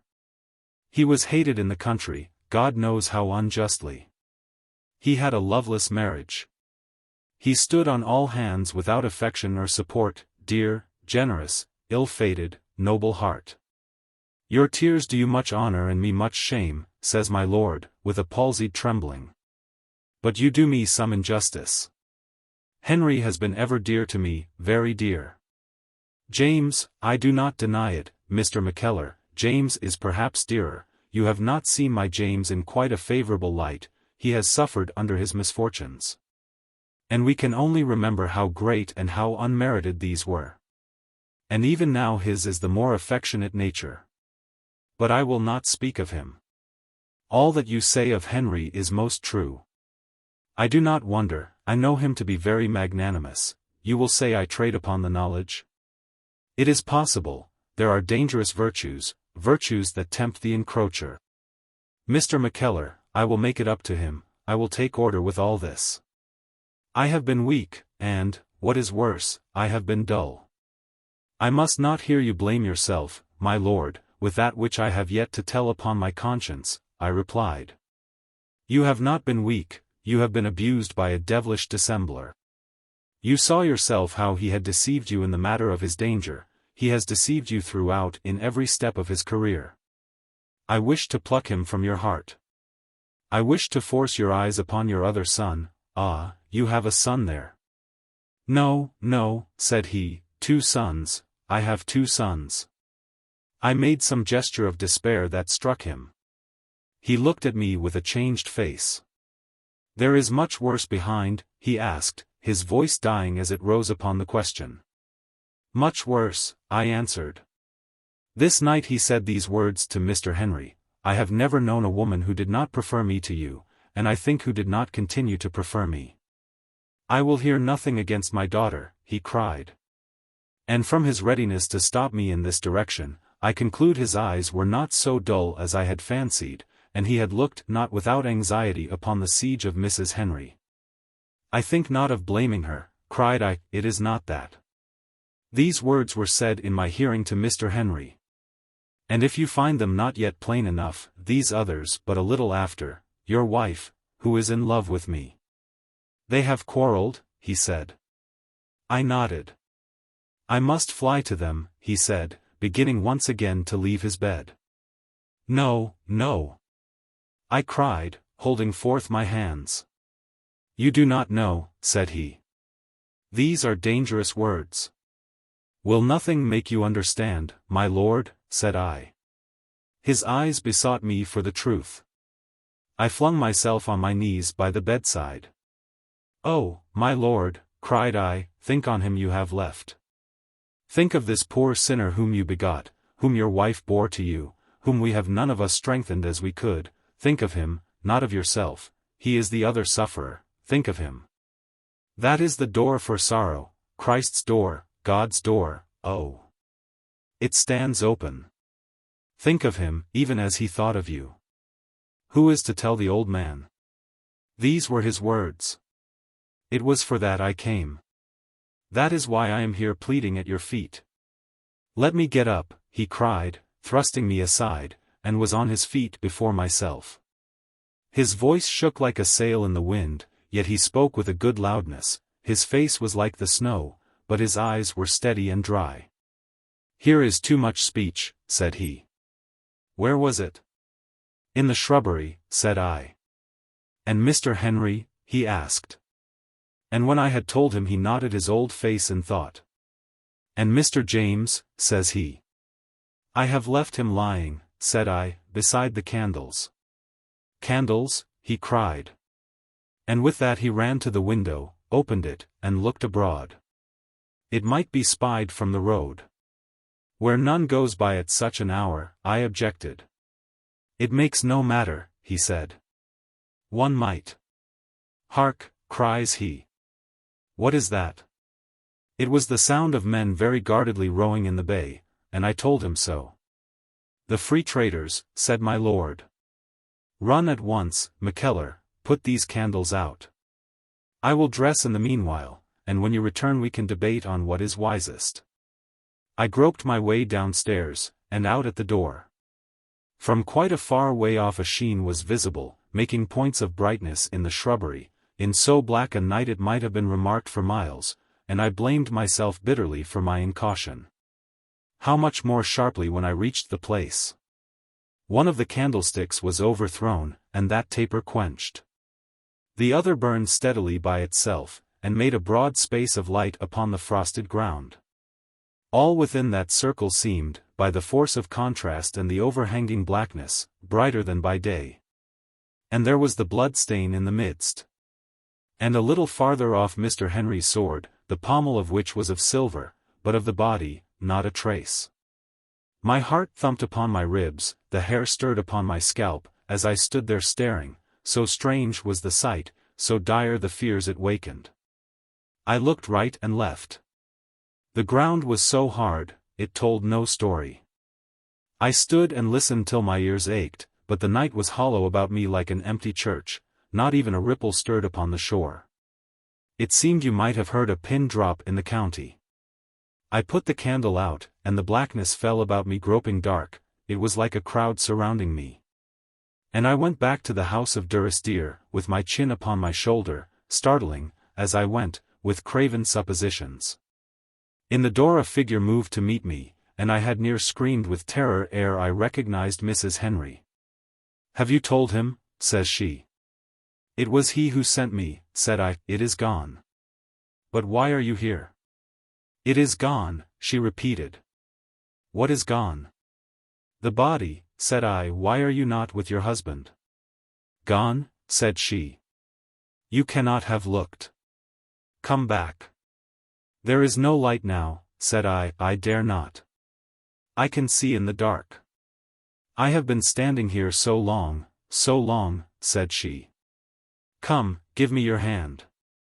We returned to the shrubbery hand in hand, and to the fatal place. Take care of the blood, said I. Blood, she cried, and started violently back. I suppose it will be, said I. I am like a blind man. No, said she, nothing. Have you not dreamed? Ah, would to God we had, cried I. She spied the sword, picked it up, and seeing the blood, let it fall again with her hands thrown wide. Ah! She cried, and then, with an instant courage, handled it the second time, and thrust it to the hilt into the frozen ground. I will take it back and clean it properly, says she, and again looked about her on all sides. It cannot be that he was dead, she added. There was no flutter of his heart, said I, and then remembering, why are you not with your husband? It is no use, said she, he will not speak to me. Not speak to you? I repeated. Oh! You have not tried. You have a right to doubt me, she replied, with a gentle dignity. At this, for the first time, I was seized with sorrow for her. God knows, madam, I cried, God knows I am not so hard as I appear, on this dreadful night who can veneer his words? But I am a friend to all who are not Henry Durie's enemies. It is hard, then, you should hesitate about his wife, said she. I saw all at once, like the rending of a veil, how nobly she had borne this unnatural calamity, and how generously my reproaches. We must go back and tell this to my lord, said I. Him I cannot face, she cried. You will find him the least moved of all of us, said I. And yet I cannot face him, said she. Well, said I, you can return to Mr. Henry, I will see my lord. As we walked back, I bearing the candlesticks, she the sword, a strange burden for that woman, she had another thought. Should we tell Henry? She asked. Let my lord decide, said I. My lord was nearly dressed when I came to his chamber. He heard me with a frown. The free traders, said he. But whether dead or alive? I thought him, said I, and paused, ashamed of the word. I know, but you may very well have been in error. Why should they remove him if not living? He asked. Oh! Here is a great door of hope. It must be given out that he departed, as he came, without any note of preparation. We must save all scandal. I saw he had fallen, like the rest of us, to think mainly of the house. Now that all the living members of the family were plunged in irremediable sorrow, it was strange how we turned to that conjoint abstraction of the family itself, and sought to bolster up the airy nothing of its reputation, not the Duries only, but the hired steward himself. Are we to tell Mr. Henry? I asked him. I will see, said he. I am going first to visit him, then I go forth with you to view the shrubbery and consider. We went downstairs into the hall. Mr. Henry sat by the table with his head upon his hand, like a man of stone. His wife stood a little back from him, her hand at her mouth, it was plain she could not move him. My old lord walked very steadily to where his son was sitting, he had a steady countenance, too, but methought a little cold. When he was come quite up, he held out both his hands and said, My son. With a broken, strangled cry, Mr. Henry leaped up and fell on his father's neck, crying and weeping, the most pitiful sight that ever a man witnessed. Oh! Father, he cried, you know I loved him. You know I loved him in the beginning, I could have died for him, you know that. I would have given my life for him and you. Oh! Say you know that. Oh! Say you can forgive me. Oh, father, father, what have I done, what have I done? And we used to be bairns together. And wept and sobbed, and fondled the old man, and clutched him about the neck, with a passion of a child in terror. And then he caught sight of his wife, you would have thought for the first time, where she stood weeping to hear him, and in a moment had fallen at her knees. "And oh my lass," he cried, "you must forgive me, too. Not your husband, I have only been the ruin of your life. But you knew me when I was a lad, there was no harm in Henry Durie then. He meant I to be a friend to you. It's him, it's the old bairn that played with you, oh, can ye never, never forgive him?" Throughout all this my lord was like a cold, kind spectator with his wits about him. At the first cry, which was indeed enough to call the house about us, he had said to me over his shoulder, "Close the door." And now he nodded to himself. "We may leave him to his wife now," says he. "Bring a light, Mr. Mackellar." Upon my going forth again with my lord, I was aware of a strange phenomenon. For though it was quite dark, and the night not yet old, methought I smelt the morning. At the same time there went a tossing through the branches of the evergreens, so that they sounded like a quiet sea, and the air puffed at times against our faces, and the flame of the candle shook. We made the more speed, I believe, being surrounded by this bustle, visited the scene of the duel, where my lord looked upon the blood with stoicism. And passing farther on toward the landing place, came at last upon some evidences of the truth. For, first of all, where was a pool across the path, the ice had been trodden in, plainly by more than one man's weight. Next, and but a little farther, a young tree was broken, and down by the landing place, where the traders' boats were usually beached. Another stain of blood marked where the body must have been infallibly set down to rest the bearers. The stain we set ourselves to wash away with the sea-water, carrying it in my lord's hat, and as we were thus engaged there came up a sudden moaning gust and left us instantly benighted. "It will come to snow," says my lord, "and the best thing that we could hope. Let us go back now, we can do nothing in the dark." As we went houseward, the wind being again subsided, we were aware of a strong pattering noise about us in the night, and when we issued from the shelter of the trees, we found it raining smartly. Throughout the whole of this, my lord's clearness of mind, no less than his activity of body, had not ceased to minister to my amazement. He set the crown upon it in the council we held on our return. The free traders had certainly secured the master, though whether dead or alive we were still left to our conjectures. The rain would, long before day, wipe out all marks of the transaction, by this we must profit. The master had unexpectedly come after the fall of night. It must now be given out he had as suddenly departed before the break of day. And, to make all this plausible, it now only remained for me to mount into the man's chamber, and pack and conceal his baggage. True, we still lay at the discretion of the traders. But that was the incurable weakness of our guilt. I heard him, as I said, with wonder, and hastened to obey. Mr. and Mrs. Henry were gone from the hall, my lord, for warmth's sake, hurried to his bed.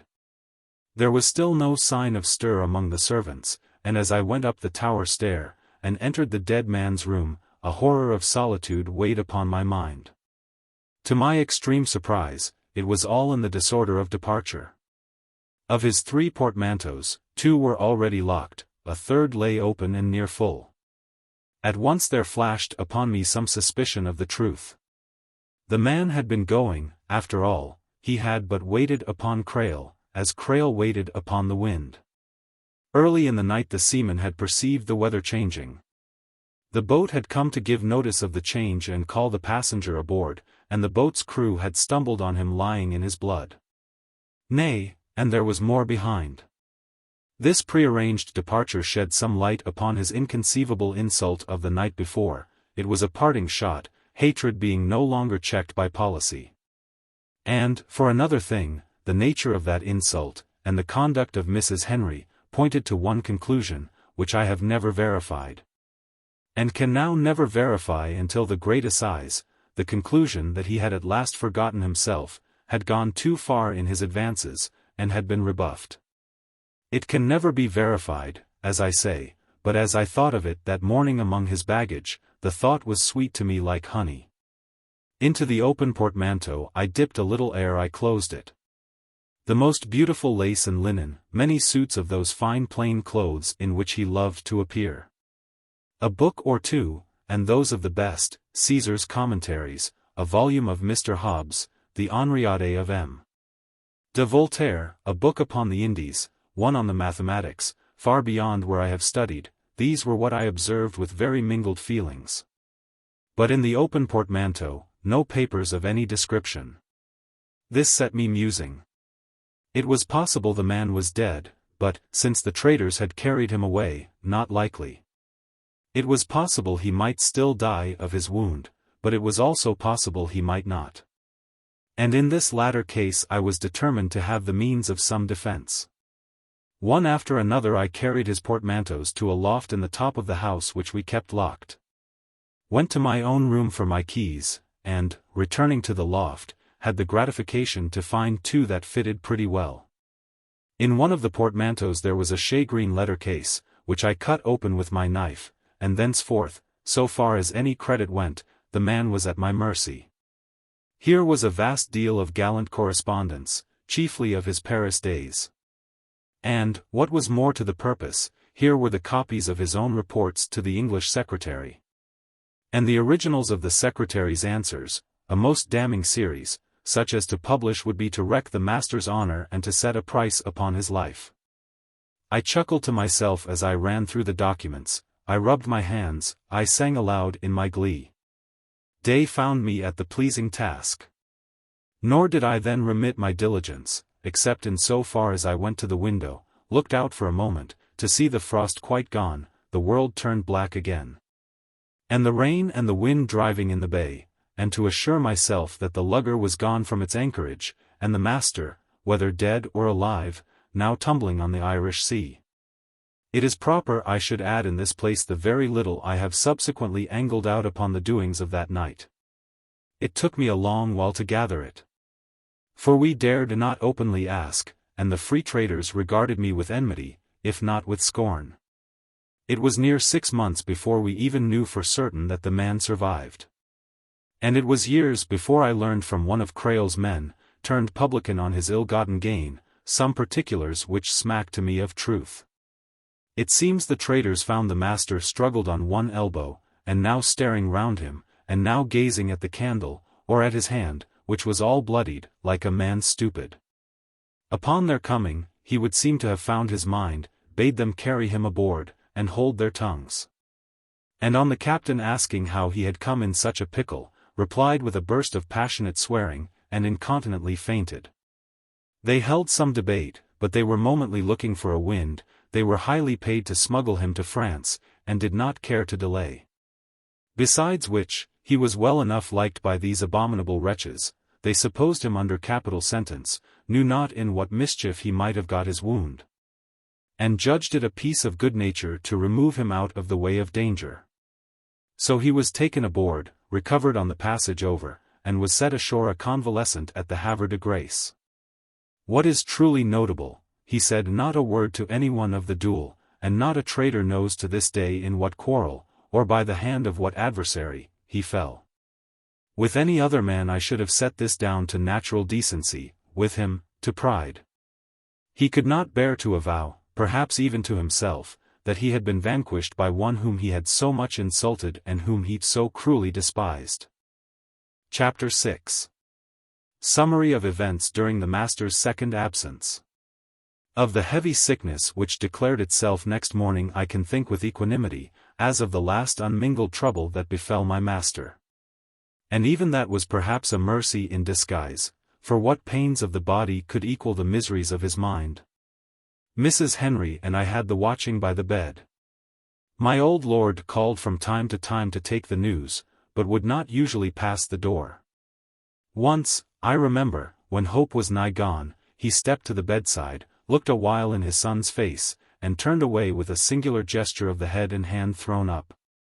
That remains upon my mind as something tragic. Such grief and such a scorn of sublunary things were there expressed.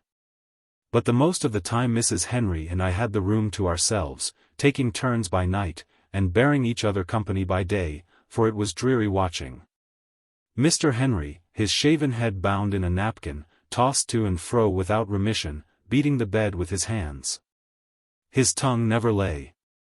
His voice ran continuously like a river, so that my heart was weary with the sound of it. It was notable, and to me inexpressibly mortifying, that he spoke all the while on matters of no import, comings and goings, horses, which he was ever calling to have saddled. Thinking perhaps, the poor soul, that he might ride away from his discomfort, matters of the garden, the salmon nets, and, what I particularly raged to hear, continually of his affairs. Ciphering figures and holding disputation with the tenantry.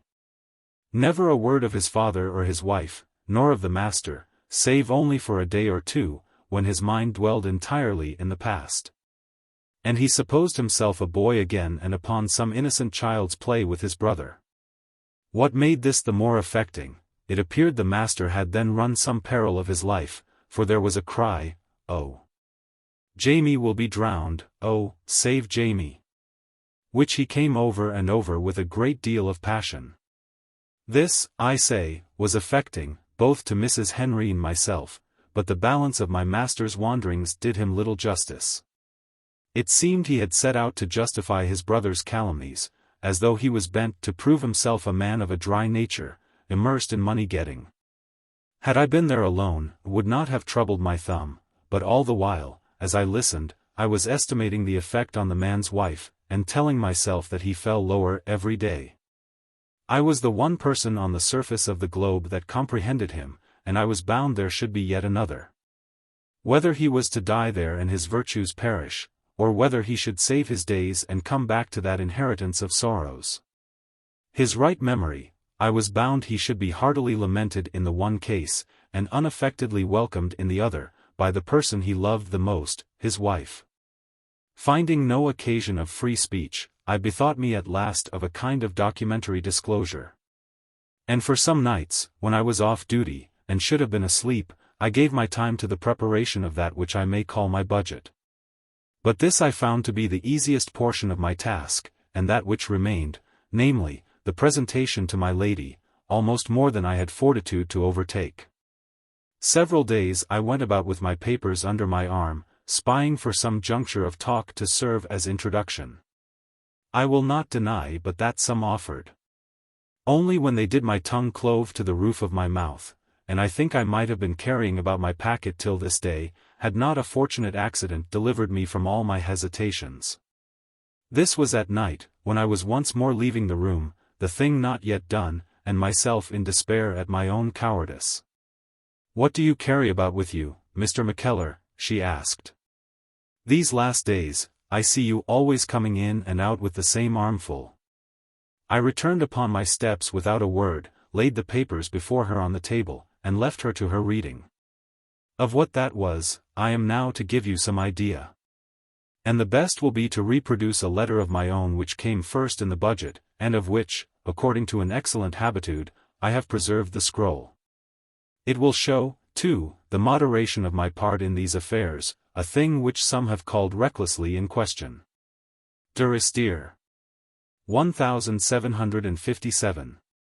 Honored Madam, I trust one would not step out of my place without occasion. But I see how much evil has flowed in the past to all of your noble house from that unhappy and secretive fault of reticency.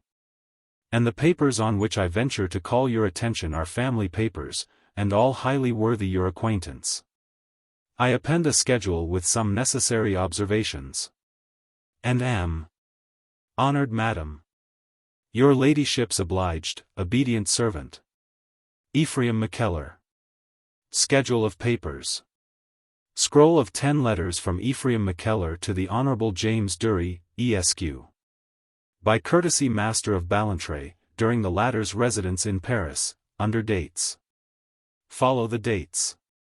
Nota, to be read in connection with B and C. 7 original letters from the said Master of Ballantrae to the said E. Mackellar, under dates. Follow the dates. 3 original letters from the said Master of Ballantrae to the Hon. Henry Durie, Esq., under dates. Follow the dates. Nota, given me by Mr. Henry to answer, copies of my answers A4, A5, and A9 of these productions. The purport of Mr. Henry's communications, of which I can find no scroll, may be gathered from those of his unnatural brother. A correspondence, original and scroll, extending over a period of 3 years till January of the current year, between the said Master of Ballantrae and Under-Secretary of State. 27 in all. Nota, found among the Master's papers. Weary as I was with watching and distress of mind, it was impossible for me to sleep. All night long I walked in my chamber, revolving what should be the issue, and sometimes repenting the temerity of my immixture in affairs so private. And with the first peep of the morning I was at the sick-room door. Mrs. Henry had thrown open the shutters, and even the window, for the temperature was mild. She looked steadfastly before her. Where was nothing to see, or only the blue of the morning creeping among woods. Upon the stir of my entrance she did not so much as turn about her face, a circumstance from which I augured very ill. "Madam," I began, and then again, "Madam," but could make no more of it. Nor yet did Mrs. Henry come to my assistance with a word. In this pass I began gathering up the papers where they lay scattered on the table, and the first thing that struck me, their bulk appeared to have diminished. Once I ran them through, and twice. But the correspondence with the Secretary of State, on which I had reckoned so much against the future, was nowhere to be found. I looked in the chimney. Amid the smouldering embers, black ashes of paper fluttered in the draught, and at that my timidity vanished. "Good God, madam," cried I, in a voice not fitting for a sick-room, "good God, madam, what have you done with my papers?" "I have burned them," said Mrs. Henry, turning about. "It is enough, it is too much, that you and I have seen them." "This is a fine night's work that you have done," cried I. "And all to save the reputation of a man that ate bread by the shedding of his comrade's blood, as I do by the shedding of ink. To save the reputation of that family in which you are a servant, Mr. Mackellar," she returned, "and for which you have already done so much." "It is a family I will not serve much longer," I cried, "for I am driven desperate. You have stricken the sword out of my hands, you have left us all defenseless. I had always these letters I could shake over his head, and now, what is to do? We are so falsely situate we dare not show the man the door, the country would fly on fire against us. And I had this one hold upon him, and now it is gone, now he may come back tomorrow, and we must all sit down with him to dinner, go for a stroll with him on the terrace, or take a hand at cards. Of all things, to divert his leisure. No, madam. God forgive you, if he can find it in his heart, for I cannot find it in mine. I wonder to find you so simple, Mr. Mackellar," said Mrs. Henry. "What does this man value reputation? But he knows how high we prize it, he knows we would rather die than make these letters public, and do you suppose he would not trade upon the knowledge? What you call your sword, Mr. Mackellar, and which had been won indeed against a man of any remnant of propriety, would have been but a sword of paper against him. He would smile in your face at such a threat. He stands upon his degradation, he makes that his strength, it is in vain to struggle with such characters." She cried out this last a little desperately, and then with more quiet, "No, Mr. Mackellar, I have thought upon this matter all night, and there is no way out of it. Papers or no papers, the door of this house stands open for him, he is the rightful heir, forsooth. If we sought to exclude him, all would redound against poor Henry, and I should see him stoned again upon the streets. Ah! If Henry dies, it is a different matter.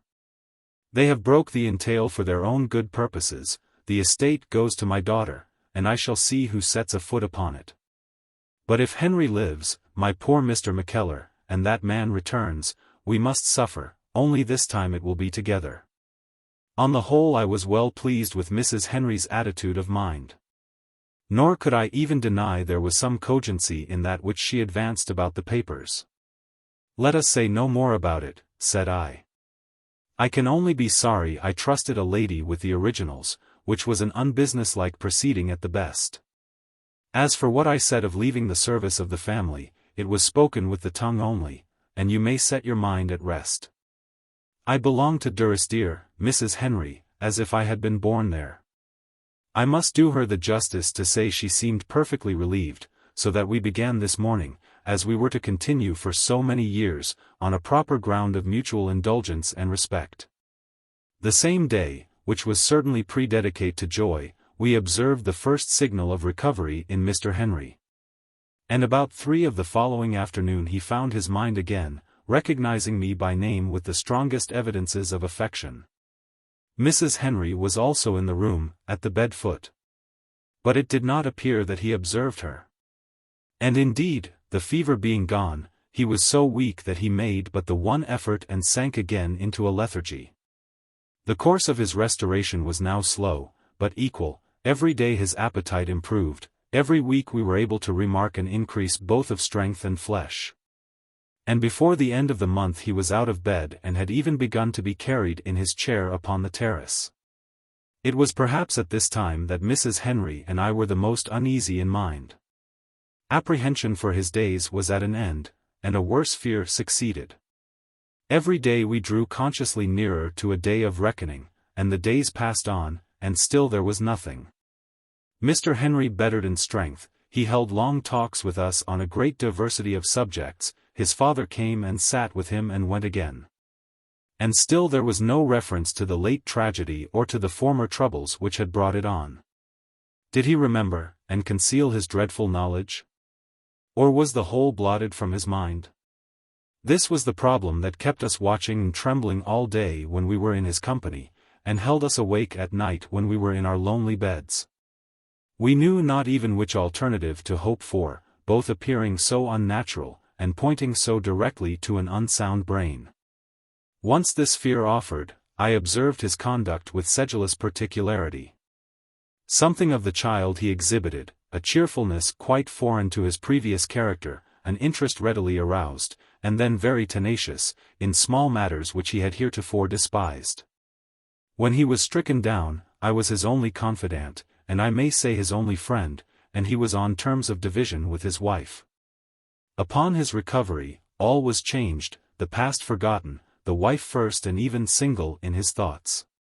He turned to her with all his emotions, like a child to its mother, and seemed secure of sympathy. Called her in all his needs with something of that querulous familiarity that marks a certainty of indulgence, and I must say, in justice to the woman, he was never disappointed. To her, indeed, this changed behavior was inexpressibly affecting, and I think she felt it secretly as a reproach. So that I have seen her, in early days, escape out of the room that she might indulge herself in weeping. But to me the change appeared not natural. And viewing it along with all the rest, I began to wonder, with many head shakings, whether his reason were perfectly erect. As this doubt stretched over many years, endured indeed until my master's death, and clouded all our subsequent relations, I may well consider of it more at large. When he was able to resume some charge of his affairs, I had many opportunities to try him with precision. There was no lack of understanding, nor yet of authority. But the old continuous interest had quite departed, he grew readily fatigued, and fell to yawning. And he carried into money relations, where it is certainly out of place, a facility that bordered upon slackness. True, since we had no longer the exactions of the master to contend against, there was the less occasion to raise strictness into principle or do battle for a farthing. True, again, there was nothing excessive in these relaxations, or I would have been no party to them. But the whole thing marked a change, very slight yet very perceptible. And though no man could say my master had gone at all out of his mind, no man could deny that he had drifted from his character. It was the same to the end, with his manner and appearance. Some of the heat of the fever lingered in his veins, his movements a little hurried, his speech notably more voluble, yet neither truly amiss. His whole mind stood open to happy impressions, welcoming these and making much of them. But the smallest suggestion of trouble or sorrow he received with visible impatience, and dismissed again with immediate relief. It was to this temper that he owed the felicity of his later days. And yet here it was, if anywhere, that you could call the man insane. A great part of this life consists in contemplating what we cannot cure. But Mr. Henry, if he could not dismiss solicitude by an effort of the mind, must instantly and at whatever cost annihilate the cause of it, so that he played alternately the ostrich and the bull. It is to this strenuous cowardice of pain that I have to set down all the unfortunate and excessive steps of his subsequent career. Certainly this was the reason of his beating Manus, the groom, a thing so much out of all his former practice, and which awakened so much comment at the time. It is to this, again, that I must lay the total loss of near upon £200, more than the half of which I could have saved if his impatience would have suffered me. But he preferred loss or any desperate extreme to a continuance of mental suffering. All this has led me far from our immediate trouble, whether he remembered or had forgotten his late dreadful act. And if he remembered, in what light he viewed it. The truth burst upon us suddenly, and was indeed one of the chief surprises of my life. He had been several times abroad, and was now beginning to walk a little with an arm, when it chanced I should be left alone with him upon the terrace. He turned to me with a singular furtive smile, such as schoolboys use when in fault, and says he, in a private whisper, and without the least preface, "Where have you buried him?" I could not make one sound in answer. "Where have you buried him?" he repeated. "I want to see his grave." I conceived I had best take the bull by the horns. "Mr. Henry," said I have news to give that will rejoice you exceedingly. In all human likelihood, your hands are clear of blood. I reason from certain indices. And by these it should appear your brother was not dead, but was carried in a swound on board the lugger. But now he may be perfectly recovered. What there was in his countenance I could not read. "James?" he asked. "Your brother James," I answered. I would not raise a hope that may be found deceptive, but in my heart I think it very probable he is alive. "Ah," says Mr. Henry. And suddenly rising from his seat with more alacrity than he had yet discovered, set one finger on my breast, and cried at me in a kind of screaming whisper. "Mackellar," these were his words, "nothing can kill that man. He is not mortal. He is bound upon my back to all eternity, to all God's eternity," says he, and, sitting down again, fell upon a stubborn silence. A day or two after, with the same secret smile, and first looking about as if to be sure we were alone, "Mackellar," said he, "when you have any intelligence, be sure and let me know. We must keep an eye upon him, or he will take us when we least expect." "He will not show face here again," said I. "Oh yes, he will," said Mr. Henry. "Wherever I am, there will he be." And again he looked all about him.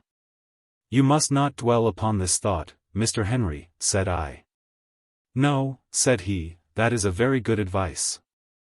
We will never think of it, except when you have news. And we do not know yet," he added, "he may be dead." The manner of his saying this convinced me thoroughly of what I had scarce ventured to suspect, that, so far from suffering any penitence for the attempt, he did but lament his failure. This was a discovery I kept to myself, fearing it might do him a prejudice with his wife. But I might have saved myself the trouble. She had divined it for herself, and found the sentiment quite natural. Indeed, I could not but say that there were three of us, all of the same mind. Nor could any news have reached Durrisdeer more generally welcome than tidings of the master's death. This brings me to speak of the exception, my old lord. As soon as my anxiety for my own master began to be relaxed, I was aware of a change in the old gentleman, his father, that seemed to threaten mortal consequences. His face was pale and swollen. As he sat in the chimney side with his Latin, he would drop off sleeping and the book roll in the ashes. Some days he would drag his foot, others stumble in speaking. The amenity of his behavior appeared more extreme, full of excuses for the least trouble, very thoughtful for all, to myself, of a most flattering civility. One day, that he had sent for his lawyer, and remained a long while private, he met me as he was crossing the hall with painful footsteps, and took me kindly by the hand. "Mr. Mackellar," said he, "I have had many occasions to set a proper value on your services, and today, when I recast my will, I have taken the freedom to name you for one of my executors. I believe you bear love enough to our house to render me this service.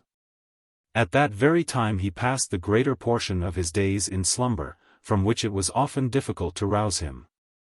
Seemed to have lost all count of years, and had several times, particularly on waking, called for his wife and for an old servant whose very gravestone was now green with moss. If I had been put to my oath, I must have declared he was incapable of testing.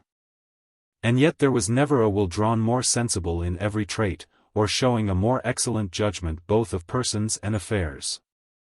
His dissolution, though it took not very long, proceeded by infinitesimal gradations. His faculties decayed together steadily. The power of his limbs was almost gone, he was extremely deaf, his speech had sunk into mere mumblings. And yet to the end he managed to discover something of his former courtesy and kindness, pressing the hand of any that helped him, presenting me with one of his Latin books, in which he had laboriously traced my name, and in 1,000 ways reminding us of the greatness of that loss which it might almost be said we had already suffered. To the end, the power of articulation returned to him in flashes. It seemed he had only forgotten the art of speech as a child forgets his lesson, and at times he would call some part of it to mind. On the last night of his life he suddenly broke silence with these words from Virgil, Natique patrisque, alma, precer, miserere, perfectly uttered, and with a fitting accent. At the sudden clear sound of it we started from our several occupations, but it was in vain we turned to him, he sat there silent, and, to all appearance, fatuous. A little later he was had to bed with more difficulty than ever before, and some time in the night, without any mortal violence, his spirit fled. At a far later period I chanced to speak of these particulars with a doctor of medicine, a man of so high a reputation that I scruple to adduce his name. By his view of it, father and son both suffered from the same affection, the father from the strain of his unnatural sorrows, the son, perhaps in the excitation of the fever. Each had ruptured a vessel in the brain, and there was probably, my doctor added, some predisposition in the family to accidents of that description.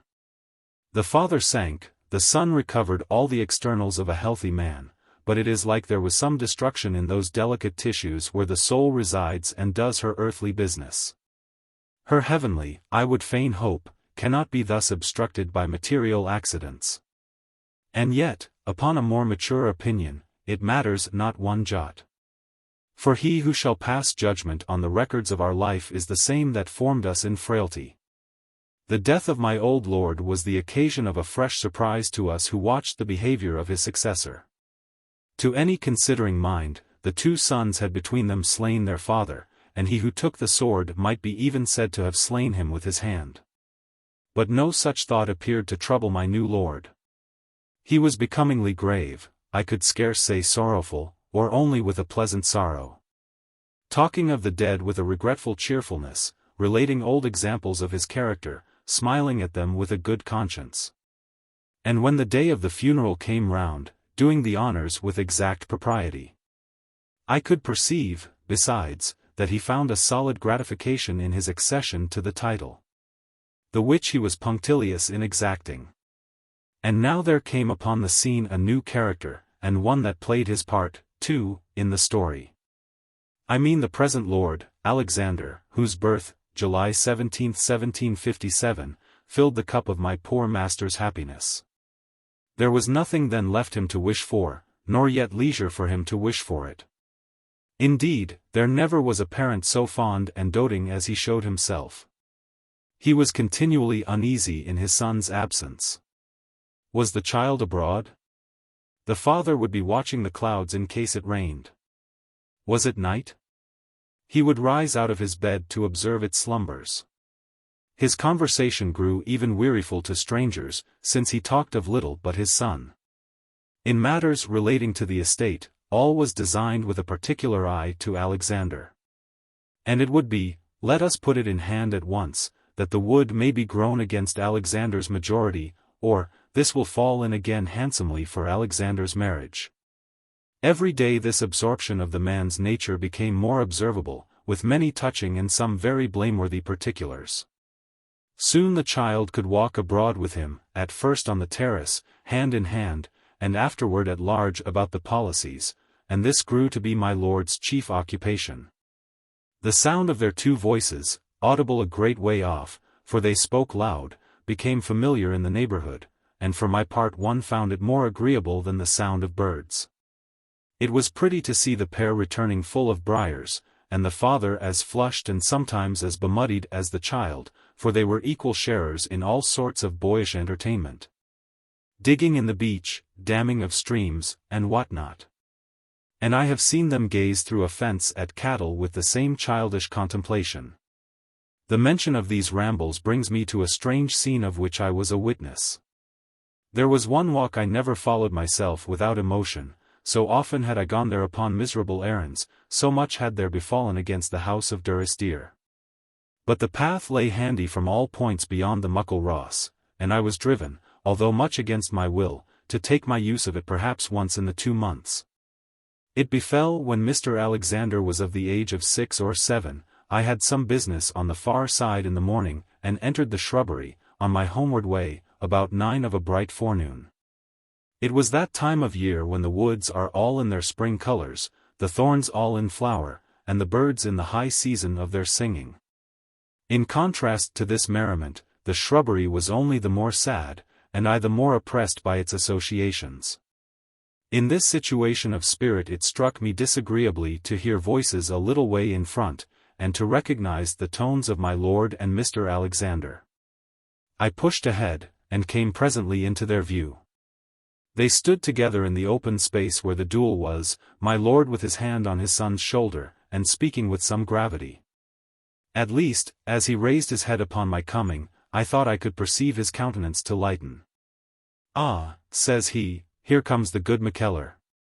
I have just been telling Sandy the story of this place, and how there was a man whom the devil tried to kill, and how near he came to kill the devil instead. I had thought it strange enough he should bring the child into that scene, that he should actually be discoursing of his act, past measure. But the worst was yet to come, for he added, turning to his son, "You can ask Mackellar, he was here and saw it." "Did you really see the devil?" asked the child. "I have not heard the tale," I replied, "and I am in a press of business."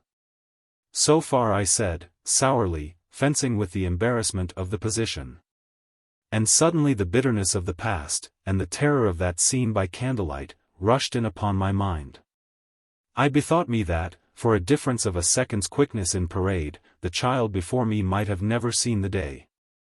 And the emotion that always fluttered round my heart in that dark shrubbery burst forth in words. "But so much is true," I cried, "that I have met the devil in these woods, and seen him foiled here. Blessed be God that we escaped with life, blessed be God that one stone yet stands upon another in the walls of Durrisdeer. And, oh, Mr. Alexander, if ever you come by this spot, though it was 100 years hence, and you came with the gayest and the highest in the land, would step aside and remember a bit prayer." My lord bowed his head gravely. "Ah," says he, "Mackellar is always in the right. Come, Alexander, take your bonnet off." And with that he uncovered, and held out his hand. "O Lord," said he, "I thank thee and my son thanks thee, for thy manifold great mercies. Let us have peace for a little, defend us from the evil man. Smite him, O Lord, upon the lying mouth." The last broke out of him like a cry, and at that, whether remembered anger choked his utterance, or whether he perceived this was a singular sort of prayer, at least he suddenly came to a full stop. And, after a moment, set back his hat upon his head. "I think you have forgot a word, my lord," said I. "Forgive us our trespasses, as we forgive them that trespass against us. For thine is the kingdom, and the power, and the glory, forever and ever. Amen." "Ah! That is easy saying," said my lord. "That is very easy saying, Mackellar. But for me to forgive, I think I would cut a very silly figure if I had the affectation to pretend it." "The bairn, my lord," said I, with some severity, for I thought his expressions little fitted for the ears of children. "Why, very true," said he. "This is dull work for a bairn. Let's go nesting."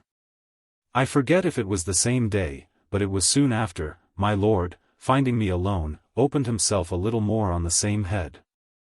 "Mackellar," he said, "I am now a very happy man." "I think so indeed, my lord," said I, "and the sight of it gives me a light heart."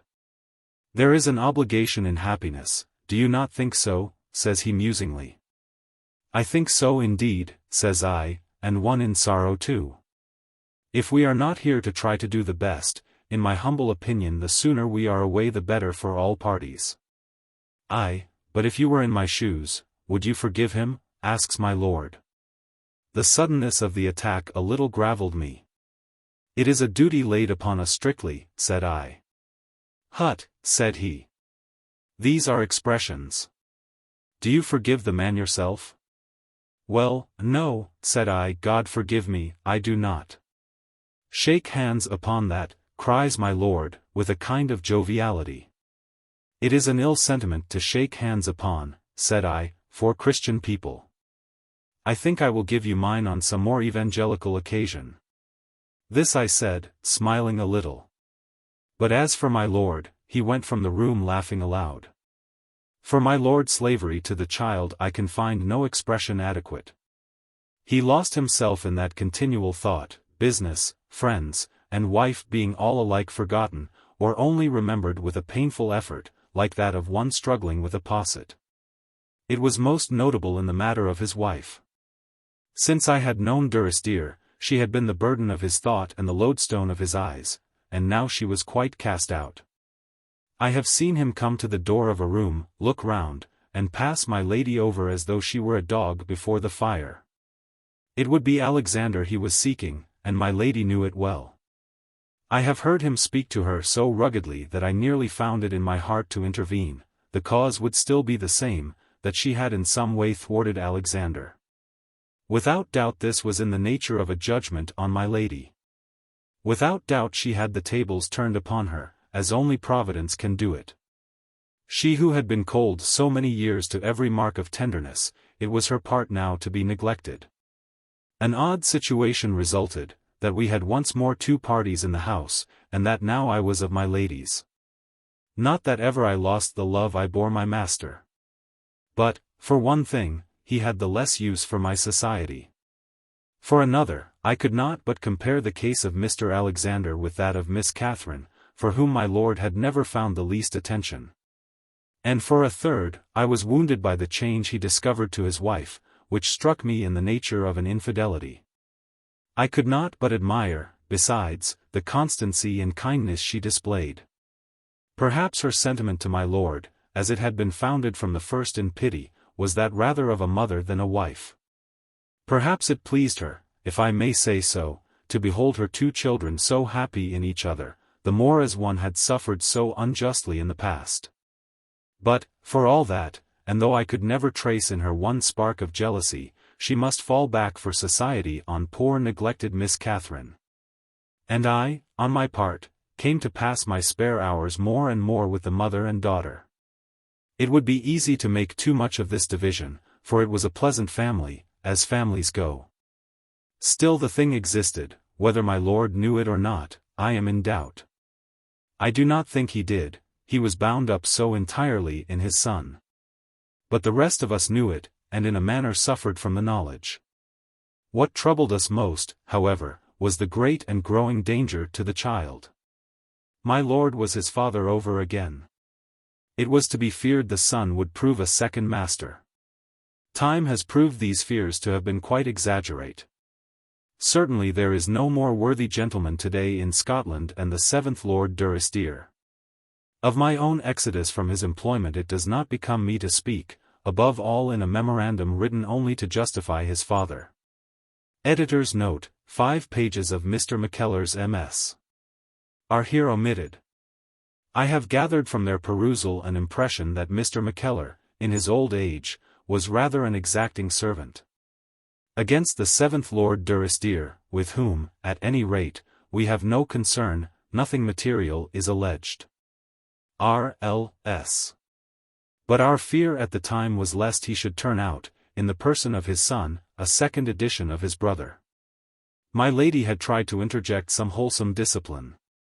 She had been glad to give that up, and now looked on with secret dismay. Sometimes she even spoke of it by hints.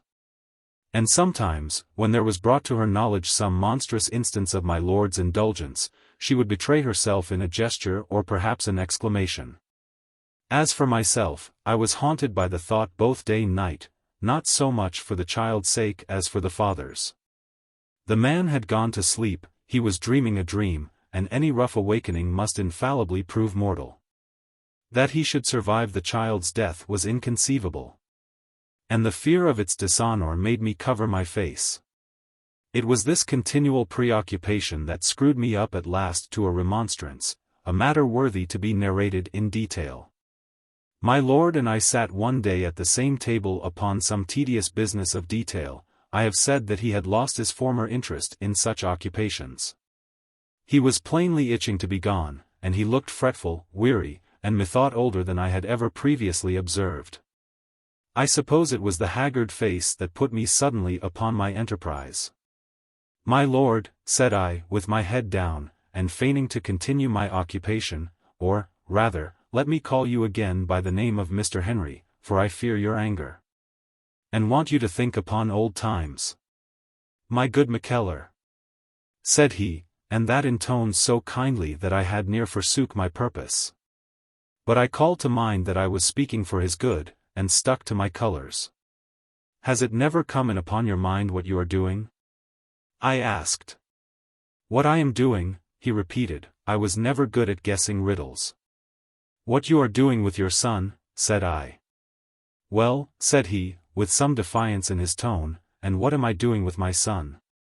Your father was a very good man, says I, straying from the direct path. But do you think he was a wise father? There was a pause before he spoke, and then, I say nothing against him, he replied. I had the most cause perhaps, but I say nothing. Why, there it is, said I, you had the cause at least. And yet your father was a good man, I never knew a better, save on the one point, nor yet a wiser. Where he stumbled, it is highly possible another man should fall. He had the 2 sons. My lord rapped suddenly and violently on the table. What is this? Cried he. Speak out. I will, then, said I, my voice almost strangled with the thumping of my heart. If you continue to indulge Mr. Alexander, you are following in your father's footsteps. Beware, my lord, lest, when he grows up, your son should follow in the master's. I had never meant to put the thing so crudely. But in the extreme of fear there comes a brutal kind of courage, the most brutal indeed of all, and I burnt my ships with that plain word. I never had the answer. When I lifted my head, my lord had risen to his feet, and the next moment he fell heavily on the floor. The fit or seizure endured not very long. He came to himself vacantly, put his hand to his head, which I was then supporting, and says he, in a broken voice, I have been ill, and a little after, help me.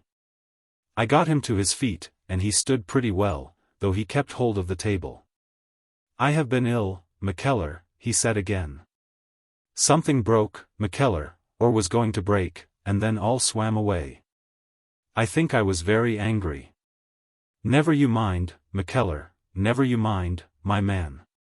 I wouldna hurt a hair upon your head. Too much has come and gone. It's a certain thing between us two. But I think, Mackellar, I will go to Mrs. Henry. I think I will go to Mrs. Henry, said he, and got pretty steadily from the room, leaving me overcome with penitence.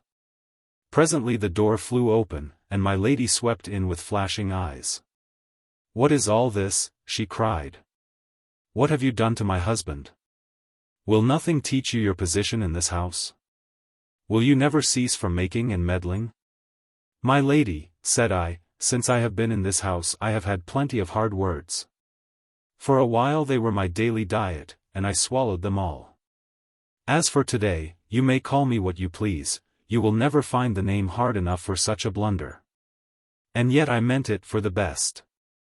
I told her all with ingenuity, even as it is written here, and when she had heard me out, she pondered, and I could see her animosity fall. Yes, she said, you meant well indeed. I have had the same thought myself, or the same temptation rather, which makes me pardon you. But, dear God, can you not understand that he can bear no more? He can bear no more, she cried. The cord is stretched to snapping. What matters the future if he have 1 or 2 good days? Amen, said I will meddle no more. I am pleased enough that you should recognize the kindness of my meaning. Yes, said my lady, but when it came to the point, I have to suppose your courage failed you. For what you said was said cruelly. She paused, looking at me, then suddenly smiled a little, and said a singular thing. Do you know what you are, Mr. Mackellar? You are an old maid.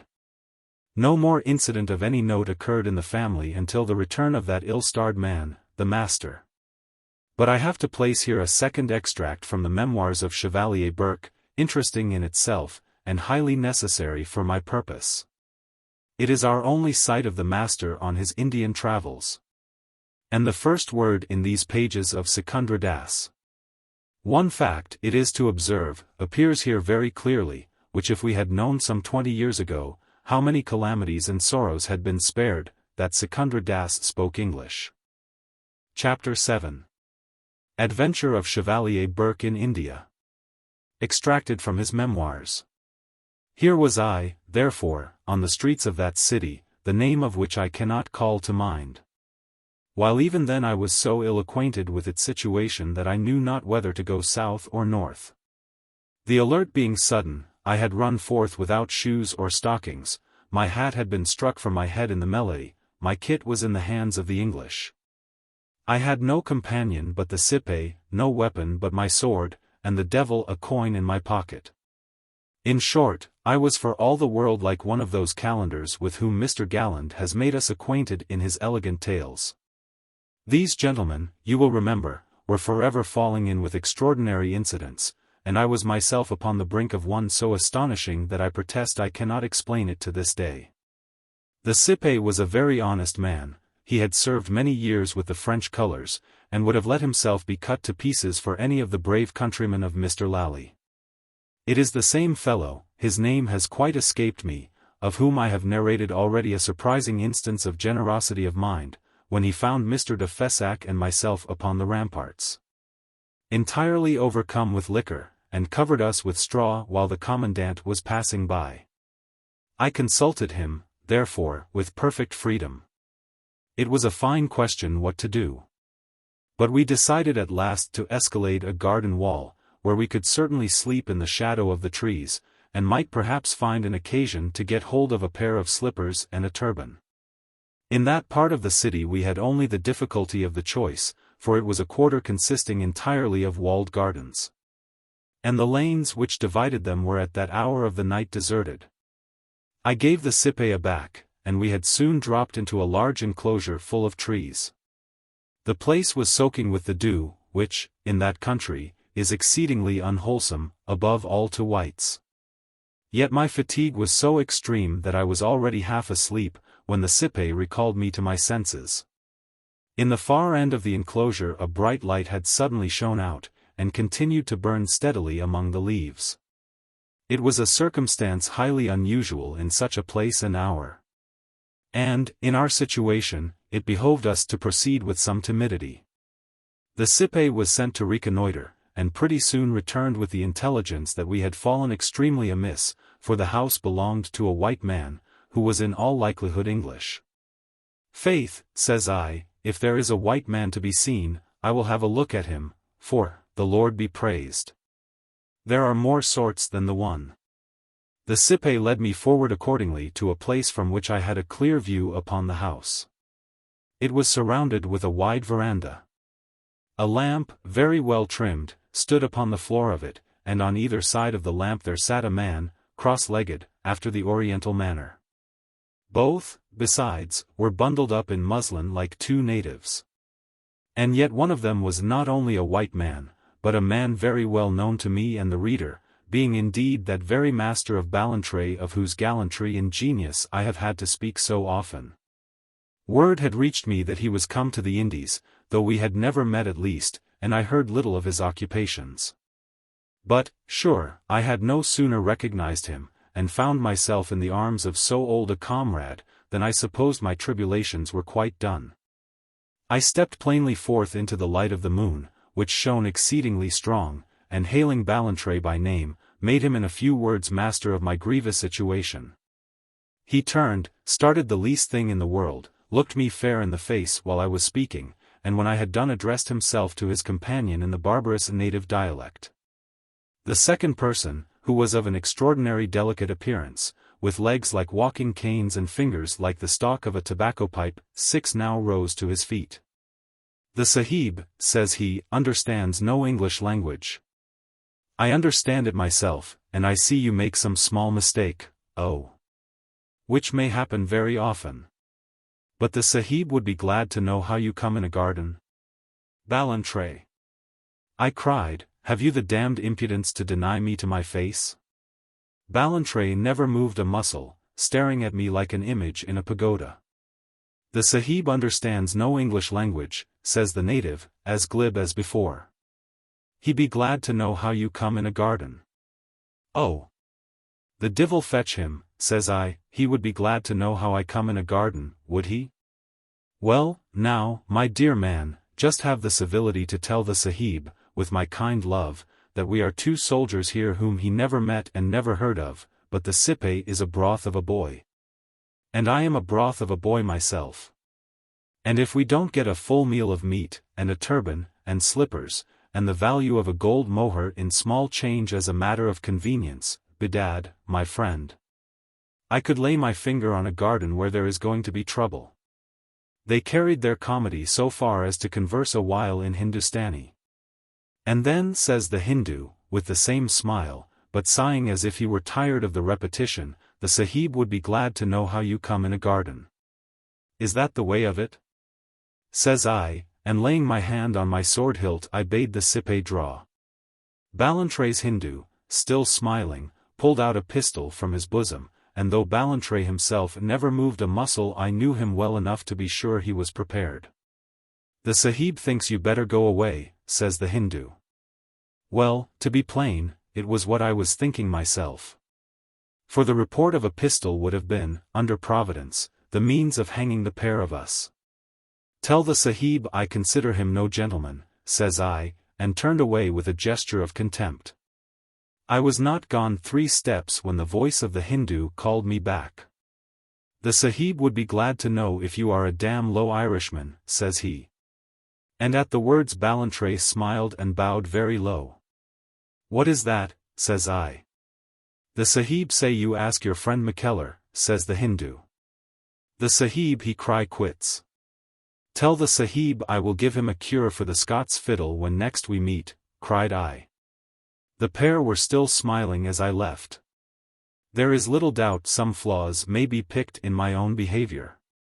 And when a man, however gallant, appeals to posterity with an account of his exploits, he must almost certainly expect to share the fate of Caesar and Alexander, and to meet with some detractors. But there is one thing that can never be laid at the door of Francis Burke: he never turned his back on a friend. Here follows a passage which the Chevalier Burke has been at the pains to delete before sending me his manuscript. Doubtless it was some very natural complaint of what he supposed to be an indiscretion on my part, though, indeed, I can call none to mind. Perhaps Mr. Henry was less guarded. Or it is just possible the master found the means to examine my correspondence, and himself read the letter from Troyes, in revenge for which this cruel jest was perpetrated on Mr. Burke in his extreme necessity. The master, for all his wickedness, was not without some natural affection. I believe he was sincerely attached to Mr. Burke in the beginning. But the thought of treachery dried up the springs of his very shallow friendship, and his detestable nature appeared naked. E.M.C.K. Chapter 8. The Enemy in the House. It is a strange thing that I should be at a stick for a date, the date, besides, of an incident that changed the very nature of my life, and sent us all into foreign lands. But the truth is, I was stricken out of all my habitudes, and find my journals very ill read up, 7 the day not indicated sometimes for a week or 2 together. And the whole fashion of the thing like that of a man near desperate. It was late in March at least, or early in April 1764. I had slept heavily, and wakened with a premonition of some evil to befall. So strong was this upon my spirit that I hurried downstairs in my shirt and breeches, and my hand, I remember, shook upon the rail. It was a cold, sunny morning, with a thick white frost. The blackbirds sang exceeding sweet and loud about the house of Durrisdeer, and there was a noise of the sea in all the chambers. As I came by the doors of the hall, another sound arrested me, of voices talking. I drew nearer, and stood like a man dreaming.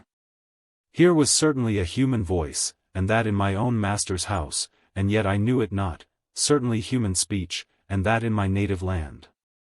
And yet, listen as I pleased, I could not catch one syllable.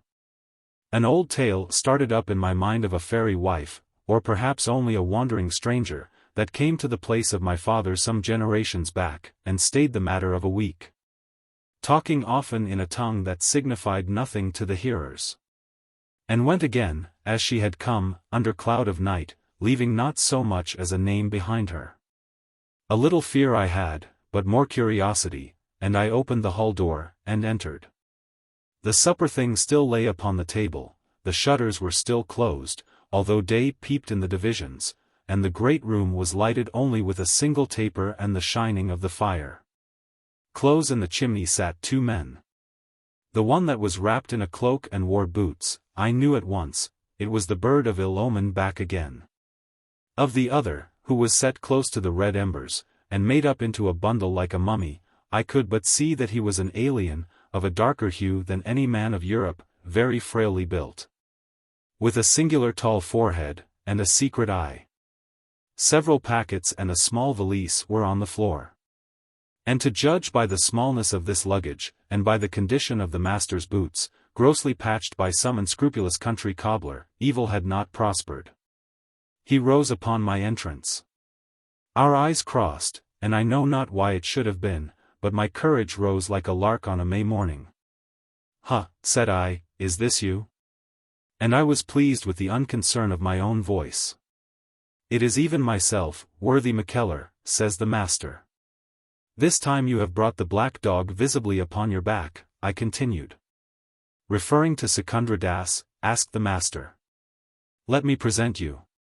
He is a native gentleman of India." Said I am no great lover either of you or your friends, Mr. Bally. But I will let a little daylight in, and have a look at you." And so saying, I undid the shutters of the eastern window. By the light of the morning I could perceive the man was changed. Later, when we were all together, I was more struck to see how lightly time had dealt with him, but the first glance was otherwise. "You are getting an old man," said I. A shade came upon his face. "If you could see yourself," said he, "you would perhaps not dwell upon the topic." "Hut!" I returned, "Old age is nothing to me. I think I have been always old. And I am now, I thank God, better known and more respected. It is not everyone that can say that, Mr. Bally. The lines in your brow are calamities, your life begins to close in upon you like a prison. Death will soon be rapping at the door, and I see not from what source you are to draw your consolations." Here the master addressed himself to Secundra Das in Hindustani, from which I gathered, I freely confess, with a high degree of pleasure, that my remarks annoyed him. All this while, you may be sure, my mind had been busy upon other matters, even while I rallied my enemy, and chiefly as to how I should communicate secretly and quickly with my lord. To this, in the breathing space now given me, I turned all the forces of my mind. When, suddenly shifting my eyes, I was aware of the man himself standing in the doorway, and, to all appearance, quite composed. He had no sooner met my looks than he stepped across the threshold. The master heard him coming, and advanced upon the other side. About 4 feet apart, these brothers came to a full pause, and stood exchanging steady looks, and then my lord smiled, bowed a little forward, and turned briskly away. "Mackellar," says he, "we must see to breakfast for these travellers." It was plain the master was a trifle disconcerted, but he assumed the more impudence of speech and manner. "I am as hungry as a hawk," says he. "Let it be something good, Henry." My lord turned to him with the same hard smile. "Lord of Durrisdeer," says he. "Oh. Never in the family," returned the master. "Everyone in this house renders me my proper title," says my lord. "If it please you to make an exception, I will leave you to consider what appearance it will bear to strangers, and whether it may not be translated as an effect of impotent jealousy." I could have clapped my hands together with delight, the more so as my lord left no time for any answer, but, bidding me with a sign to follow him, went straight out of the hall. "Come quick," says he, "we have to sweep vermin from the house."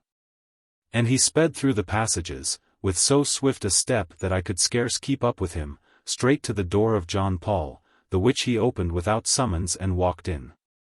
John was, to all appearance, sound asleep, but my lord made no pretense of waking him. "John Paul," said he, speaking as quietly as ever I heard him, "you served my father long, or I would pack you from the house like a dog. If in half an hour's time I find you gone, you shall continue to receive your wages in Edinburgh. If you linger here or in St. Bride's, old man, old servant, and altogether, I shall find some very astonishing way to make you smart for your disloyalty. Up and begone. The door you let them in by will serve for your departure. I do not choose my son shall see your face again." "I am rejoiced to find you bear the thing so quietly," said I, when we were forth again by ourselves. "Quietly," cries he, and put my hand suddenly against his heart, which struck upon his bosom like a sledge. At this revelation I was filled with wonder and fear. There was no constitution could bear so violent a strain, his least of all, that was unhinged already, and I decided in my mind that we must bring this monstrous situation to an end. "It would be well, I think, if I took word to my lady," said I. Indeed, he should have gone himself, but I counted, not in vain, on his indifference. "Aye," says he, "do. I will hurry breakfast, we must all appear at the table, even Alexander, it must appear we are untroubled." I ran to my lady's room, and with no preparatory cruelty disclosed my news. "My mind was long ago made up," said she. "We must make our packets secretly today, and leave secretly tonight. Thank heaven, we have another house. The first ship that sails shall bear us to New York." "And what of him?" I asked. "We leave him Durrisdeer," she cried. "Let him work his pleasure upon that." "Not so, by your leave," said I. "There shall be a dog at his heels that can hold fast. Bed he shall have, and board, and a horse to ride upon, if he behave himself. But the keys, if you think well of it, my lady, shall be left in the hands of one Mackellar. There will be good care taken, trust him for that."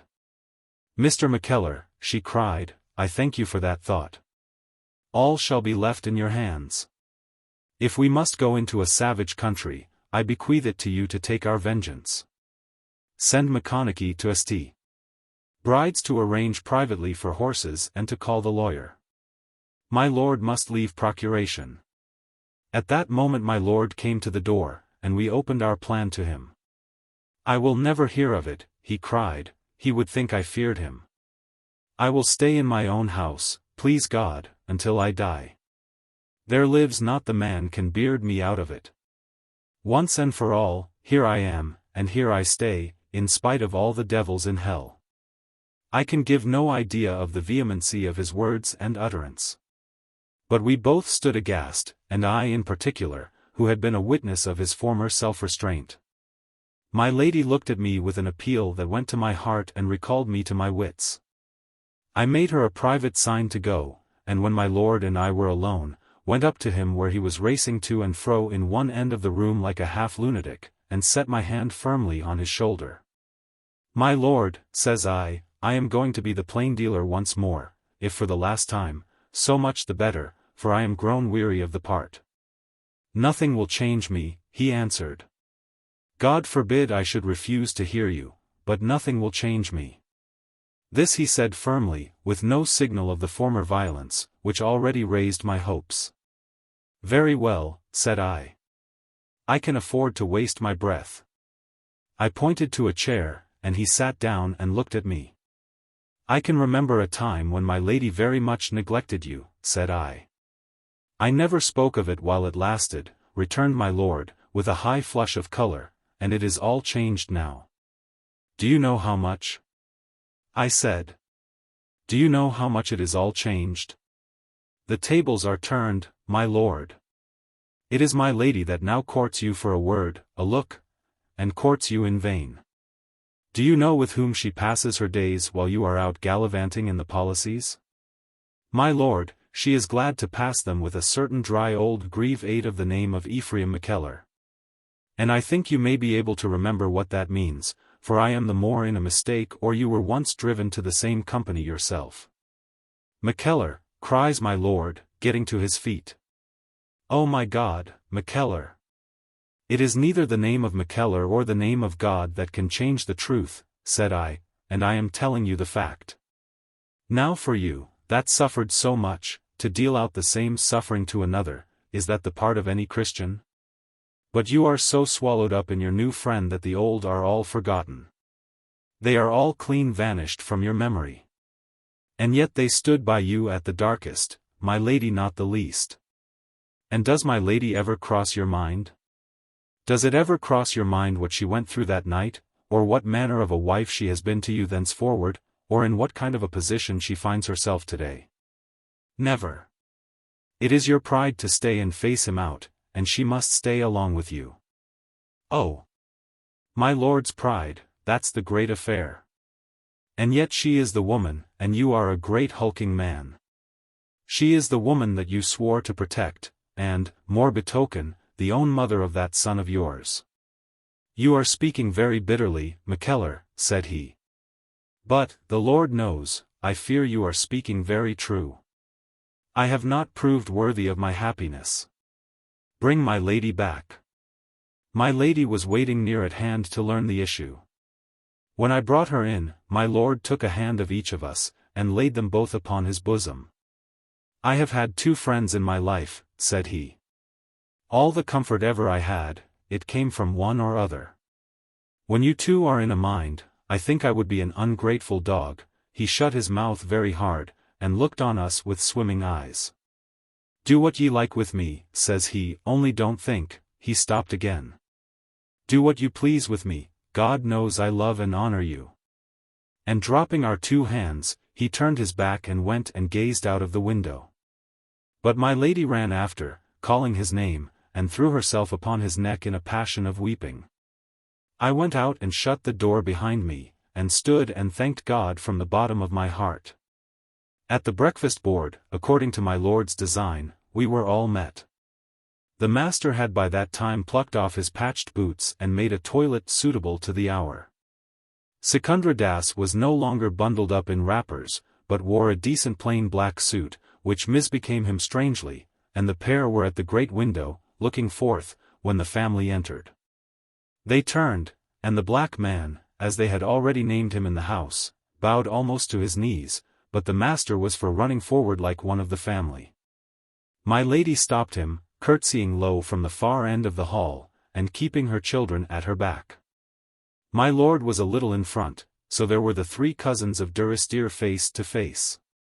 The hand of time was very legible on all. I seemed to read in their changed faces a memento mori, and what affected me still more, it was the wicked man that bore his years the handsomest.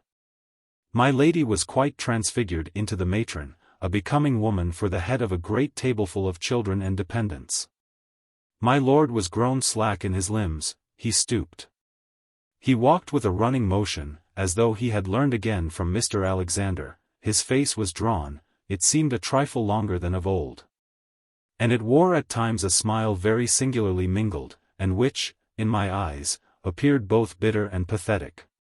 But the master still bore himself erect, although perhaps with effort. His brow barred about the center with imperious lines, his mouth set as for command. He had all the gravity and something of the splendor of Satan in the Paradise Lost.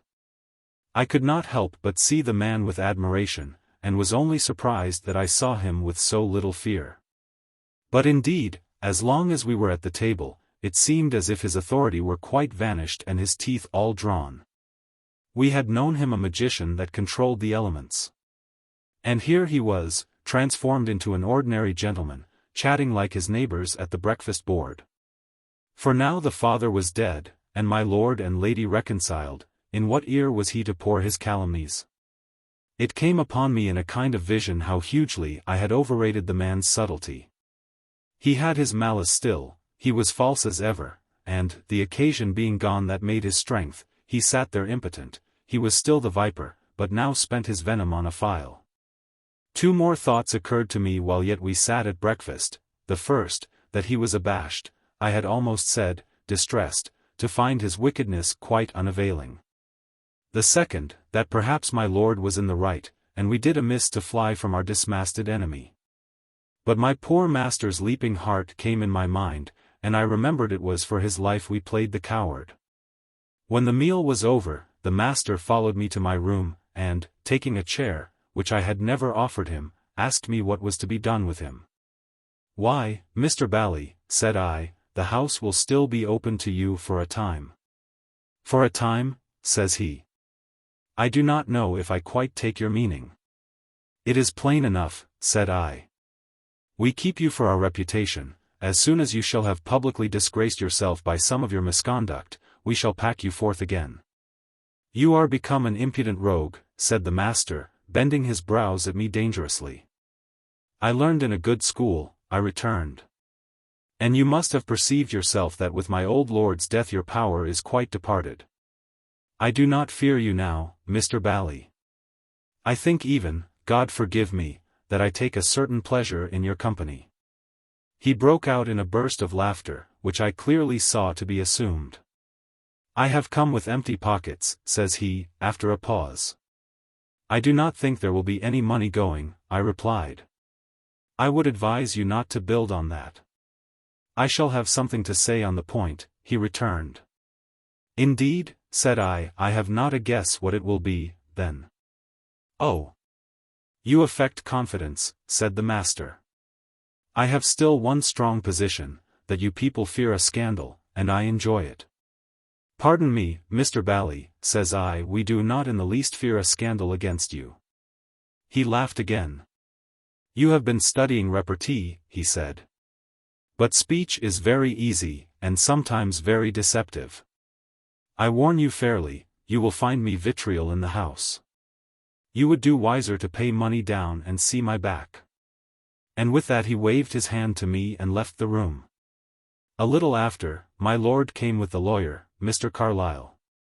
A bottle of old wine was brought, and we all had a glass before we fell to business. The necessary deeds were then prepared and executed, and the Scots estates made over in trust to Mr. Carlyle and myself. "There is one point, Mr. Carlyle," said my lord, when these affairs had been adjusted, "on which I wish that you would do us justice. This sudden departure coinciding with my brother's return will be certainly commented on. I wish you would discourage any conjunction of the two." "I will make a point of it, my lord," said Mr. Carlyle. "The Moss, Mr. Bally does not, then, accompany you?" "It is a point I must approach," said my lord. "Mr. Bally remains at Durrisdeer, under the care of Mr. Mackellar, and I do not mean that he shall even know our destination." "Common report, however," began the lawyer. "Ah. But, Mr. Carlyle, this is to be a secret quite among ourselves," interrupted my lord. "None but you and Mackellar are to be made acquainted with my movements." "And Mr. Bally stays here?" "Quite so," said Mr. Carlyle. "The powers you leave," then he broke off again. "Mr. Mackellar, we have a rather heavy weight upon us." "No doubt, sir," said I. "No doubt," said he. "Mr. Bally will have no voice?" "He will have no voice," said my lord, "and, I hope, no influence. Mr. Bally is not a good adviser." "I see," said the lawyer. "By the way, has Mr. Bally means?" "I understand him to have nothing," replied my lord. "I give him table, fire, and candle in this house." "And in the matter of an allowance?" If I am to share the responsibility, you will see how highly desirable it is that I should understand your views," said the lawyer. "On the question of an allowance?"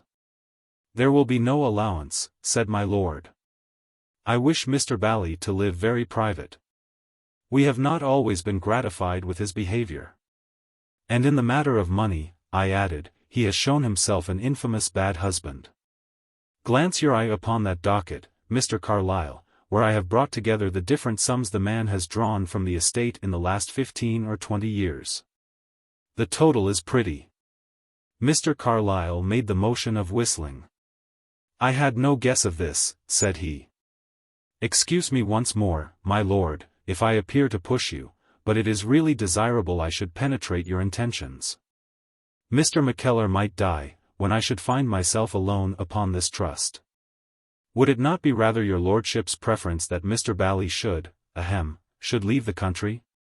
My lord looked at Mr. Carlyle. "Why do you ask that?" said he.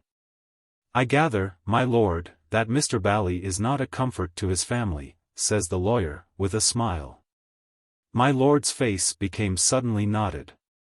"I wish he was in hell," cried he, and filled himself a glass of wine, but with a hand so tottering that he spilled the half into his bosom. This was the second time that, in the midst of the most regular and wise behavior, his animosity had spurted out. It startled Mr. Carlyle, who observed my lord thenceforth with covert curiosity. And to me it restored the certainty that we were acting for the best in view of my lord's health and reason. Except for this explosion, the interview was very successfully conducted. No doubt Mr. Carlyle would talk, as lawyers do, little by little. We could thus feel we had laid the foundations of a better feeling in the country, and the man's own misconduct would certainly complete what we had begun. Indeed, before his departure, the lawyer showed us there had already gone abroad some glimmerings of the truth. "I should perhaps explain to you, my lord," said he, pausing, with his hat in his hand, "that I have not been altogether surprised with your lordship's dispositions in the case of Mr. Bally. Something of this nature oozed out when he was last in Durrisdeer. There was some talk of a woman at St. Bride's, to whom you had behaved extremely handsome, and Mr. Bally with no small degree of cruelty.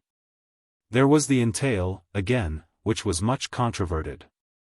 In short, there was no want of talk, back and forward, and some of our wiseacres took up a strong opinion.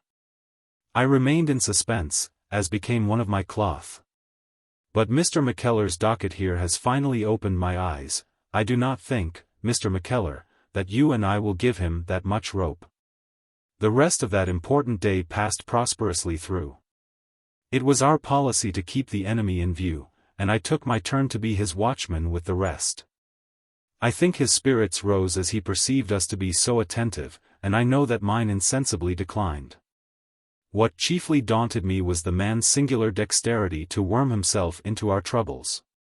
You may have felt, after a horse accident, the hand of a bone-setter artfully divide and interrogate the muscles, and settle strongly on the injured place? It was so with the master's tongue, that was so cunning to question, and his eyes, that were so quick to observe. I seemed to have said nothing, and yet to have let all out.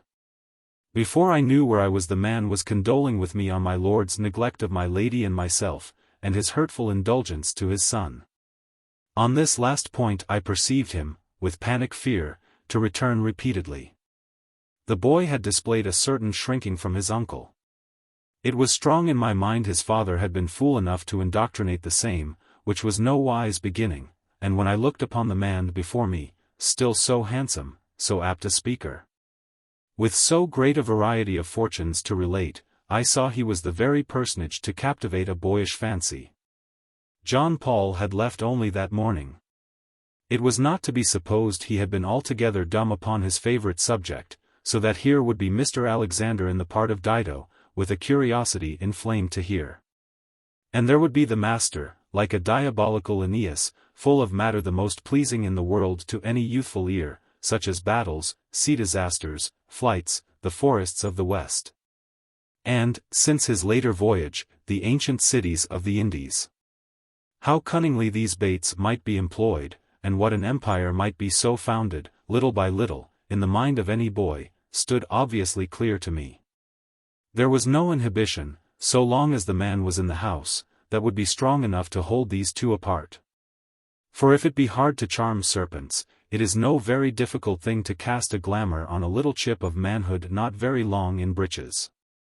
I recalled an ancient sailor man who dwelt in a lone house beyond the Fig-Gate Winds, I believe, he called it after Portobello, and how the boys would troop out of Leith on a Saturday, and sit and listen to his swearing tales, as thick as crows about a carrion, a thing I often remarked as I went by, a young student, on my own more meditative holiday diversion.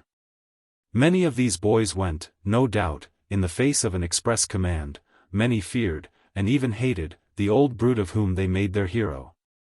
And I have seen them flee from him when he was tipsy, and stone him when he was drunk. And yet there they came each Saturday. How much more easily would a boy like Mr. Alexander fall under the influence of a high-looking, high-spoken gentleman adventurer, who should conceive the fancy to entrap him. And the influence gained, how easy to employ it for the child's perversion. I doubt if our enemy had named Mr. Alexander 3 times before I perceived which way his mind was aiming. All this train of thought and memory passed in one pulsation through my own, and you may say, I started back as though an open hole had gaped across a pathway. Mr. Alexander, there was the weak point, there was the Eve in our perishable paradise, and the serpent was already hissing on the trail. I promise you, I went the more heartily about the preparations, my last scruple gone, the danger of delay written before me in huge characters. From that moment forth I seem not to have sat down or breathed. Now I would be at my post with the master and his Indian, now in the garret buckling of Elise. Now sending forth Macconochie by the side postern and the wood path to bear it to the trysting place, and, again, snatching some words of counsel with my lady. This was the verso of our life in Durrisdeer that day, but on the recto all appeared quite settled, as of a family at home in its paternal seat. And what perturbation may have been observable, the master would set down to the blow of his unlooked-for coming, and the fear he was accustomed to inspire. Supper went creditably off, cold salutations passed, and the company trooped to their respective chambers. I attended the master to the last. We had put him next door to his Indian, in the north wing, because that was the most distant and could be severed from the body of the house with doors. I saw he was a kind friend or a good master, whichever it was, to his secundra das, seeing to his comfort, mending the fire with his own hand, for the Indian complained of cold. Inquiring as to the rice on which the stranger made his diet, talking with him pleasantly in the Hindustani, while I stood by, my candle in my hand, and affected to be overcome with slumber. At length the master observed my signals of distress. I perceive, says he, that you have all your ancient habits, early to bed and early to rise. Yawn yourself away. Once in my own room, I made the customary motions of undressing, so that I might time myself, and when the cycle was complete, set my tinderbox ready, and blew out my taper. The matter of an hour afterward I made a light again, put on my shoes of list that I had worn by my lord's sickbed, and set forth into the house to call the voyagers. All were dressed and waiting, my lord, my lady, Miss Catherine, Mr. Alexander, my lady's woman Christie. And I observed the effect of secrecy even upon quite innocent persons, that one after another showed in the chink of the door a face as white as paper. We slipped out of the side postern into a night of darkness, scarce broken by a star or two, so that at first we groped and stumbled and fell among the bushes. A few hundred yards up the wood-path Macconochie was waiting us with a great lantern, so the rest of the way we went easy enough, but still in a kind of guilty silence. A little beyond the abbey the path debouched on the main road. And some quarter of a mile farther, at the place called Eagles, where the moors begin, we saw the lights of the 2 carriages stand shining by the wayside. Scarce a word or two was uttered at our parting, and these regarded business, a silent grasping of hands, a turning of faces aside, and the thing was over. The horses broke into a trot, the lamplight sped like will-o'-the-wisp upon the broken moorland, it dipped beyond Stony Brae, and there were Macconochie and I alone with our lantern on the road. There was one thing more to wait for, and that was the reappearance of the coach upon Cartmore. It seems they must have pulled up upon the summit, looked back for a last time, and seen our lantern not yet moved away from the place of separation. For a lamp was taken from a carriage, and waved 3 times up and down by way of a farewell. And then they were gone indeed, having looked their last on the kind roof of Durrisdeer, their faces toward a barbarous country. I never knew before the greatness of that vault of night in which we 2 poor serving men, the one old, and the one elderly, stood for the first time deserted. I had never felt before my own dependency upon the countenance of others. The sense of isolation burned in my bowels like a fire. It seemed that we who remained at home were the true exiles, and that Durrisdeer and Sole Wayside, and all that made my country native, its air good to me, and its language welcome, had gone forth and was far over the sea with my old masters. The remainder of that night I paced to and fro on the smooth highway, reflecting on the future and the past. My thoughts, which at first dwelled tenderly on those who were just gone, took a more manly temper as I considered what remained for me to do. Day came upon the inland mountain tops, and the fowls began to cry, and the smoke of homesteads to arise in the brown bosom of the moors, before I turned my face homeward, and went down the path to where the roof of Durrisdeer shone in the morning by the sea. At the customary hour I had the master called, and awaited his coming in the hall with a quiet mind. He looked about him at the empty room and the 3 covers set. "We are a small party," said he. "How comes that?" "This is the party to which we must grow accustomed," I replied. He looked at me with a sudden sharpness. "What is all this?" said he. "You and I and your friend Mr. Das are now all the company," I replied. "My lord, my lady, and the children are gone upon a voyage." "Upon my word," said he. "Can this be possible? I have indeed fluttered your Volscians in Corioli. But this is no reason why our breakfast should go cold. Sit down, Mr. Mackellar, if you please," taking, as he spoke, the head of the table, which I had designed to occupy myself, "and as we eat, you can give me the details of this evasion." I could see he was more affected than his language carried, and I determined to equal him in coolness. "I was about to ask you to take the head of the table," said I. "For though I am now thrust into the position of your host, I could never forget that you were, after all, a member of the family." For a while he played the part of entertainer, giving directions to Macconochie, who received them with an evil grace, and attending specially upon Secundra. "And where has my good family withdrawn to?" he asked carelessly. "Ah, Mr. Bally, that is another point," said I. "I have no orders to communicate their destination." "To me," he corrected. "To anyone," said I. "It is the less pointed," said the master. "C'est de bon ton, my brother improves as he continues." "And I, dear Mr. Mackellar?" "You will have bed and board, Mr. Bally," said I. "I am permitted to give you the run of the cellar, which is pretty reasonably stocked. You have only to keep well with me, which is no very difficult matter, and you shall want neither for wine nor a saddle horse." He made an excuse to send Macconochie from the room. "And for money?" he inquired. "Have I to keep well with my good friend Mackellar for my pocket money also? This is a pleasing return to the principles of boyhood." "There was no allowance made," said I. "But I will take it on myself to see you are supplied in moderation." "In moderation," he repeated. "And you will take it on yourself?" He drew himself up, and looked about the hall at the dark rows of portraits. "In the name of my ancestors, I thank you," says he. And then, with a return to irony, "But there must certainly be an allowance for Secundra Das," he said.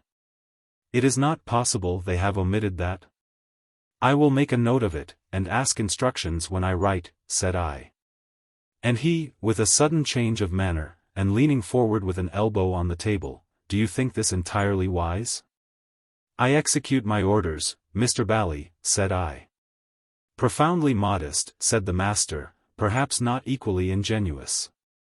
You told me yesterday my power was fallen with my father's death. How comes it, then, that a peer of the realm flees under cloud of night out of a house in which his fathers have stood several sieges. That he conceals his address, which must be a matter of concern to his gracious majesty and to the whole republic. And that he should leave me in possession, and under the paternal charge of his invaluable Mackellar? This smacks to me of a very considerable and genuine apprehension. I sought to interrupt him with some not very truthful denegation, but he waved me down, and pursued his speech. I say, it smacks of it, he said. But I will go beyond that, for I think the apprehension grounded. I came to this house with some reluctancy. In view of the manner of my last departure, nothing but necessity could have induced me to return. Money, however, is that which I must have. You will not give with a good grace. Well, I have the power to force it from you. Inside of a week, without leaving Durrisdeer, I will find out where these fools are fled to. I will follow. And when I have run my quarry down, I will drive a wedge into that family that shall once more burst it into shivers.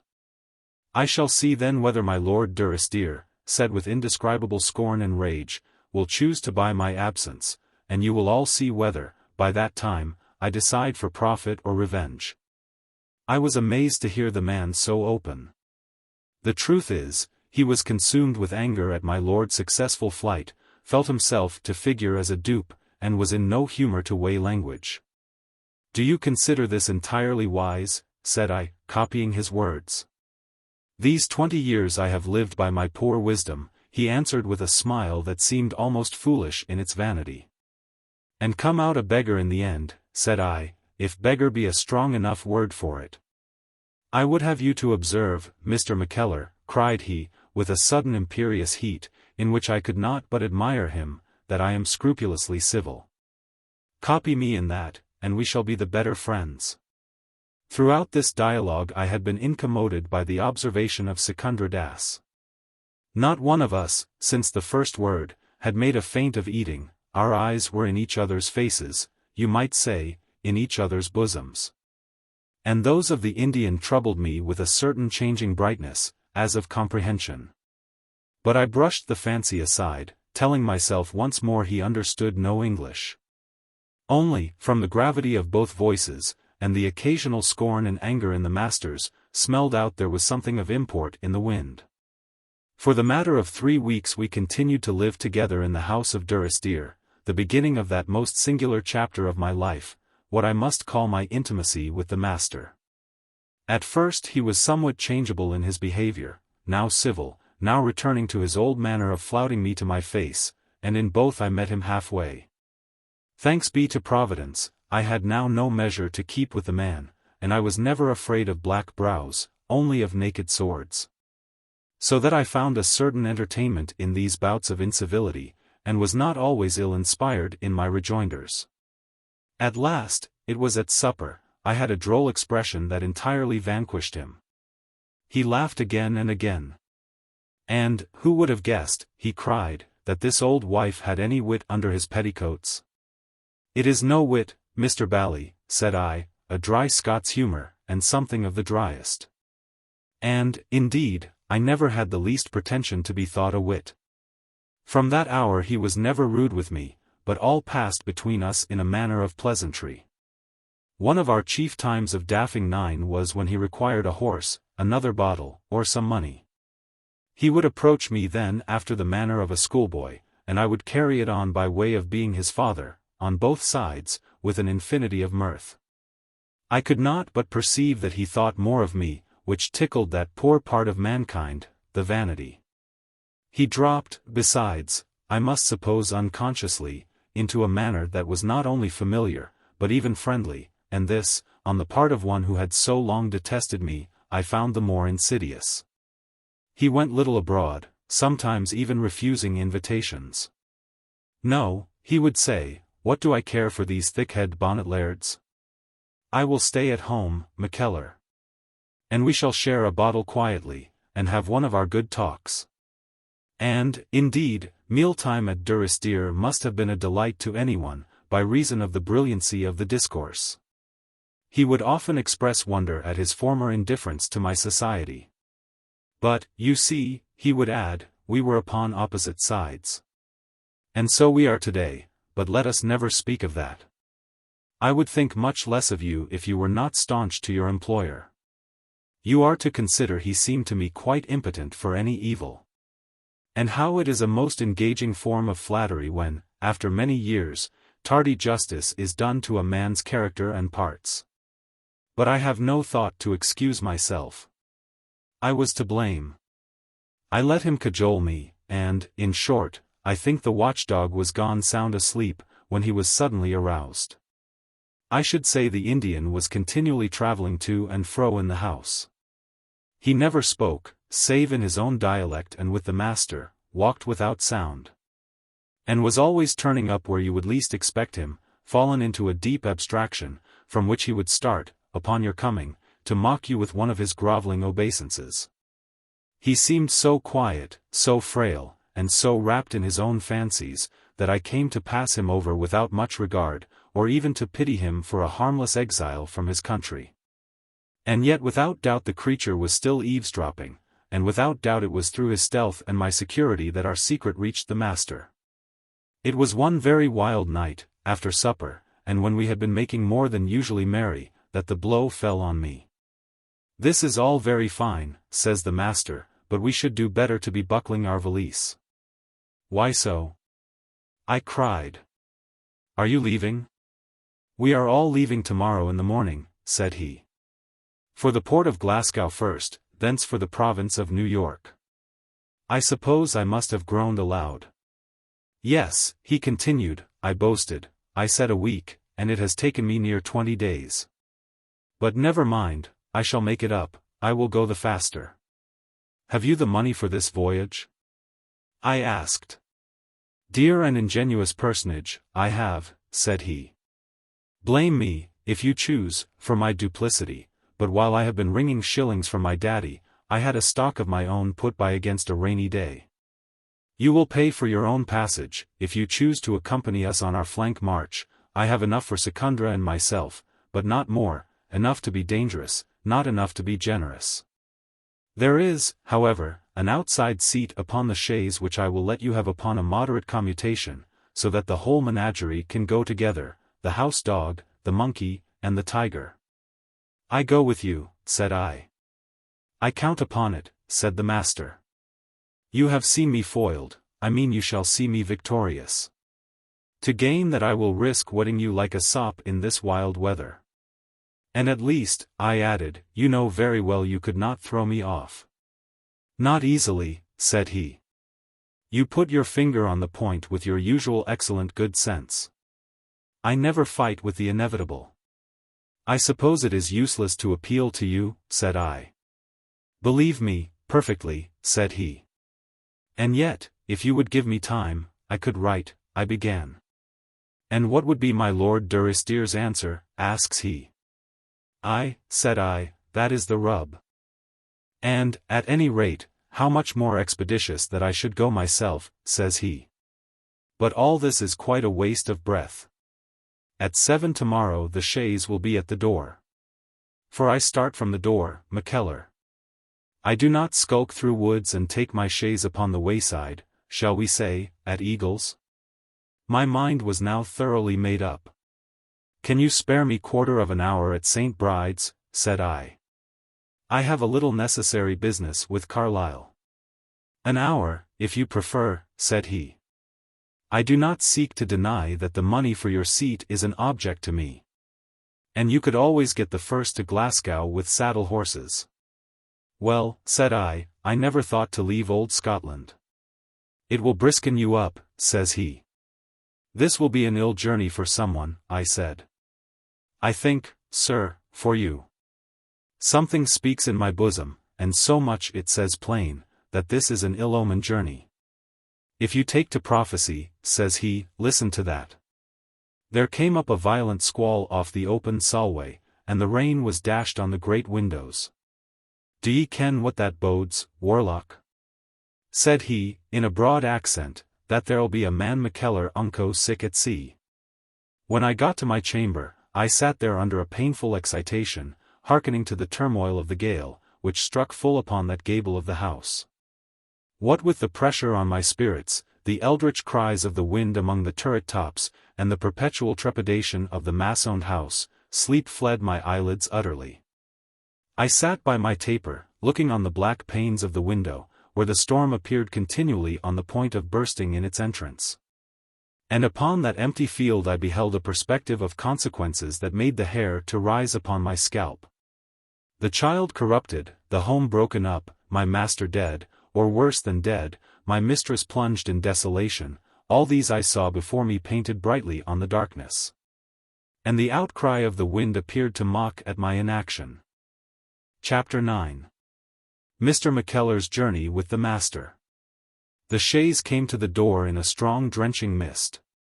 We took our leave in silence, the house of Durrisdeer standing with drooping gutters and windows closed, like a place dedicated to melancholy. I observed the master kept his head out, looking back on these splashed walls and glimmering roofs, till they were suddenly swallowed in the mist. And I must suppose some natural sadness fell upon the man at this departure, or was it some prevision of the end? At least, upon our mounting the long brae from Durrisdeer, as we walked side by side in the wet, he began first to whistle and then to sing the saddest of our country tunes. Which sets folk weeping in a tavern, Wandering Willie. The set of words he used with it I have not heard elsewhere, and could never come by any copy, but some of them which were the most appropriate to our departure linger in my memory. One verse began.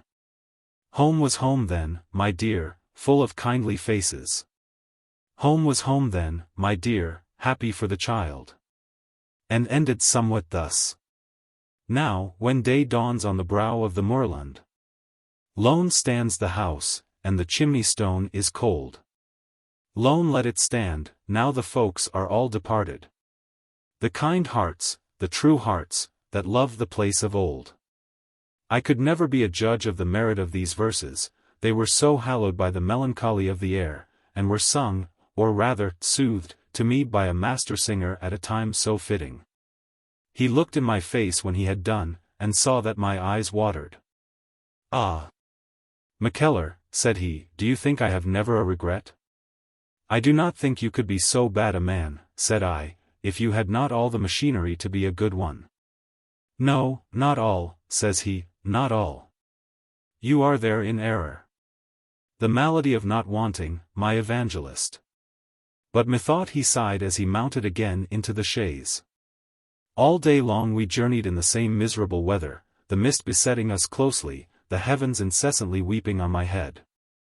The road lay over moorish hills, where was no sound but the crying of moorfowl in the wet heather and the pouring of the swollen burns. Sometimes I would doze off in slumber, when I would find myself plunged at once in some foul and ominous nightmare, from the which I would awake strangling. Sometimes, if the way was steep and the wheels turning slowly, I would overhear the voices from within, talking in that tropical tongue which was to me as inarticulate as the piping of the fowls. Sometimes, at a longer ascent, the master would set foot to ground and walk by my side, mostly without speech. And all the time, sleeping or waking, I beheld the same black perspective of approaching ruin, and the same pictures rose in my view, only they were now painted upon hillside mist. One, I remember, stood before me with the colors of a true illusion. It showed me my lord seated at a table in a small room. His head, which was at first buried in his hands, he slowly raised, and turned upon me a countenance from which hope had fled. I saw it first on the black window panes, my last night in Durrisdeer. It haunted and returned upon me half the voyage through, and yet it was no effect of lunacy, for I have come to a ripe old age with no decay of my intelligence. Nor yet, as I was then tempted to suppose, a heaven-sent warning of the future, for all manner of calamities befell, not that calamity, and I saw many pitiful sights, but never that one. It was decided we should travel on all night, and it was singular, once the dusk had fallen, my spirit somewhat rose. The bright lamps, shining forth into the mist and on the smoking horses and the hodding post-boy, gave me perhaps an outlook intrinsically more cheerful than what day had shown. Or perhaps my mind had become wearied of its melancholy. At least I spent some waking hours, not without satisfaction in my thoughts, although wet and weary in my body. And fell at last into a natural slumber without dreams. Yet I must have been at work even in the deepest of my sleep, and at work with at least a measure of intelligence. For I started broad awake, in the very act of crying out to myself. Home was home then, my dear, happy for the child. Stricken to find in it an appropriateness, which I had not yesterday observed, to the master's detestable purpose in the present journey. We were then close upon the city of Glasgow, where we were soon breakfasting together at an inn, and where, as the devil would have it, we found a ship in the very article of sailing. We took our places in the cabin, and, 2 days after, carried our effects on board. Her name was the Nonsuch, a very ancient ship, and very happily named. By all accounts this should be her last voyage. People shook their heads upon the quays, and I had several warnings offered me by strangers in the street to the effect that she was rotten as a cheese, too deeply loaden, and must infallibly founder if we met a gale. From this it fell out we were the only passengers. The captain, Murtry, was a silent, absorbed man, with the Glasgow or Gaelic accent. The mates ignorant rough seafarers, come in through the hawse-hole, and the master and I were cast upon each other's company. The Nonsuch carried a fair wind out of the Clyde, and for near upon a week we enjoyed bright weather and a sense of progress. I found myself, to my wonder, a born seaman, in so far at least as I was never sick, yet I was far from tasting the usual serenity of my health. Whether it was the motion of the ship on the billows, the confinement, the salted food, or all of these together, I suffered from a blackness of spirit and a painful strain upon my temper. The nature of my errand on that ship perhaps contributed, I think it did no more. The malady, whatever it was, sprang from my environment, and if the ship were not to blame, then it was the master. Hatred and fear are ill bedfellows. But, to my shame be it spoken, I have tasted those in other places, lain down and got up with them, and eaten and drunk with them, and yet never before, nor after, have I been so poisoned through and through, in soul and body, as I was on board the Nonsuch. I freely confess my enemy set me a fair example of forbearance. In our worst days displayed the most patient geniality, holding me in conversation as long as I would suffer, and when I had rebuffed his civility, stretching himself on deck to read. The book he had on board with him was Mr. Richardson's famous Clarissa, and among other small attentions he would read me passages aloud. Nor could any elocutionist have given with greater potency the pathetic portions of that work. I would retort upon him with passages out of the Bible, which was all my library, and very fresh to me, my religious duties, I grieve to say it, being always and even to this day extremely neglected. He tasted the merits of the work like the connoisseur he was, and would sometimes take it from my hand, turn the leaves over like a man that knew his way, and give me, with his fine declamation, a Roland for my Oliver. But it was singular how little he applied his reading to himself, it passed high above his head like summer thunder. Lovelace and Clarissa, the tales of David's generosity, the psalms of his penitence, the solemn questions of the book of Job, the touching poetry of Isaiah, they were to him a source of entertainment only, like the scraping of a fiddle in a change-house. This outer sensibility and inner toughness set me against him, it seemed of a piece with that impudent grossness which I knew to underlie the veneer of his fine manners. And sometimes my gorge rose against him as though he were deformed, and sometimes I would draw away as though from something partly spectral. I had moments when I thought of him as of a man of pasteboard, as though, if one should strike smartly through the buckram of his countenance, there would be found a mere vacuity within. This horror, not merely fanciful, I think, vastly increased my detestation of his neighborhood. I began to feel something shiver within me on his drawing near. I had at times a longing to cry out. There were days when I thought I could have struck him. This frame of mind was doubtless helped by shame, because I had dropped during our last days at Durrisdeer into a certain toleration of the man. And if anyone had then told me I should drop into it again, I must have laughed in his face. It is possible he remained unconscious of this extreme fever of my resentment. Yet I think he was too quick, and rather that he had fallen, in a long life of idleness, into a positive need of company, which obliged him to confront and tolerate my unconcealed aversion. Certain, at least, that he loved the note of his own tongue, as, indeed, he entirely loved all the parts and properties of himself. A sort of imbecility which almost necessarily attends on wickedness. I have seen him driven, when I proved recalcitrant, to long discourses with the skipper. And this, although the man plainly testified his weariness, fiddling miserably with both hand and foot, and replying only with a grunt. After the first week out we fell in with foul winds and heavy weather. The sea was high. The Nonsuch, being an old-fashioned ship, and badly loaden, rolled beyond belief. So that the skipper trembled for his masts, and I for my life. We made no progress on our course. An unbearable ill-humor settled on the ship, men, mates, and master, girding at one another all day long. A saucy word on the one hand, and a blow on the other, made a daily incident. There were times when the whole crew refused their duty, and we of the afterguard were twice got under arms, being the first time that ever I bore weapons, in the fear of mutiny. In the midst of our evil season sprang up a hurricane of wind, so that all supposed she must go down. I was shut in the cabin from noon of one day till sundown of the next. The master was somewhere lashed on deck, Secundra had eaten of some drug and lay insensible, so you may say I passed these hours in an unbroken solitude. At first I was terrified beyond motion, and almost beyond thought, my mind appearing to be frozen. Presently there stole in on me a ray of comfort. If the Nonsuch foundered, she would carry down with her into the deeps of that unsound sea the creature whom we all so feared and hated. There would be no more Master of Ballantrae, the fish would sport among his ribs, his schemes all brought to nothing, his harmless enemies at peace. At first, I have said, it was but a ray of comfort, but it had soon grown to be broad sunshine. The thought of the man's death, of his deletion from this world, which he embittered for so many, took possession of my mind. I hugged it, I found it sweet in my belly.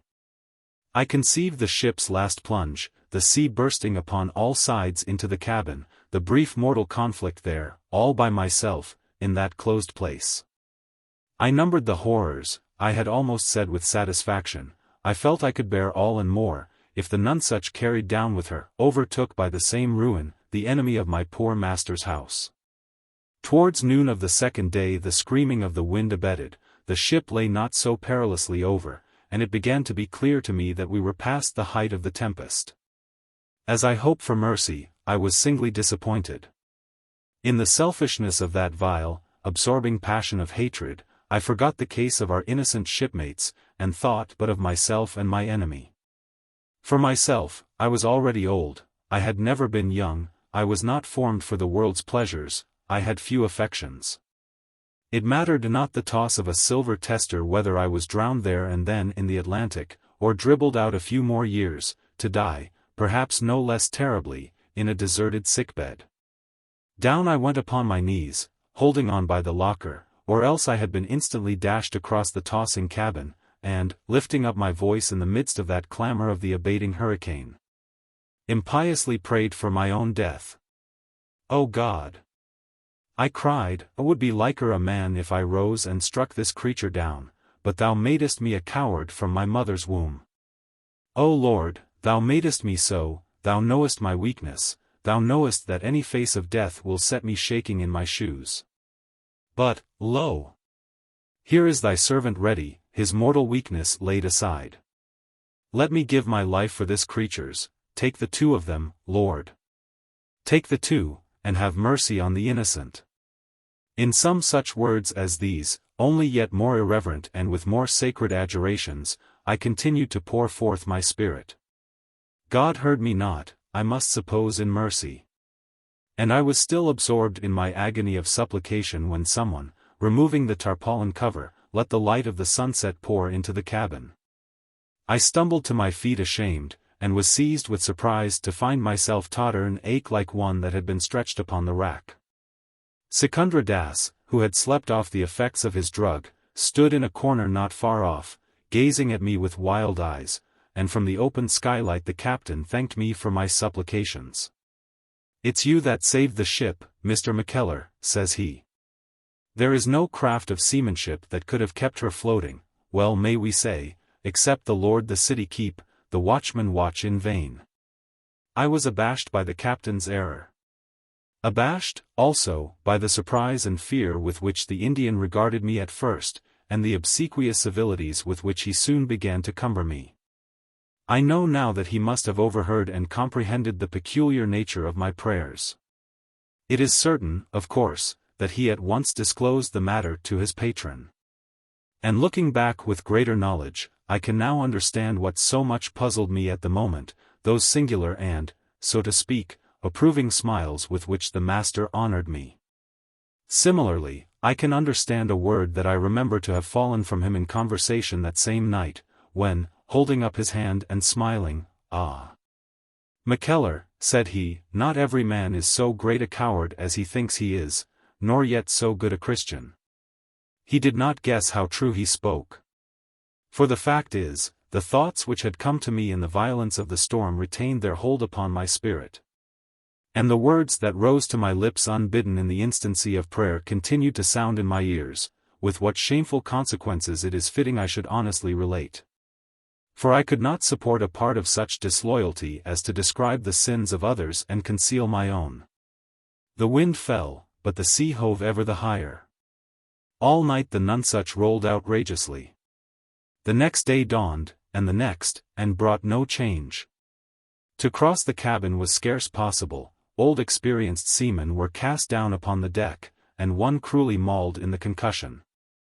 Every board and block in the old ship cried out aloud, and the great bell by the anchor bitts continually and dolefully rang. One of these days the master and I sat alone together at the break of the poop. I should say the Nonsuch carried a high, raised poop. About the top of it ran considerable bulwarks, which made the ship unweatherly, and these, as they approached the front on each side, ran down in a fine, old-fashioned carven scroll to join the bulwarks of the waist. From this disposition, which seems designed rather for ornament than use, it followed there was a discontinuance of protection, and that, besides, at the very margin of the elevated part where, in certain movements of the ship, it might be the most needful.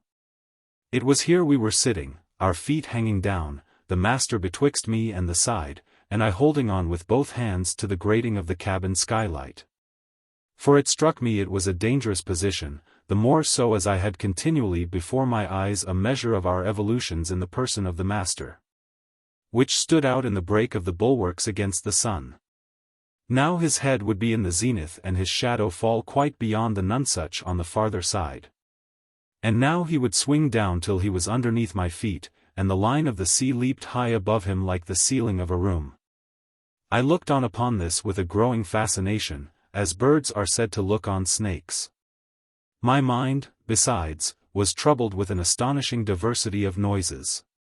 For now that we had all sails spread in the vain hope to bring her to the sea, the ship sounded like a factory with their reverberations. We spoke first of the mutiny with which we had been threatened. This led us on to the topic of assassination, and that offered a temptation to the master more strong than he was able to resist. He must tell me a tale, and show me at the same time how clever he was, and how wicked. It was a thing he did always with affectation and display, generally with a good effect. But this tale, told in a high key in the midst of so great a tumult, and by a narrator who was one moment looking down at me from the skies and the next peering up from under the soles of my feet, this particular tale, I say, took hold upon me in a degree quite singular. My friend the Count, it was thus that he began his story, had for an enemy a certain German baron, a stranger in Rome. It matters not what was the ground of the Count's enmity. But as he had a firm design to be revenged, and that with safety to himself, he kept it secret even from the baron. Indeed, that is the first principle of vengeance. And hatred betrayed is hatred impotent. The Count was a man of a curious, searching mind. He had something of the artist. If anything fell for him to do, it must always be done with an exact perfection, not only as to the result, but in the very means and instruments, or he thought the thing miscarried. It chanced he was one day riding in the outer suburbs, when he came to a disused byroad branching off into the moor which lies about Rome. On the one hand was an ancient Roman tomb. On the other a deserted house in a garden of evergreen trees. This road brought him presently into a field of ruins, in the midst of which, in the side of a hill, he saw an open door, and, not far off, a single stunted pine no greater than a currant bush. The place was desert and very secret. A voice spoke in the Count's bosom that there was something here to his advantage. He tied his horse to the pine tree, took his flint and steel in his hand to make a light, and entered into the hill. The doorway opened on a passage of old Roman masonry, which shortly after branched in two. The Count took the turning to the right, and followed it, groping forward in the dark, till he was brought up by a kind of fence, about elbow-high, which extended quite across the passage. Sounding forward with his foot, he found an edge of polished stone, and then vacancy. All his curiosity was now awakened, and, getting some rotten sticks that lay about the floor, he made a fire. In front of him was a profound well. Doubtless some neighboring peasant had once used it for his water, and it was he that had set up the fence. A long while the Count stood leaning on the rail and looking down into the pit. It was of Roman foundation, and, like all that nation set their hands to, built as for eternity.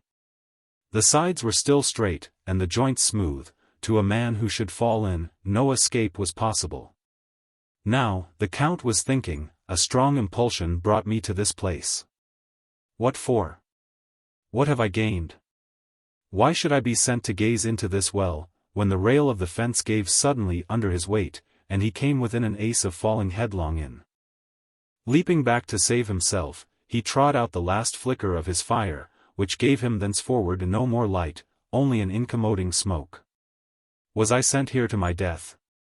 Says he, and shook from head to foot. And then a thought flashed in his mind.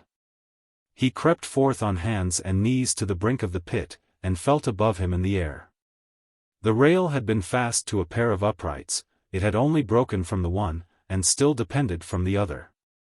The Count set it back again as he had found it, so that the place meant death to the first comer, and groped out of the catacomb like a sick man. The next day, riding in the Corso with the Baron, he purposely betrayed a strong preoccupation. The other, as he had designed, inquired into the cause. And he, after some fencing, admitted that his spirits had been dashed by an unusual dream.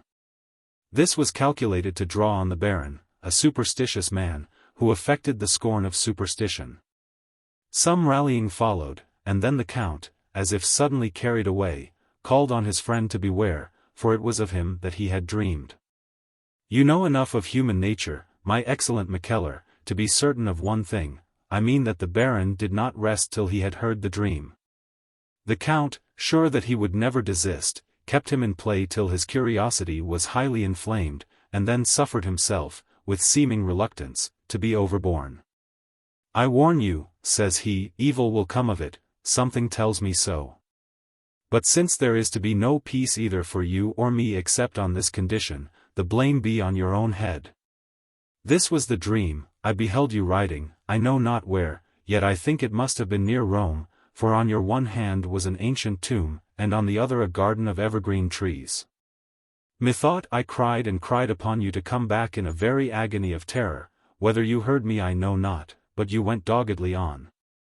The road brought you to a desert place among ruins, where was a door in a hillside, and hard by the door a misbegotten pine. Here you dismounted, I still crying on you to beware, tied your horse to the pine tree, and entered resolutely in by the door. Within, it was dark. But in my dream I could still see you, and still besought you to hold back. You felt your way along the right-hand wall, took a branching passage to the right, and came to a little chamber, where was a well with a railing. At this, I know not why, my alarm for you increased 1,000-fold, so that I seemed to scream myself hoarse with warnings, crying it was still time, and bidding you begone at once from that vestibule. Such was the word I used in my dream, and it seemed then to have a clear significancy, but today, and awake, I profess I know not what it means. To all my outcry you rendered not the least attention, leaning the while upon the rail and looking down intently in the water. And then there was made to you a communication. I do not think I even gathered what it was, but the fear of it plucked me clean out of my slumber, and I awoke shaking and sobbing. And now, continues the Count, I thank you from my heart for your insistency.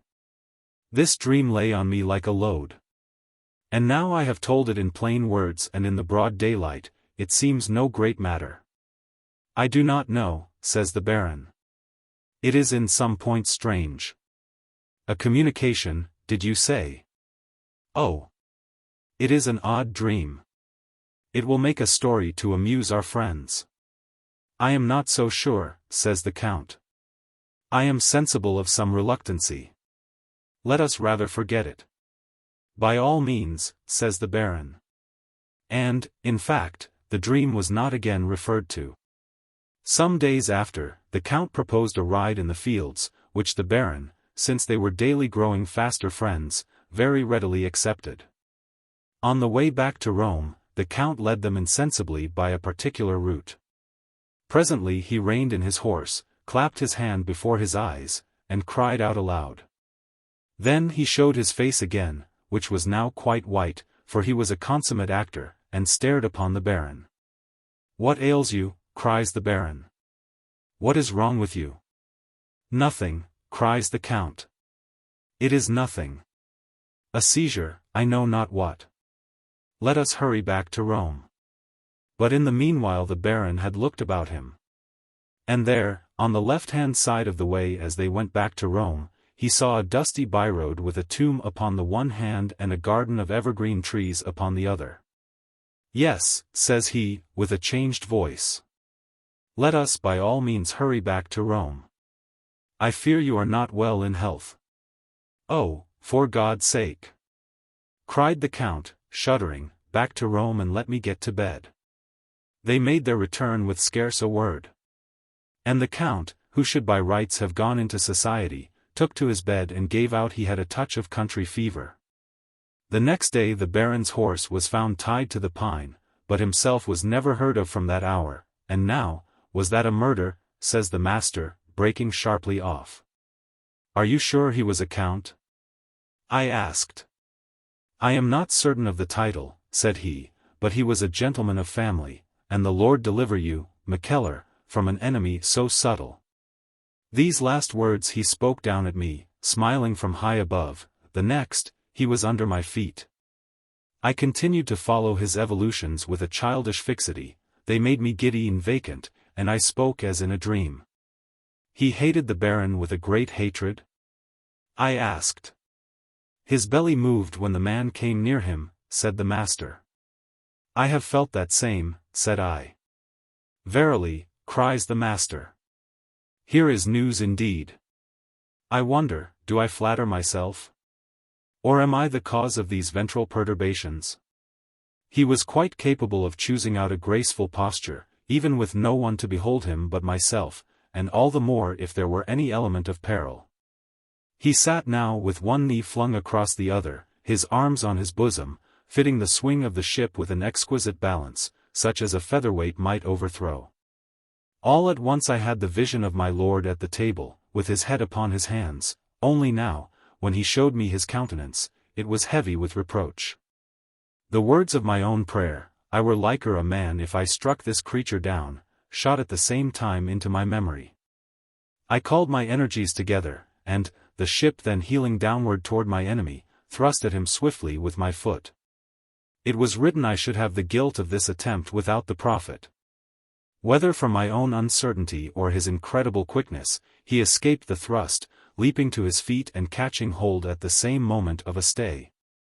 I do not know how long a time passed by, I lying where I was upon the deck, overcome with terror and remorse and shame, he standing with the stay in his hand, backed against the bulwarks, and regarding me with an expression singularly mingled. At last he spoke. Mackellar, said he, I make no reproaches, but I offer you a bargain. On your side, I do not suppose you desire to have this exploit made public. On mine, I own to you freely I do not care to draw my breath in a perpetual terror of assassination by the man I sit at meat with. Promise me, but no, says he, breaking off, you are not yet in the quiet possession of your mind, you might think I had extorted the promise from your weakness.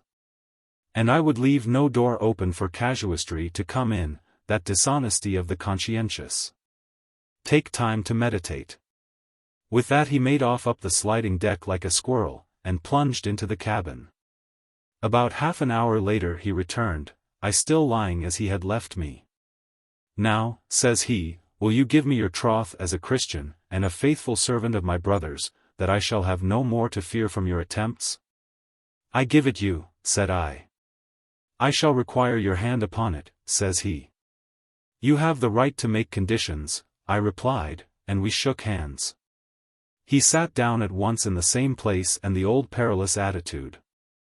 Hold on, cried I, covering my eyes. I cannot bear to see you in that posture. The least irregularity of the sea might plunge you overboard. You are highly inconsistent, he replied, smiling, but doing as I asked. For all that, Mackellar, I would have you to know you have risen 40 feet in my esteem. You think I cannot set a price upon fidelity? But why do you suppose I carry that secundra das about the world with me? Because he would die or do murder for me tomorrow, and I love him for it. Well, you may think it odd, but I like you the better for this afternoon. I thought you were magnetized with the 10 Commandments, but no, God damn my soul. He cries, the old wife has blood in his body after all. Which does not change the fact, he continued, smiling again, that you have done well to give your promise. For I doubt if you would ever shine in your new trade. I suppose, said I should ask your pardon and God's for my attempt. At any rate, I have passed my word, which I will keep faithfully. But when I think of those you persecute, I paused. Life is a singular thing, said he, and mankind a very singular people. You suppose yourself to love my brother. I assure you, it is merely custom. Interrogate your memory, and when first you came to Durrisdeer, you will find you considered him a dull, ordinary youth. He is as dull and ordinary now, though not so young. Had you instead fallen in with me, you would today be as strong upon my side. I would never say you were ordinary, Mr. Bally, I returned. But here you prove yourself dull. You have just shown your reliance on my word, in other terms, that is, my conscience, the same which starts instinctively back from you, like the eye from a strong light. Ah! Says he, but I mean otherwise. I mean, had I met you in my youth. You are to consider I was not always as I am today. Nor, had I met in with a friend of your description, should I have ever been so. Hut, Mr. Bally, says I, you would have made a mock of me. You would never have spent 10 civil words on such a square toes. But he was now fairly started on his new course of justification, with which he wearied me throughout the remainder of the passage. No doubt in the past he had taken pleasure to paint himself unnecessarily black, and made a vaunt of his wickedness, bearing it for a coat of arms. Nor was he so illogical as to abate one item of his old confessions. But now that I know you are a human being, he would say, I can take the trouble to explain myself. For I assure you I am human too, and have my virtues like my neighbors. I say, he wearied me, for I had only the one word to say in answer, 20 times I must have said it, give up your present purpose and return with me to Durrisdeer, then I will believe you. Thereupon he would shake his head at me. Ah! Mackellar, you might live 1,000 years and never understand my nature, he would say. This battle is now committed, the hour of reflection quite past, the hour for mercy not yet come. It began between us when we span a coin in the hall of Durrisdeer, now 20 years ago. We have had our ups and downs, but never either of us dreamed of giving in, and as for me, when my glove is cast, life and honor go with it. A fig for your honor, I would say. And by your leave, these warlike similitudes are something too high-sounding for the matter in hand. You want some dirty money, there is the bottom of your contention. And as for your means, what are they? To stir up sorrow in a family that never harmed you, to debauch, if you can, your own nephew, and to wring the heart of your born brother. A footpad that kills an old granny in a woolen mutch with a dirty bludgeon, and that for a shilling piece and a paper of snuff, there is all the warrior that you are. When I would attack him thus, or somewhat thus, he would smile, and sigh like a man misunderstood. Once, I remember, he defended himself more at large and had some curious sophistries, worth repeating, for a light upon his character. You are very like a civilian to think war consists in drums and banners, said he. War, as the ancients said very wisely, is ultima ratio. When we take our advantage unrelentingly, then we make war. Ah! Mackellar, you are a devil of a soldier in the steward's room at Durrisdeer, or the tenants do you sad injustice. I think little of what war is or is not, I replied. But you weary me with claiming my respect. Your brother is a good man, and you are a bad one, neither more nor less. Had I been Alexander, he began. It is so we all dupe ourselves, I cried. Had I been St. Paul, it would have been all one. I would have made the same hash of that career that you now see me making of my own. I tell you, he cried, bearing down my interruption, had I been the least petty chieftain in the Highlands, had I been the least king of naked Negroes in the African desert, my people would have adored me. A bad man, am I? Ah! But I was born for a good tyrant. Ask Secundradas, he will tell you I treat him like a son. Cast in your lot with me tomorrow, become my slave, my chattel. A thing I can command as I command the powers of my own limbs and spirit, you will see no more that dark side that I turn upon the world in anger. I must have all or none. But where all is given I give it back with usury. I have a kingly nature, there is my loss. It has been hitherto rather the loss of others, I remarked, which seems a little on the hither side of royalty. Tilly Valley, cried he. Even now, I tell you, I would spare that family in which you take so great an interest. Yes, even now, tomorrow I would leave them to their petty welfare. And disappear in that forest of cutthroats and thimble-riggers that we call the world. I would do it tomorrow, says he. Only what? I asked. Only they must beg it on their bended knees. I think in public, too, he added, smiling. Indeed, Mackellar, I doubt if there be a hall big enough to serve my purpose for that act of reparation. Vanity, vanity. I moralist. To think that this great force for evil should be swayed by the same sentiment that sets a lassie mincing to her glass. Oh!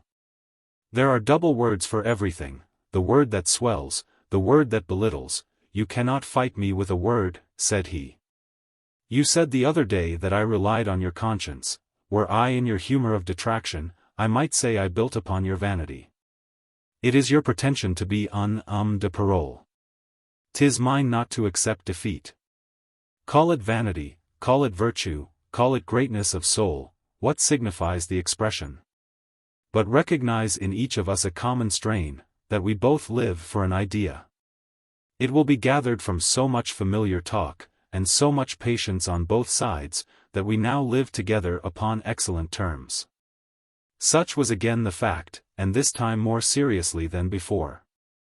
Apart from disputation such as that which I have tried to reproduce, not only consideration reigned, but, I am tempted to say, even kindness.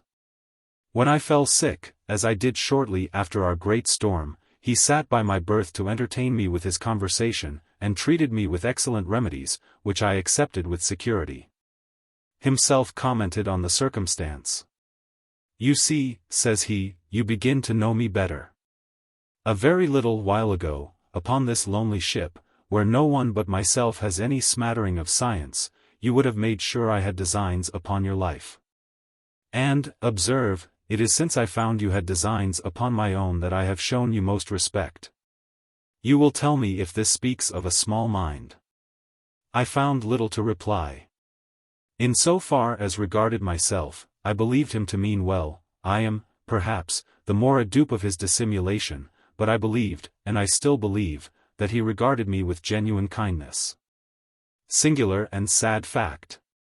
So soon as this change began, my animosity abated, and these haunting visions of my master passed utterly away. So that, perhaps, there was truth in the man's last vaunting word to me, uttered on the 22nd day of July, when our long voyage was at last brought almost to an end. And we lay becalmed at the sea end of the vast harbor of New York, in a gasping heat, which was presently exchanged for a surprising waterfall of rain. I stood on the poop, regarding the green shores near at hand, and now and then the light smoke of the little town, our destination. And as I was even then devising how to steal a march on my familiar enemy, I was conscious of a shade of embarrassment when he approached me with his hand extended. "I am now to bid you farewell," said he, "and that forever. For now you go among my enemies, where all your former prejudices will revive. I never yet failed to charm a person when I wanted. Even you, my good friend, to call you so for once, even you have now a very different portrait of me in your memory, and one that you will never quite forget. The voyage has not lasted long enough, or I should have wrote the impression deeper. But now all is at an end, and we are again at war. Judge by this little interlude how dangerous I am. And tell those fools," pointing with his finger to the town, "to think twice and thrice before they set me at defiance." Chapter 10. Passages at New York. I have mentioned I was resolved to steal a march upon the master. And this, with the complicity of Captain Murtry, was mighty easily effected, a boat being partly loaded on the one side of our ship, and the master placed on board of it, the while a skiff put off from the other, carrying me alone.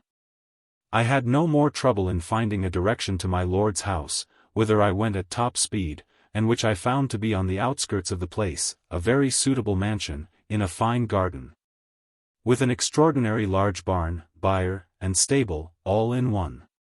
It was here my lord was walking when I arrived. Indeed, it had become his chief place of frequentation, and his mind was now filled with farming. I burst in upon him breathless, and gave him my news, which was indeed no news at all, several ships having outsailed the Nonsuch in the interval. "We have been expecting you long," said my lord. "And indeed, of late days, ceased to expect you any more.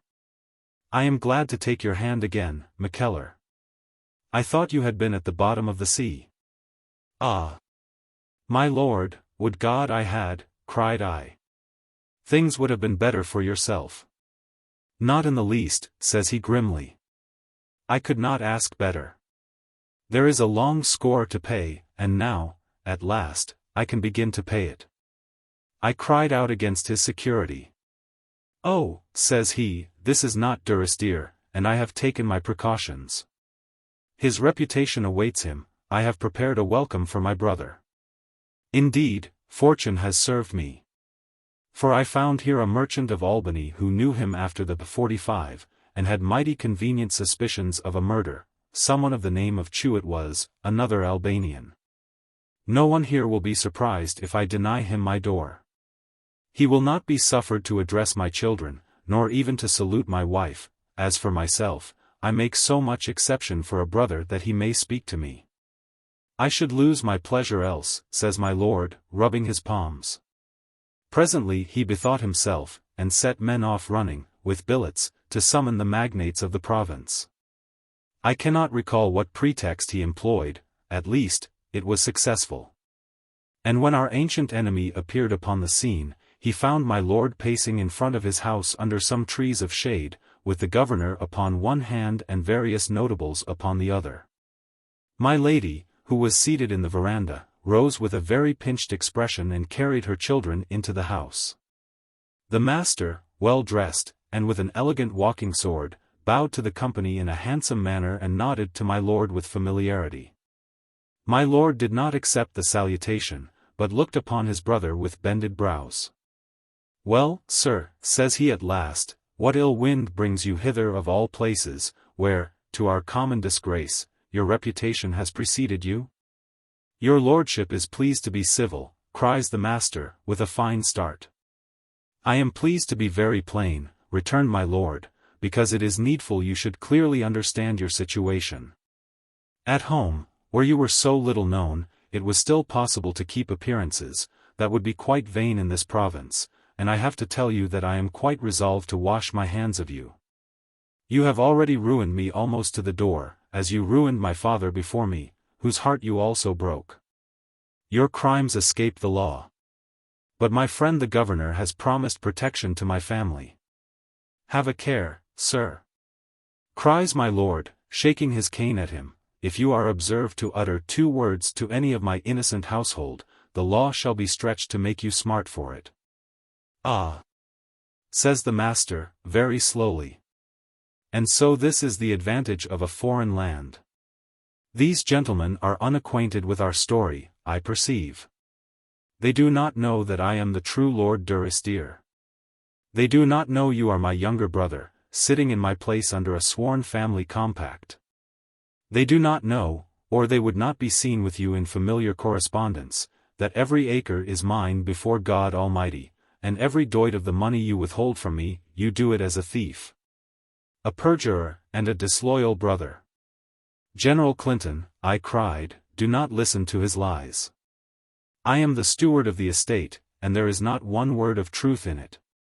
The man is a forfeited rebel turned into a hired spy, there is his story in 2 words. It was thus, in the heat of the moment, I let slip his infamy. Fellow, said the governor, turning his face sternly on the master, I know more of you than you think for. We have some broken ends of your adventures in the provinces, which you will do very well not to drive me to investigate. There is the disappearance of Mr. Jacob Chew with all his merchandise. There is the matter of where you came ashore from with so much money and jewels, when you were picked up by a Bermudan out of Albany.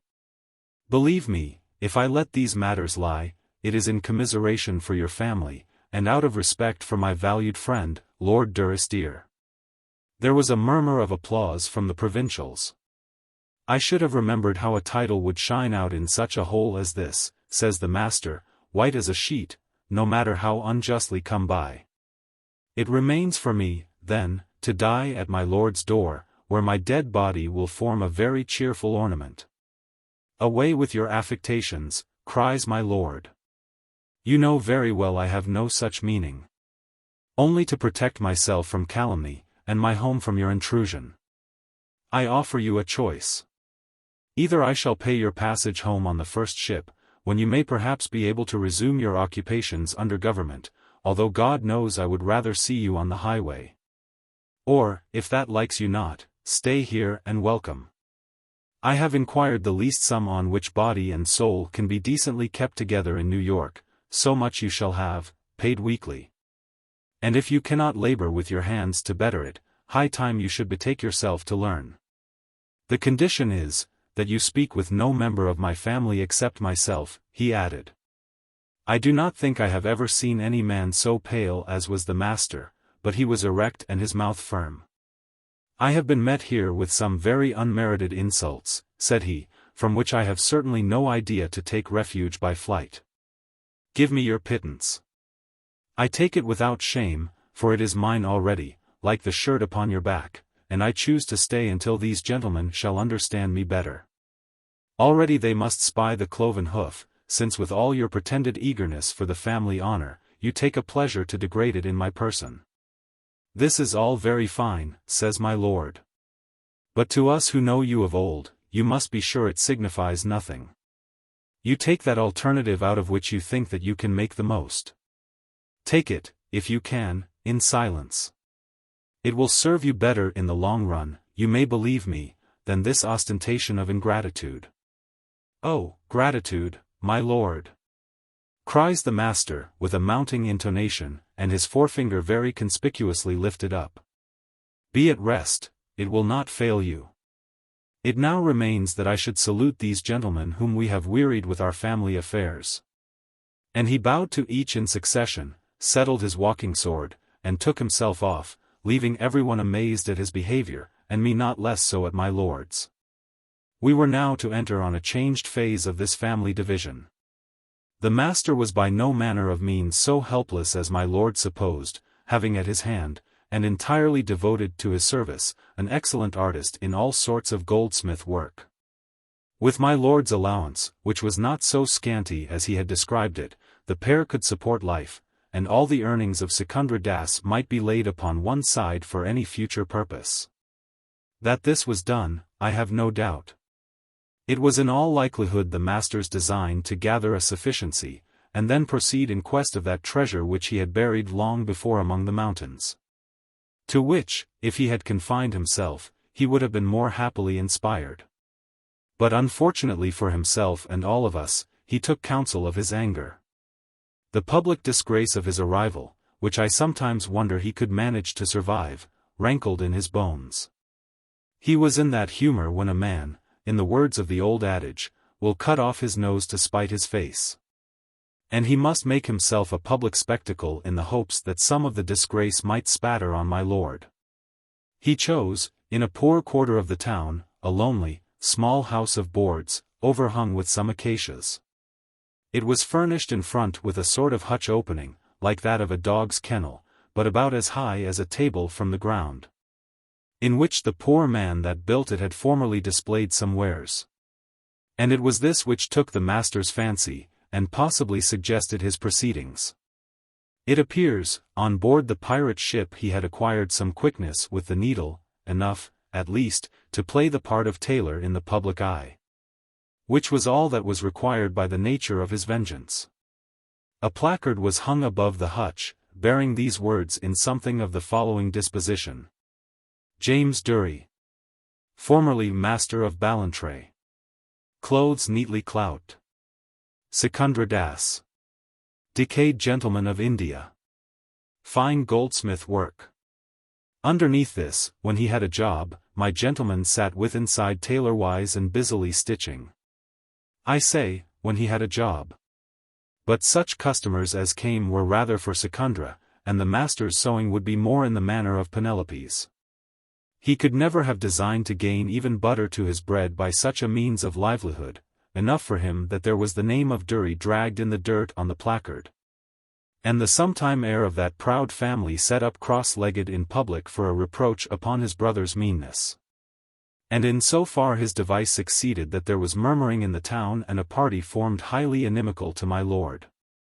My lord's favour with the governor laid him more open on the other side. My lady, who was never so well received in the colony, met with painful innuendos. In a party of women, where it would be the topic most natural to introduce, she was almost debarred from the naming of needlework. And I have seen her return with a flushed countenance, and vow that she would go abroad no more. In the meanwhile my lord dwelled in his decent mansion, immersed in farming. A popular man with his intimates, and careless or unconscious of the rest. He laid on flesh, had a bright, busy face, even the heat seemed to prosper with him. And my lady, in despite of her own annoyances, daily blessed heaven her father should have left her such a paradise. She had looked on from a window upon the master's humiliation, and from that hour appeared to feel at ease. I was not so sure myself. As time went on, there seemed to me a something not quite wholesome in my lord's condition. Happy he was, beyond a doubt, but the grounds of this felicity were secret. Even in the bosom of his family he brooded with manifest delight upon some private thought. And I conceived at last the suspicion, quite unworthy of us both, that he kept a mistress somewhere in the town. Yet he went little abroad, and his day was very fully occupied. Indeed, there was but a single period, and that pretty early in the morning, while Mr. Alexander was at his lesson book, of which I was not certain of the disposition. It should be borne in mind, in the defense of that which I now did, that I was always in some fear my lord was not quite justly in his reason. And with our enemy sitting so still in the same town with us, I did well to be upon my guard. Accordingly I made a pretext, had the hour changed at which I taught Mr. Alexander the foundation of ciphering and the mathematic, and set myself instead to dog my master's footsteps. Every morning, fair or foul, he took his gold-headed cane, set his hat on the back of his head, a recent habitude, which I thought to indicate a burning brow, and betook himself to make a certain circuit. At the first his way was among pleasant trees and beside a graveyard, where he would sit a while, if the day were fine, in meditation. Presently the path turned down to the waterside, and came back along the harbour front and past the master's booth. As he approached this second part of his circuit, my Lord Durrisdeer began to pace more leisurely, like a man delighted with the air and scene. And before the booth, halfway between that and the water's edge, would pause a little, leaning on his staff. It was the hour when the master sat within upon his board and plied his needle. So these two brothers would gaze upon each other with hard faces, and then my lord move on again, smiling to himself. It was but twice that I must stoop to that ungrateful necessity of playing spy. I was then certain of my lord's purpose in his rambles and of the secret source of his delight. Here was his mistress, it was hatred and not love that gave him healthful colors. Some moralists might have been relieved by the discovery. I confess that I was dismayed. I found this situation of two brethren not only odious in itself, but big with possibilities of further evil. And I made it my practice, in so far as many occupations would allow, to go by a shorter path and be secretly present at their meeting. Coming down one day a little late, after I had been near a week prevented, I was struck with surprise to find a new development. I should say there was a bench against the master's house, where customers might sit to parley with the shopman. And here I found my lord seated, nursing his cane and looking pleasantly forth upon the bay. Not 3 feet from him sat the master, stitching. Neither spoke. Nor, in this new situation, did my lord so much as cast a glance at his enemy. He tasted his neighborhood, I must suppose, less indirectly in the bare proximity of person. And, without doubt, drank deep of hateful pleasures. He had no sooner come away than I openly joined him. My lord, said I, this is no manner of behavior.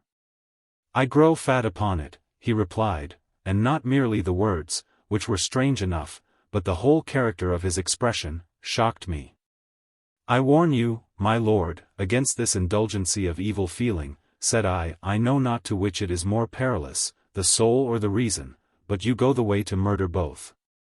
You cannot understand, said he. You had never such mountains of bitterness upon your heart. And if it were no more, I added, you will surely goad the man to some extremity. To the contrary, I am breaking his spirit, says my lord. Every morning for hard upon a week my lord took his same place upon the bench. It was a pleasant place, under the green acacias, with a sight upon the bay and shipping, and a sound, from some way off, of mariners singing at their employ. Here the two sat without speech or any external movement, beyond that of the needle, or the master biting off a thread, for he still clung to his pretense of industry. And here I made a point to join them, wondering at myself and my companions. If any of my lord's friends went by, he would hail them cheerfully, and cry out he was there to give some good advice to his brother, who was now, to his delight, grown quite industrious. And even this the master accepted with a steady countenance. What was in his mind, God knows, or perhaps Satan only. All of a sudden, on a still day of what they call the Indian summer, when the woods were changed into gold and pink and scarlet, the master laid down his needle and burst into a fit of merriment.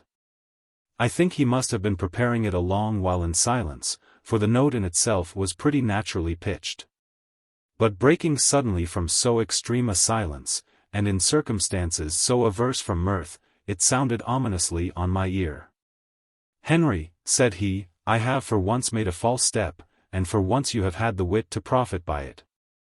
The farce of the cobbler ends today. And I confess to you, with my compliments, that you have had the best of it.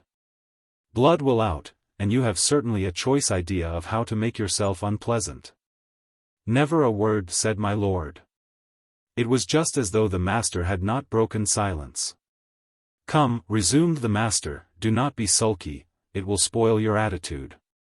You can now afford, believe me, to be a little gracious. For I have not merely a defeat to accept.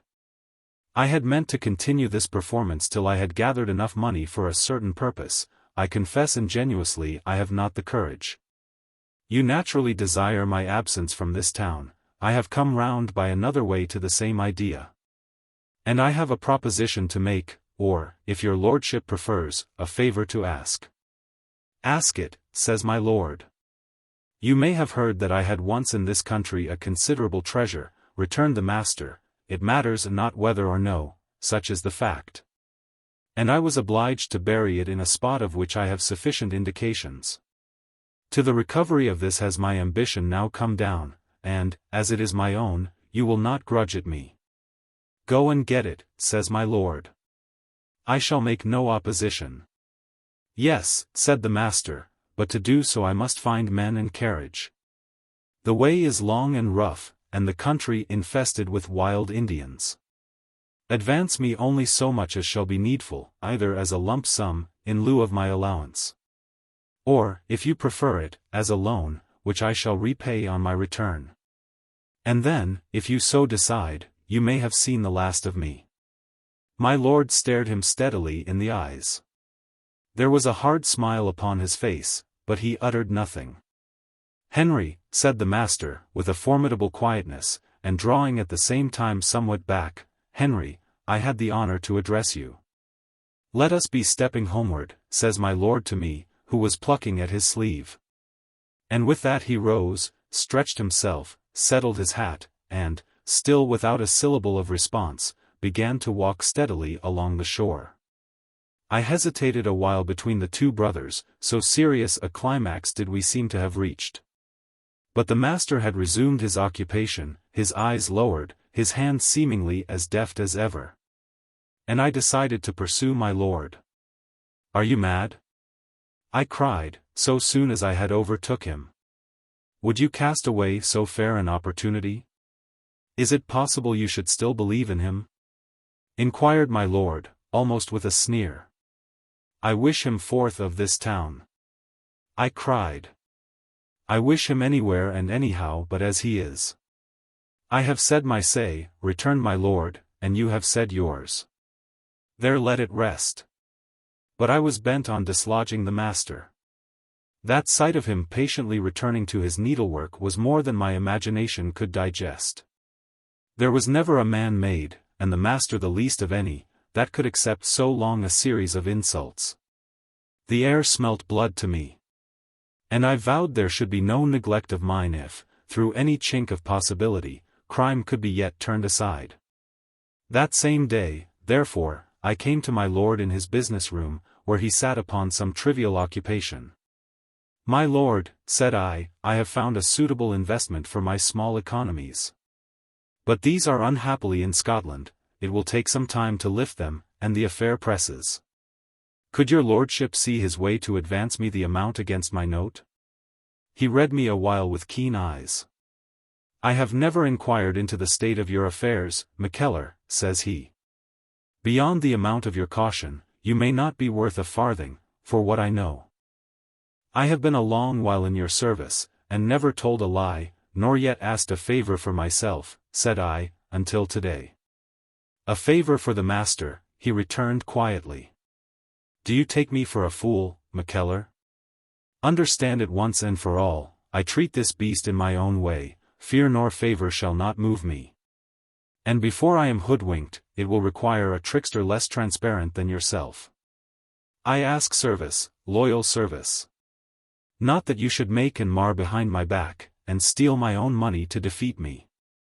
My lord, said I, these are very unpardonable expressions. Think once more, Mackellar, he replied. And you will see they fit the fact. It is your own subterfuge that is unpardonable.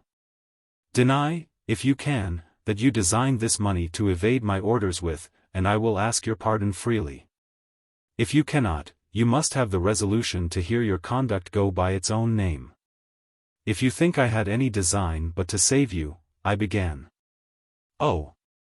My old friend, said he, you know very well what I think. Here is my hand to you with all my heart, but of money, not one rap. Defeated upon this side, I went straight to my room, wrote a letter, ran with it to the harbor, for I knew a ship was on the point of sailing, and came to the master's door a little before dusk. Entering without the form of any knock, I found him sitting with his Indian at a simple meal of maize porridge with some milk. The house within was clean and poor. Only a few books upon a shelf distinguished it, and, in one corner, Secundra's little bench. Mr. Bally, said I, I have near £500 laid by in Scotland, the economies of a hard life. A letter goes by yon ship to have it lifted. Have so much patience till the return ship comes in, and it is all yours, upon the same condition you offered to my lord this morning. He rose from the table, came forward, took me by the shoulders, and looked me in the face, smiling. "And yet you are very fond of money," said he. "And yet you love money beyond all things else, except my brother." "I fear old age and poverty," said I, "which is another matter. I will never quarrel for a name." "Call it so," he replied. "Ah, Mackellar, Mackellar, if this were done from any love to me, how gladly would I close upon your offer." "And yet," I eagerly answered, "I say it to my shame, but I cannot see you in this poor place without compunction. It is not my single thought, nor my first, and yet it's there. I would gladly see you delivered. I do not offer it in love, and far from that, but, as God judges me, and I wonder at it too, quite without enmity." "Ah," says he, still holding my shoulders, and now gently shaking me, "you think of me more than you suppose. And I wonder at it too," he added, repeating my expression and, I suppose, something of my voice. "You are an honest man, and for that cause I spare you." "Spare me?" I cried. "Spare you," he repeated, letting me go and turning away. And then, fronting me once more, "You little know what I would do with it, Mackellar. Did you think I had swallowed my defeat indeed? Listen, my life has been a series of unmerited castbacks. That fool, Prince Charlie, mismanaged a most promising affair, there fell my first fortune. In Paris I had my foot once more high up on the ladder, that time it was an accident, a letter came to the wrong hand, and I was bare again. A third time I found my opportunity. I built up a place for myself in India with an infinite patience. And then Clive came, my Raja was swallowed up, and I escaped out of the convulsion, like another Aeneas, with Secundra Das upon my back. 3 times I have had my hand upon the highest station, and I am not yet 43. I know the world as few men know it when they come to die, court and camp, the east and the west. I know where to go, I see 1,000 openings. I am now at the height of my resources, sound of health, of inordinate ambition. Well, all this I resign. I care not if I die, and the world never hear of me, I care only for one thing, and that I will have. Mind yourself, lest, when the roof falls, you, too, should be crushed under the ruins." As I came out of his house, all hope of intervention quite destroyed, I was aware of a stir on the harbour side, and, raising my eyes, there was a great ship newly come to anchor. It seemed strange I could have looked upon her with so much indifference, for she brought death to the brothers of Durrisdeer. After all the desperate episodes of this contention, the insults, the opposing interests, the fraternal duel in the shrubbery, it was reserved for some poor devil in Grub Street, scribbling for his dinner, and not caring what he scribbled, to cast a spell across 4,000 miles of the salt sea, and send forth both these brothers into savage and wintry deserts, there to die. But such a thought was distant from my mind. And while all the provincials were fluttered about me by the unusual animation of their port, I passed throughout their midst on my return homeward, quite absorbed in the recollection of my visit and the master's speech. The same night there was brought to us from the ship a little packet of pamphlets. The next day my lord was under engagement to go with the governor upon some party of pleasure. The time was nearly due, and I left him for a moment alone in his room and skimming through the pamphlets. When I returned, his head had fallen upon the table, his arms lying abroad amongst the crumpled papers. My lord," I cried as I ran forward, for I supposed he was in some fit. He sprang up like a figure upon wires, his countenance deformed with fury, so that in a strange place I should scarce have known him. His hand at the same time flew above his head, as though to strike me down. "Leave me alone," he screeched, and I fled, as fast as my shaking legs would bear me, for my lady. She, too, lost no time. But when we returned, he had the door locked within, and only cried to us from the other side to leave him be. We looked in each other's faces, very white, each supposing the blow had come at last. "I will write to the governor to excuse him," says she. "We must keep our strong friends." But when she took up the pen it flew out of her fingers. "I cannot write," said she. "Can you?" "I will make a shift, my lady," said I. She looked over me as I wrote. "That will do," she said, when I had done.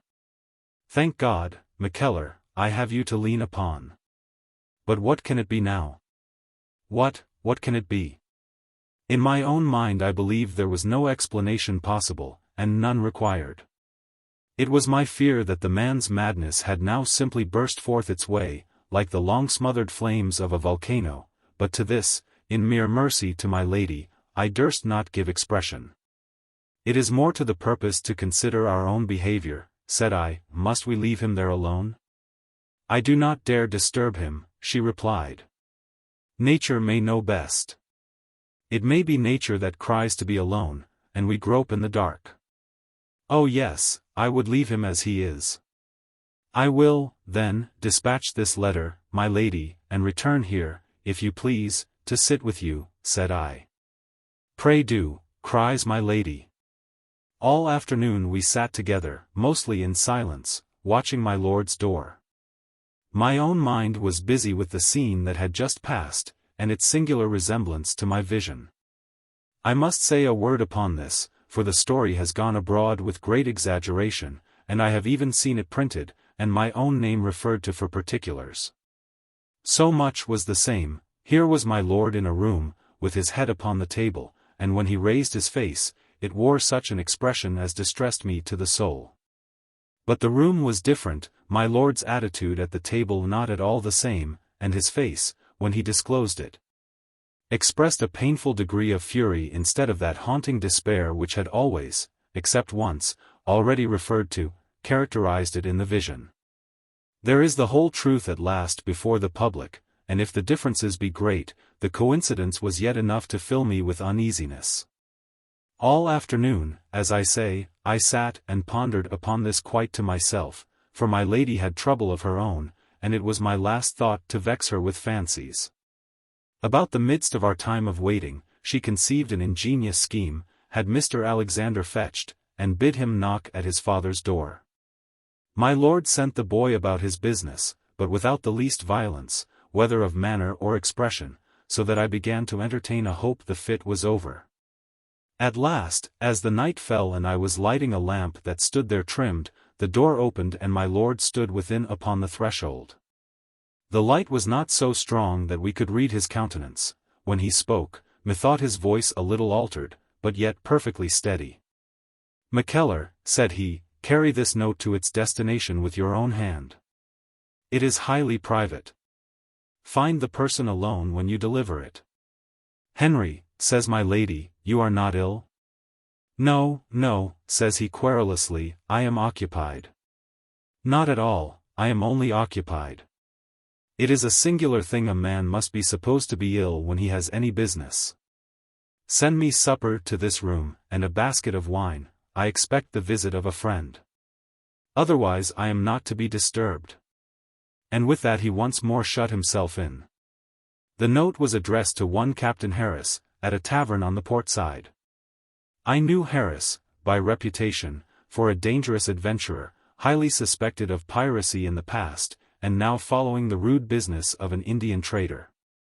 What my lord should have to say to him, or he to my lord, it passed my imagination to conceive, or yet how my lord had heard of him. Unless by a disgraceful trial from which the man was recently escaped. Altogether I went upon the errand with reluctance, and from the little I saw of the captain, returned from it with sorrow. I found him in a foul-smelling chamber, sitting by a guttering candle and an empty bottle. He had the remains of a military carriage, or rather perhaps it was an affectation, for his manners were low. "Tell my lord, with my service, that I will wait upon his lordship in the inside of half an hour," says he when he had read the note. And then had the servility, pointing to his empty bottle, to propose that I should buy him liquor. Although I returned with my best speed, the captain followed close upon my heels, and he stayed late into the night. The cock was crowing a second time when I saw, from my chamber window, my lord lighting him to the gate, both men very much affected with their potations, and sometimes leaning one upon the other to confabulate. Yet the next morning my lord was abroad again early with £100 of money in his pocket. I never supposed that he returned with it. And yet I was quite sure it did not find its way to the master, for I lingered all morning within view of the booth. That was the last time my Lord Durrisdeer passed his own enclosure till we left New York. He walked in his barn, or sat and talked with his family, all much as usual. But the town saw nothing of him, and his daily visits to the master seemed forgotten. Nor yet did Harris reappear, or not until the end. I was now much oppressed with a sense of the mysteries in which we had begun to move. It was plain, if only from his change of habitude, my lord had something on his mind of a grave nature. But what it was, whence it sprang, or why he should now keep the house and garden, I could make no guess at. It was clear, even to probation, the pamphlets had some share in this revolution. I read all I could find, and they were all extremely insignificant, and of the usual kind of party scurrility. Even to a high politician, I could spy out no particular matter of offence, and my lord was a man rather indifferent on public questions. The truth is, the pamphlet which was the spring of this affair lay all the time on my lord's bosom. There it was that I found it at last, after he was dead, in the midst of the North Wilderness, in such a place, in such dismal circumstances. I was to read for the first time these idle, lying words of a Whig pamphleteer declaiming against indulgency to Jacobites. Another notorious rebel, the M.R. of B.E., is to have his title restored, the passage ran. This business has been long in hand, since he rendered some very disgraceful services in Scotland and France. His brother, L.D.D.R., is known to be no better than himself in inclination. And the supposed heir, who is now to be set aside, was bred up in the most detestable principles. In the old phrase, it is 6 of the one and half a dozen of the other. But the favour of such a reposition is too extreme to be passed over. A man in his right wits could not have cared 2 straws for a tale so manifestly false. That government should ever entertain the notion was inconceivable to any reasoning creature, unless possibly the fool that penned it. And my lord, though never brilliant, was ever remarkable for sense. That he should credit such a rhodomantade, and carry the pamphlet on his bosom and the words in his heart, is the clear proof of the man's lunacy. Doubtless the mere mention of Mr. Alexander, and the threat directly held out against the child's succession, precipitated that which had so long impended. Or else my master had been truly mad for a long time, and we were too dull or too much used to him, and did not perceive the extent of his infirmity. About a week after the day of the pamphlets I was laid upon the harbour side, and took a turn towards the master's, as I often did. The door opened, a flood of light came forth upon the road, and I beheld a man taking his departure with friendly salutations. I cannot say how singularly I was shaken to recognize the adventurer Harris. I could not but conclude it was the hand of my lord that had brought him there, and prolonged my walk in very serious and apprehensive thought. It was late when I came home, and there was my lord making up his portmanteau for a voyage. "Why do you come so late?" he cried. "We leave tomorrow for Albany, you and I together, and it is high time you were about your preparations." "For Albany, my lord?" I cried. "And for what earthly purpose?" "Change of scene," said he. And my lady, who appeared to have been weeping, gave me the signal to obey without more parley. She told me a little later, when we found occasion to exchange some words, that he had suddenly announced his intention after a visit from Captain Harris, and her best endeavours, whether to dissuade him from the journey, or to elicit some explanation of its purpose, had alike proved unavailing. Chapter 11. The Journey in the Wilderness. We made a prosperous voyage up that fine river of the Hudson, the weather grateful, the hills singularly beautified with the colours of the autumn. At Albany we had our residence at an inn, where I was not so blind and my lord not so cunning, but what I could see he had some design to hold me prisoner.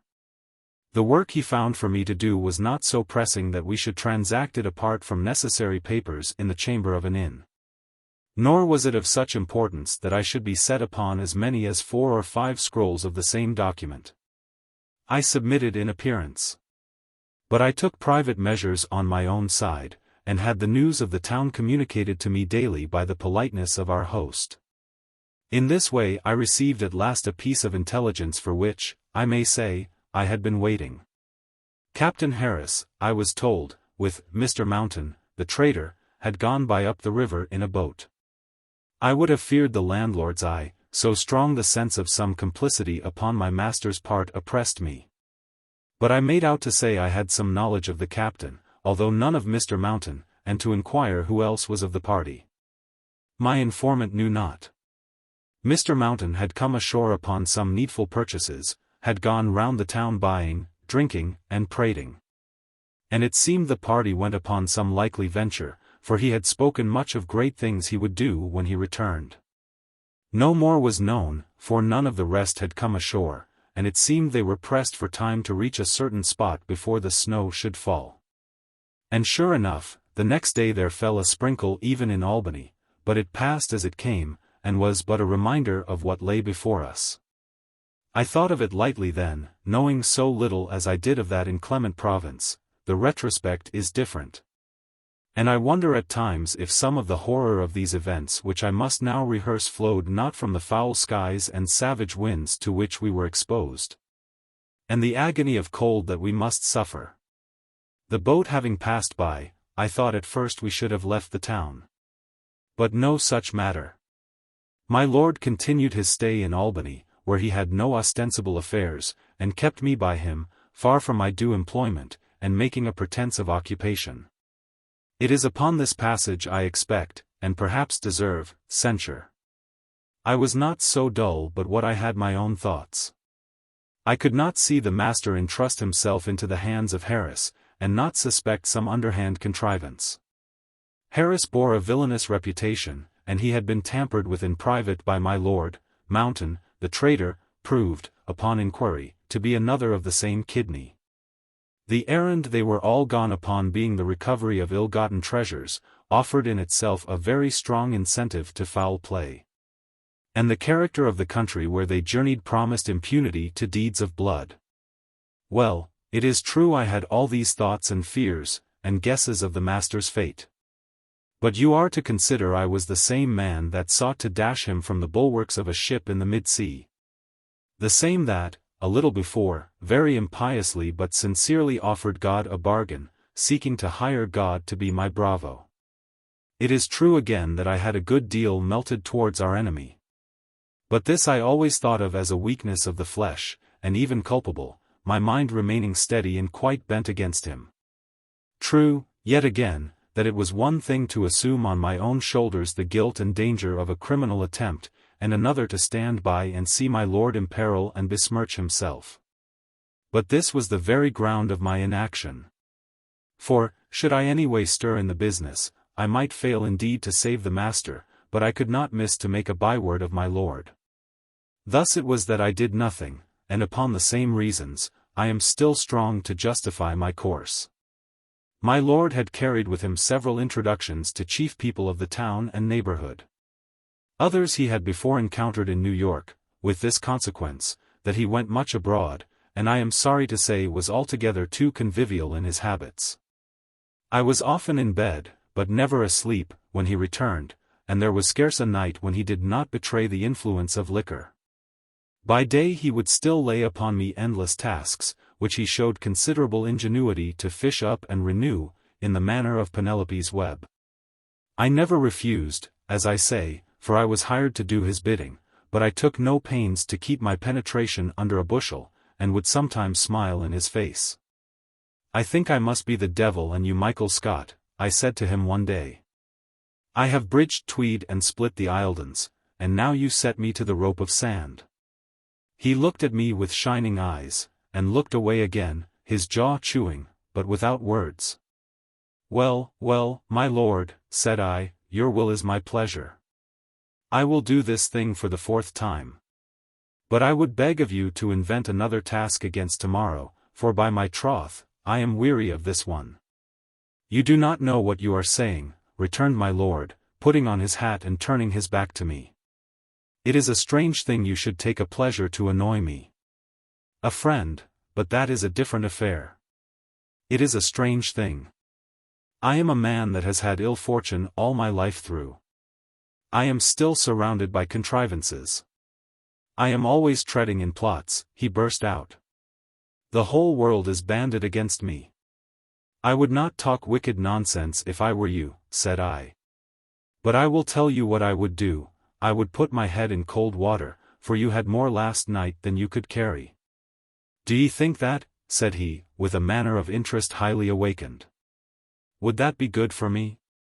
It's a thing I never tried.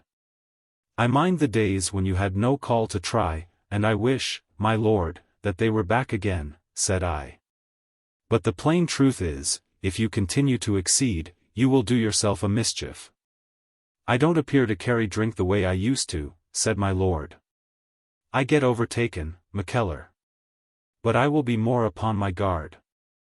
That is what I would ask of you, I replied. You are to bear in mind that you are Mr. Alexander's father, give the bairn a chance to carry his name with some responsibility. Aye, said he. Ye're a very sensible man, Mackellar, and have been long in my employ. But I think, if you have nothing more to say to me I will be stepping. If you have nothing more to say, he added, with that burning, childish eagerness that was now so common with the man. No, my lord, I have nothing more, said I, drily enough. Then I think I will be stepping, says my lord, and stood and looked at me, fidgeting with his hat, which he had taken off again. I suppose you will have no errands? No. I am to meet Sir William Johnson, but I will be more upon my guard. He was silent for a time, and then, smiling, do you call to mind a place, Mackellar, it's a little below Eagles, where the burn runs very deep under a wood of rowans? I mind being there when I was a lad, dear, it comes over me like an old song, I was after the fishing, and I made a bonny cast. But I was happy. I wonder, Mackellar, why I am never happy now. My lord, said I, if you would drink with more moderation you would have the better chance. It is an old byword that the bottle is a false consoler.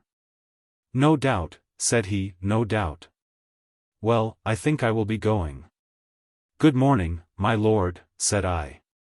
Good morning, said he, and so got himself at last from the apartment. I give that for a fair specimen of my lord in the morning, and I must have described my patron very ill if the reader does not perceive a notable falling off. To behold the man thus fallen, to know him accepted among his companions for a poor, muddled toper, welcome, if he were welcome at all, for the bare consideration of his title. And to recall the virtues he had once displayed against such odds of fortune, was not this a thing at once to rage and to be humbled at? In his cups, he was more excessive. I will give but the one scene, close upon the end, which is strongly marked upon my memory to this day, and at the time affected me almost with horror.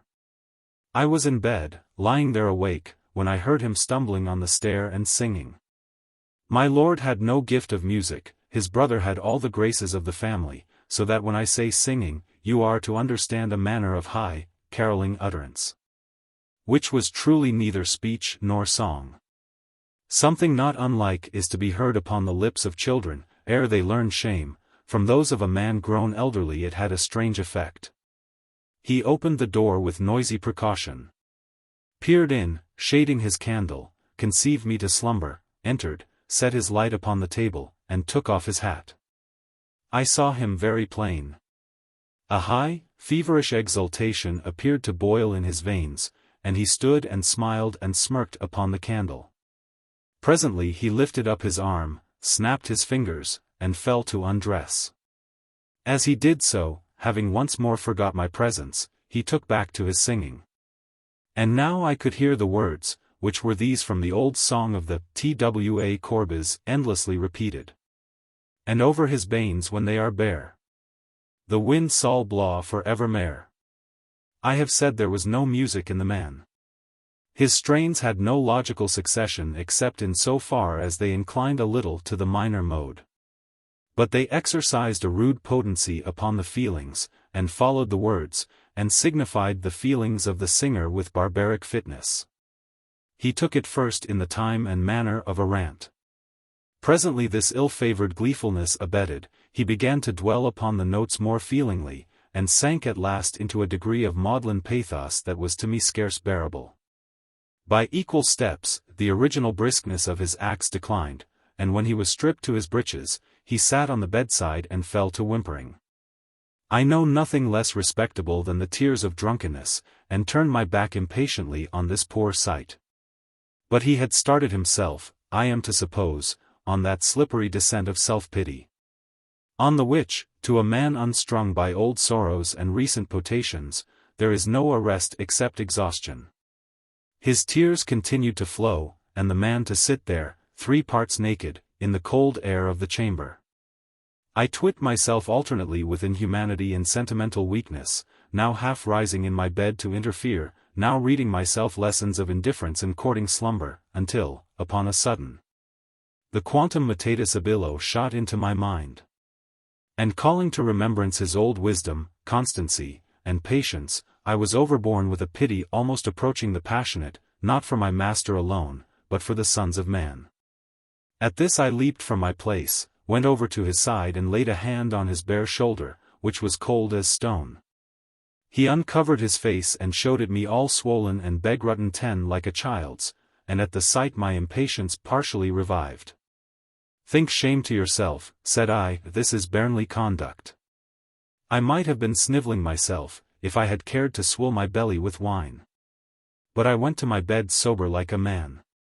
Come, get into yours, and have done with this pitiable exhibition. Oh, Mackellar, said he, my heart is way. Way? Cried I, for a good cause, I think. What words were these you sang as you came in?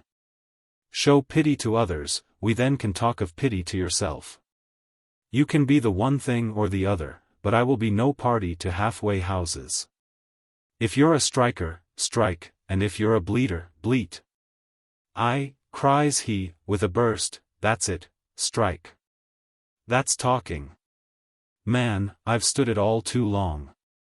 But when they laid a hand upon the child, when the child's threatened, his momentary vigor whimpering off, my child, my Alexander. And he was at his tears again. I took him by the shoulders and shook him. Alexander, said I, do you even think of him? Not you. Look yourself in the face like a brave man, and you'll find you're but a self-deceiver. The wife, the friend, the child, they're all equally forgot, and you sunk in a mere bog of selfishness. Mackellar, said he, with a wonderful return to his old manner and appearance, you may say what you will of me, but one thing I never was, I was never selfish. I will open your eyes in your despite, said I, how long have we been here? And how often have you written to your family? I think this is the first time you were ever separate, have you written at all? Do they know if you are dead or living? I had caught him here too openly, it braced his better nature. There was no more weeping, he thanked me very penitently, got to bed, and was soon fast asleep. And the first thing he did the next morning was to sit down and begin a letter to my lady, a very tender letter it was too, though it was never finished. Indeed, all communication with New York was transacted by myself, and it will be judged I had a thankless task of it. What to tell my lady, and in what words, and how far to be false and how far cruel, was a thing that kept me often from my slumber. All this while, no doubt, my lord waited with growing impatiency for news of his accomplices. Harris, it is to be thought, had promised a high degree of expedition. The time was already overpast when word was to be looked for, and suspense was a very evil counselor to a man of an impaired intelligence.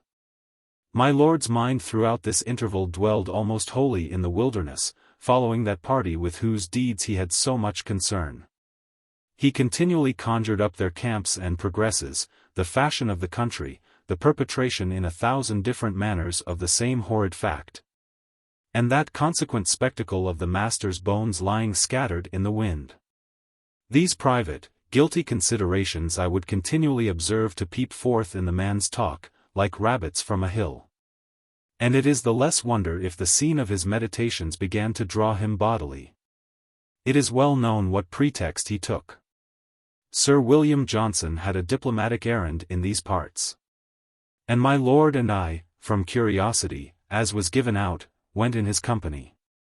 Sir William was well attended and liberally supplied. Hunters brought us venison, fish was taken for us daily in the streams, and brandy ran like water. We proceeded by day and encamped by night in the military style, sentinels were set and changed. Every man had his named duty, and Sir William was the spring of all. There was much in this that might at times have entertained me. But, for our misfortune, the weather was extremely harsh, the days were in the beginning open, but the nights frosty from the first. A painful keen wind blew most of the time, so that we sat in the boat with blue fingers, and at night, as we scorched our faces at the fire, the clothes upon our back appeared to be of paper. A dreadful solitude surrounded our steps, the land was quite dispeopled, there was no smoke of fires, and save for a single boat of merchants on the second day, we met no travellers. The season was indeed late, but this desertion of the waterways impressed Sir William himself, and I have heard him more than once express a sense of intimidation. "I have come too late, I fear.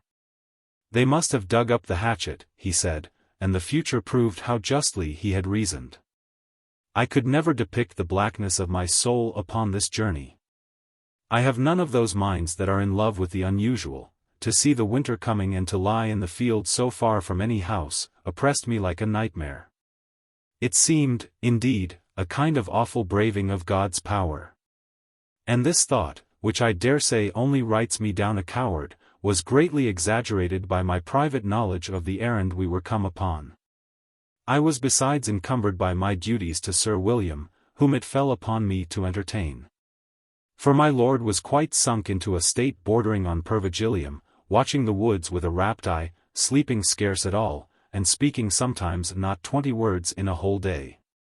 That which he said was still coherent, but it turned almost invariably upon the party for whom he kept his crazy lookout. He would tell Sir William often, and always as if it were a new communication, that he had a brother somewhere in the woods, and beg that the sentinels should be directed to inquire for him. "I am anxious for news of my brother," he would say. And sometimes, when we were under way, he would fancy he spied a canoe far off upon the water or a camp on the shore, and exhibit painful agitation. It was impossible but Sir William should be struck with these singularities, and at last he led me aside, and hinted his uneasiness. I touched my head and shook it. Quite rejoiced to prepare a little testimony against possible disclosures. "But in that case," cries Sir William, "is it wise to let him go at large?" "Those that know him best," said I, "are persuaded that he should be humoured." "Well, well," replied Sir William, "it is none of my affairs. But if I had understood, you would never have been here." Our advance into this savage country had thus uneventfully proceeded for about a week, when we encamped for a night at a place where the river ran among considerable mountains clothed in wood. The fires were lighted on a level space at the water's edge, and we supped and lay down to sleep in the customary fashion. It chanced the night fell murderously cold. The stringency of the frost seized and bit me through my coverings, so that pain kept me wakeful. And I was afoot again before the peep of day, crouching by the fires or trotting to and fro at the stream's edge, to combat the aching of my limbs. At last dawn began to break upon hoar woods and mountains, the sleepers rolled in their robes, and the boisterous river dashing among spears of ice. I stood looking about me, swaddled in my stiff coat of a bull's fur, and the breath smoking from my scorched nostrils, when, upon a sudden, a singular, eager cry rang from the borders of the wood. The sentries answered it, the sleepers sprang to their feet. One pointed, the rest followed his direction with their eyes, and there, upon the edge of the forest, and betwixt two trees, we beheld the figure of a man reaching forth his hands like one in ecstasy. The next moment he ran forward, fell on his knees at the side of the camp, and burst in tears. This was John Mountain, the traitor, escaped from the most horrid perils. And his first word, when he got speech, was to ask if we had seen Secundra Das. "Seen what?" cries Sir William. "No," said I, "we have seen nothing of him." "Why?" "Nothing," says Mountain. Then I was right after all. With that he struck his palm upon his brow. "But what takes him back?" he cried. "What takes the man back among dead bodies? There is some damned mystery here." This was a word which highly aroused our curiosity, but I shall be more perspicacious if I narrate these incidents in their true order. Here follows a narrative which I have compiled out of 3 sources, not very consistent in all points. First, a written statement by Mountain, in which everything criminal is cleverly smuggled out of view.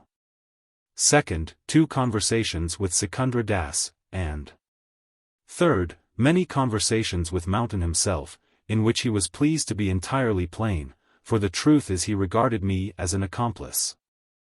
Narrative of the traitor, Mountain. The crew that went up the river under the joint command of Captain Harris and the master numbered in all 9 persons. Of whom, if I except Secundra Das, there was not one that had not merited the gallows. From Harris downward the voyagers were notorious in that colony for desperate, bloody-minded miscreants, some were reputed pirates, the most hawkers of rum, all ranters and drinkers. All fit associates, embarking together without remorse, upon this treacherous and murderous design. I could not hear there was much discipline or any set captain in the gang. But Harris and 4 others, Mountain himself, 2 Scotsmen, Pinkerton and Hasty, and a man of the name of Hicks, a drunken shoemaker, put their heads together and agreed upon the course. In a material sense, they were well provided, and the master in particular brought with him a tent where he might enjoy some privacy and shelter. Even this small indulgence told against him in the minds of his companions. But indeed he was in a position so entirely false, and even ridiculous, that all his habit of command and arts of pleasing were here thrown away. In the eyes of all, except Secundra Das, he figured as a common gull and designated victim, going unconsciously to death. Yet he could not but suppose himself the contriver and the leader of the expedition, he could scarce help but so conduct himself. And at the least hint of authority or condescension, his deceivers would be laughing in their sleeves. I was so used to see and to conceive him in a high, authoritative attitude, that when I had conceived his position on this journey, I was pained and could have blushed. How soon he may have entertained a first surmise, we cannot know, but it was long, and the party had advanced into the wilderness beyond the reach of any help, ere he was fully awakened to the truth. It fell thus. Harris and some others had drawn apart into the woods for consultation, when they were startled by a rustling in the brush. They were all accustomed to the arts of Indian warfare, and Mountain had not only lived and hunted, but fought and earned some reputation, with the savages. He could move in the woods without noise, and follow a trail like a hound, and upon the emergence of this alert, he was deputed by the rest to plunge into the thicket for intelligence. He was soon convinced there was a man in his close neighborhood, moving with precaution but without art among the leaves and branches.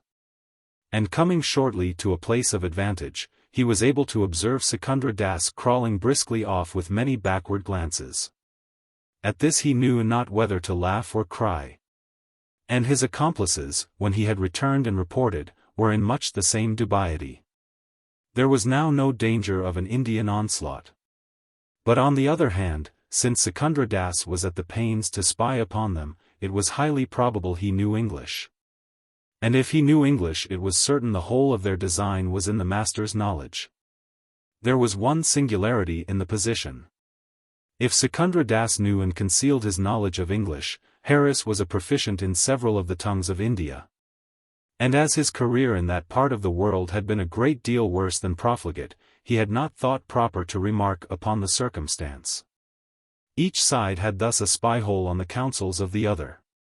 The plotters, so soon as this advantage was explained, returned to camp.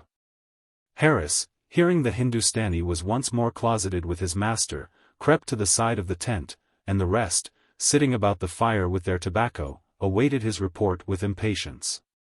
When he came at last, his face was very black. He had overheard enough to confirm the worst of his suspicions. Secundra Das was a good English scholar. He had been some days creeping and listening. The master was now fully informed of the conspiracy. And the pair proposed on the morrow to fall out of line at a carrying place and plunge at a venture in the woods, preferring the full risk of famine, savage beasts, and savage men to their position in the midst of traitors. What, then, was to be done? Some were for killing the master on the spot. But Harris assured them that would be a crime without profit, since the secret of the treasure must die along with him that buried it. Others were for desisting at once from the whole enterprise and making for New York.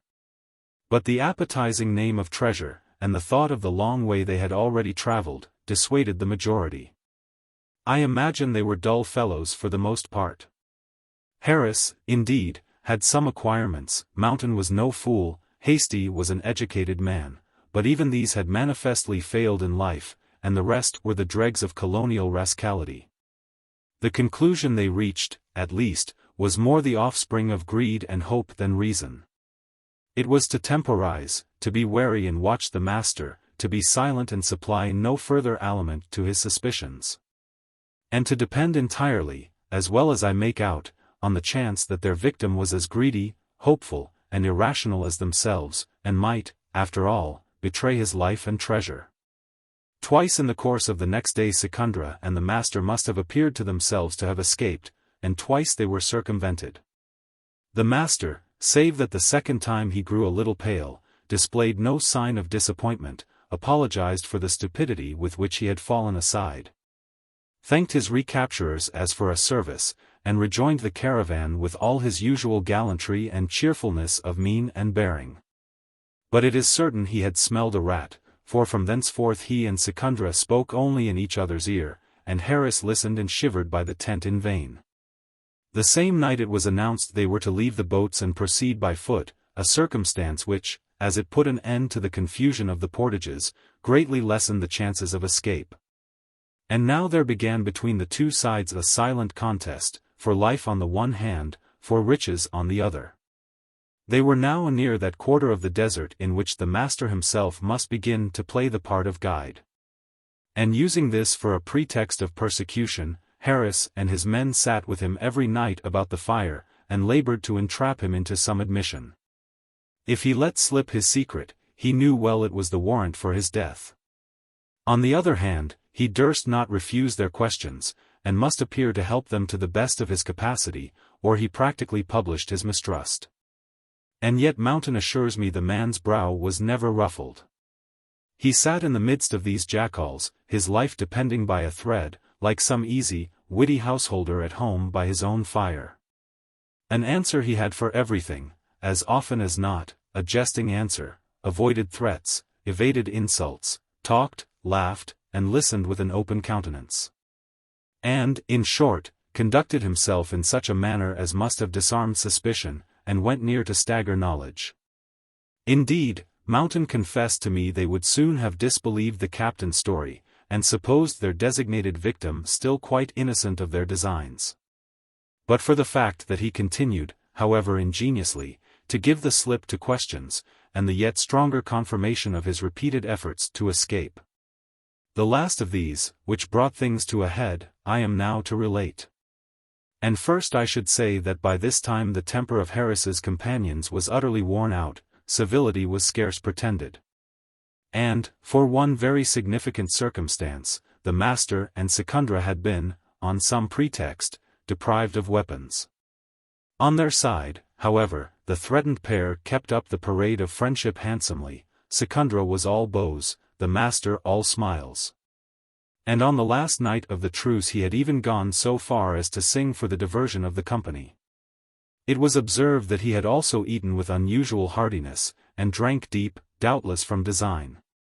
At least, about 3 in the morning, he came out of the tent into the open air, audibly mourning and complaining, with all the manner of a sufferer from surfeit. For some while, Secundra publicly attended on his patron, who at last became more easy, and fell asleep on the frosty ground behind the tent, the Indian returning within. Some time after, the sentry was changed, had the master pointed out to him, where he lay in what is called a robe of buffalo, and thenceforth kept an eye upon him, he declared, without remission. With the first of the dawn, a draught of wind came suddenly and blew open one side the corner of the robe, and with the same puff, the master's hat whirled in the air and fell some yards away. The sentry, thinking it remarkable the sleeper should not awaken, thereupon drew near, and the next moment, with a great shout, informed the camp their prisoner was escaped. He had left behind his Indian, who, in the first vivacity of the surprise, came near to pay the forfeit of his life, and was, in fact, inhumanly mishandled. But Secundra, in the midst of threats and cruelties, stuck to it with extraordinary loyalty, that he was quite ignorant of his master's plans, which might indeed be true, and of the manner of his escape, which was demonstrably false. Nothing was therefore left to the conspirators but to rely entirely on the skill of Mountain. The night had been frosty, the ground quite hard, and the sun was no sooner up than a strong thaw set in. It was Mountain's boast that few men could have followed that trail, and still fewer, even of the native Indians, found it. The master had thus a long start before his pursuers had the scent, and he must have traveled with surprising energy for a pedestrian so unused, since it was near noon before Mountain had a view of him. At this conjuncture the traitor was alone, all his companions following, at his own request, several hundred yards in the rear. He knew the master was unarmed. His heart was besides heated with the exercise and lust of hunting. And seeing the quarry so close, so defenseless, and seeming so fatigued, he vaingloriously determined to effect the capture with his single hand. A step or two farther brought him to one margin of a little clearing, on the other, with his arms folded and his back to a huge stone, the master sat.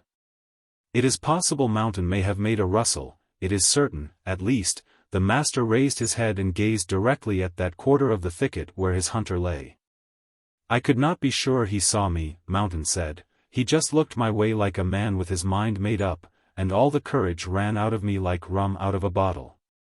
And presently, when the master looked away again, and appeared to resume those meditations in which he had sat immersed before the traitor's coming, Mountain slunk stealthily back and returned to seek the help of his companions. And now began the chapter of surprises, for the scout had scarce informed the others of his discovery, and they were yet preparing their weapons for a rush upon the fugitive, when the man himself appeared in their midst, walking openly and quietly, with his hands behind his back. "Ah, men," says he, on his beholding them, "here is a fortunate encounter. Let us get back to camp."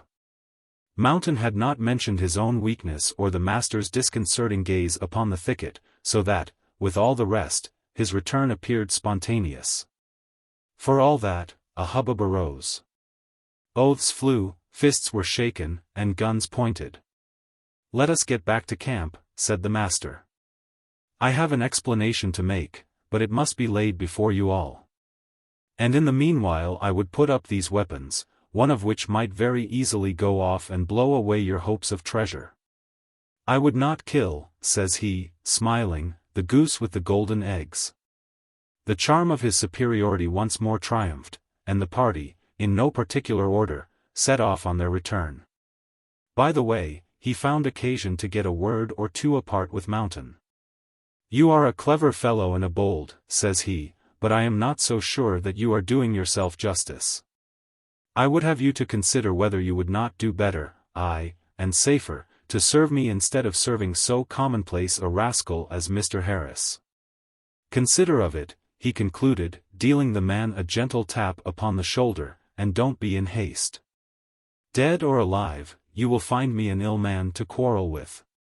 When they were come back to the camp, where Harris and Pinkerton stood guard over Secundra, these two ran upon the master like viragos, and were amazed out of measure when they were bidden by their comrades to stand back and hear what the gentleman had to say. The master had not flinched before their onslaught, nor, at this proof of the ground he had gained, did he betray the least sufficiency. "Do not let us be in haste," says he. "Meat first and public speaking after. With that they made a hasty meal, and as soon as it was done, the master, leaning on one elbow, began his speech. He spoke long, addressing himself to each except Harris, finding for each, with the same exception, some particular flattery. He called them bold, honest blades, declared he had never seen a more jovial company, work better done, or pains more merrily supported. Well, then, says he, someone asks me, why the devil I ran away. But that is scarce worth answer, for I think you all know pretty well. But you know only pretty well, that is a point I shall arrive at presently, and be you ready to remark it when it comes. There is a traitor here, a double traitor. I will give you his name before I am done, and let that suffice for now. But here comes some other gentleman and asks me, why, in the devil, I came back. Well, before I answer that question, I have one to put to you. It was this cur here, this Harris, that speaks Hindustani? Cries he, rising on one knee and pointing fair at the man's face, with a gesture indescribably menacing, and when he had been answered in the affirmative, ah! Says he, then are all my suspicions verified, and I did rightly to come back. Now, men, hear the truth for the first time. Thereupon he launched forth in a long story, told with extraordinary skill, how he had all along suspected Harris, how he had found the confirmation of his fears, and how Harris must have misrepresented what passed between Secundra and himself. At this point he made a bold stroke with excellent effect. I suppose, says he, you think you are going shares with Harris. I suppose you think you will see to that yourselves. You would naturally not think so flat a rogue could cozen you. But have a care. These half-idiots have a sort of cunning, as the skunk has its stench. And it may be news to you that Harris has taken care of himself already. Yes, for him the treasure is all money in the bargain. You must find it or go starve. But he has been paid beforehand. My brother paid him to destroy me. Look at him if you doubt, look at him, grinning and gulping, a detected thief.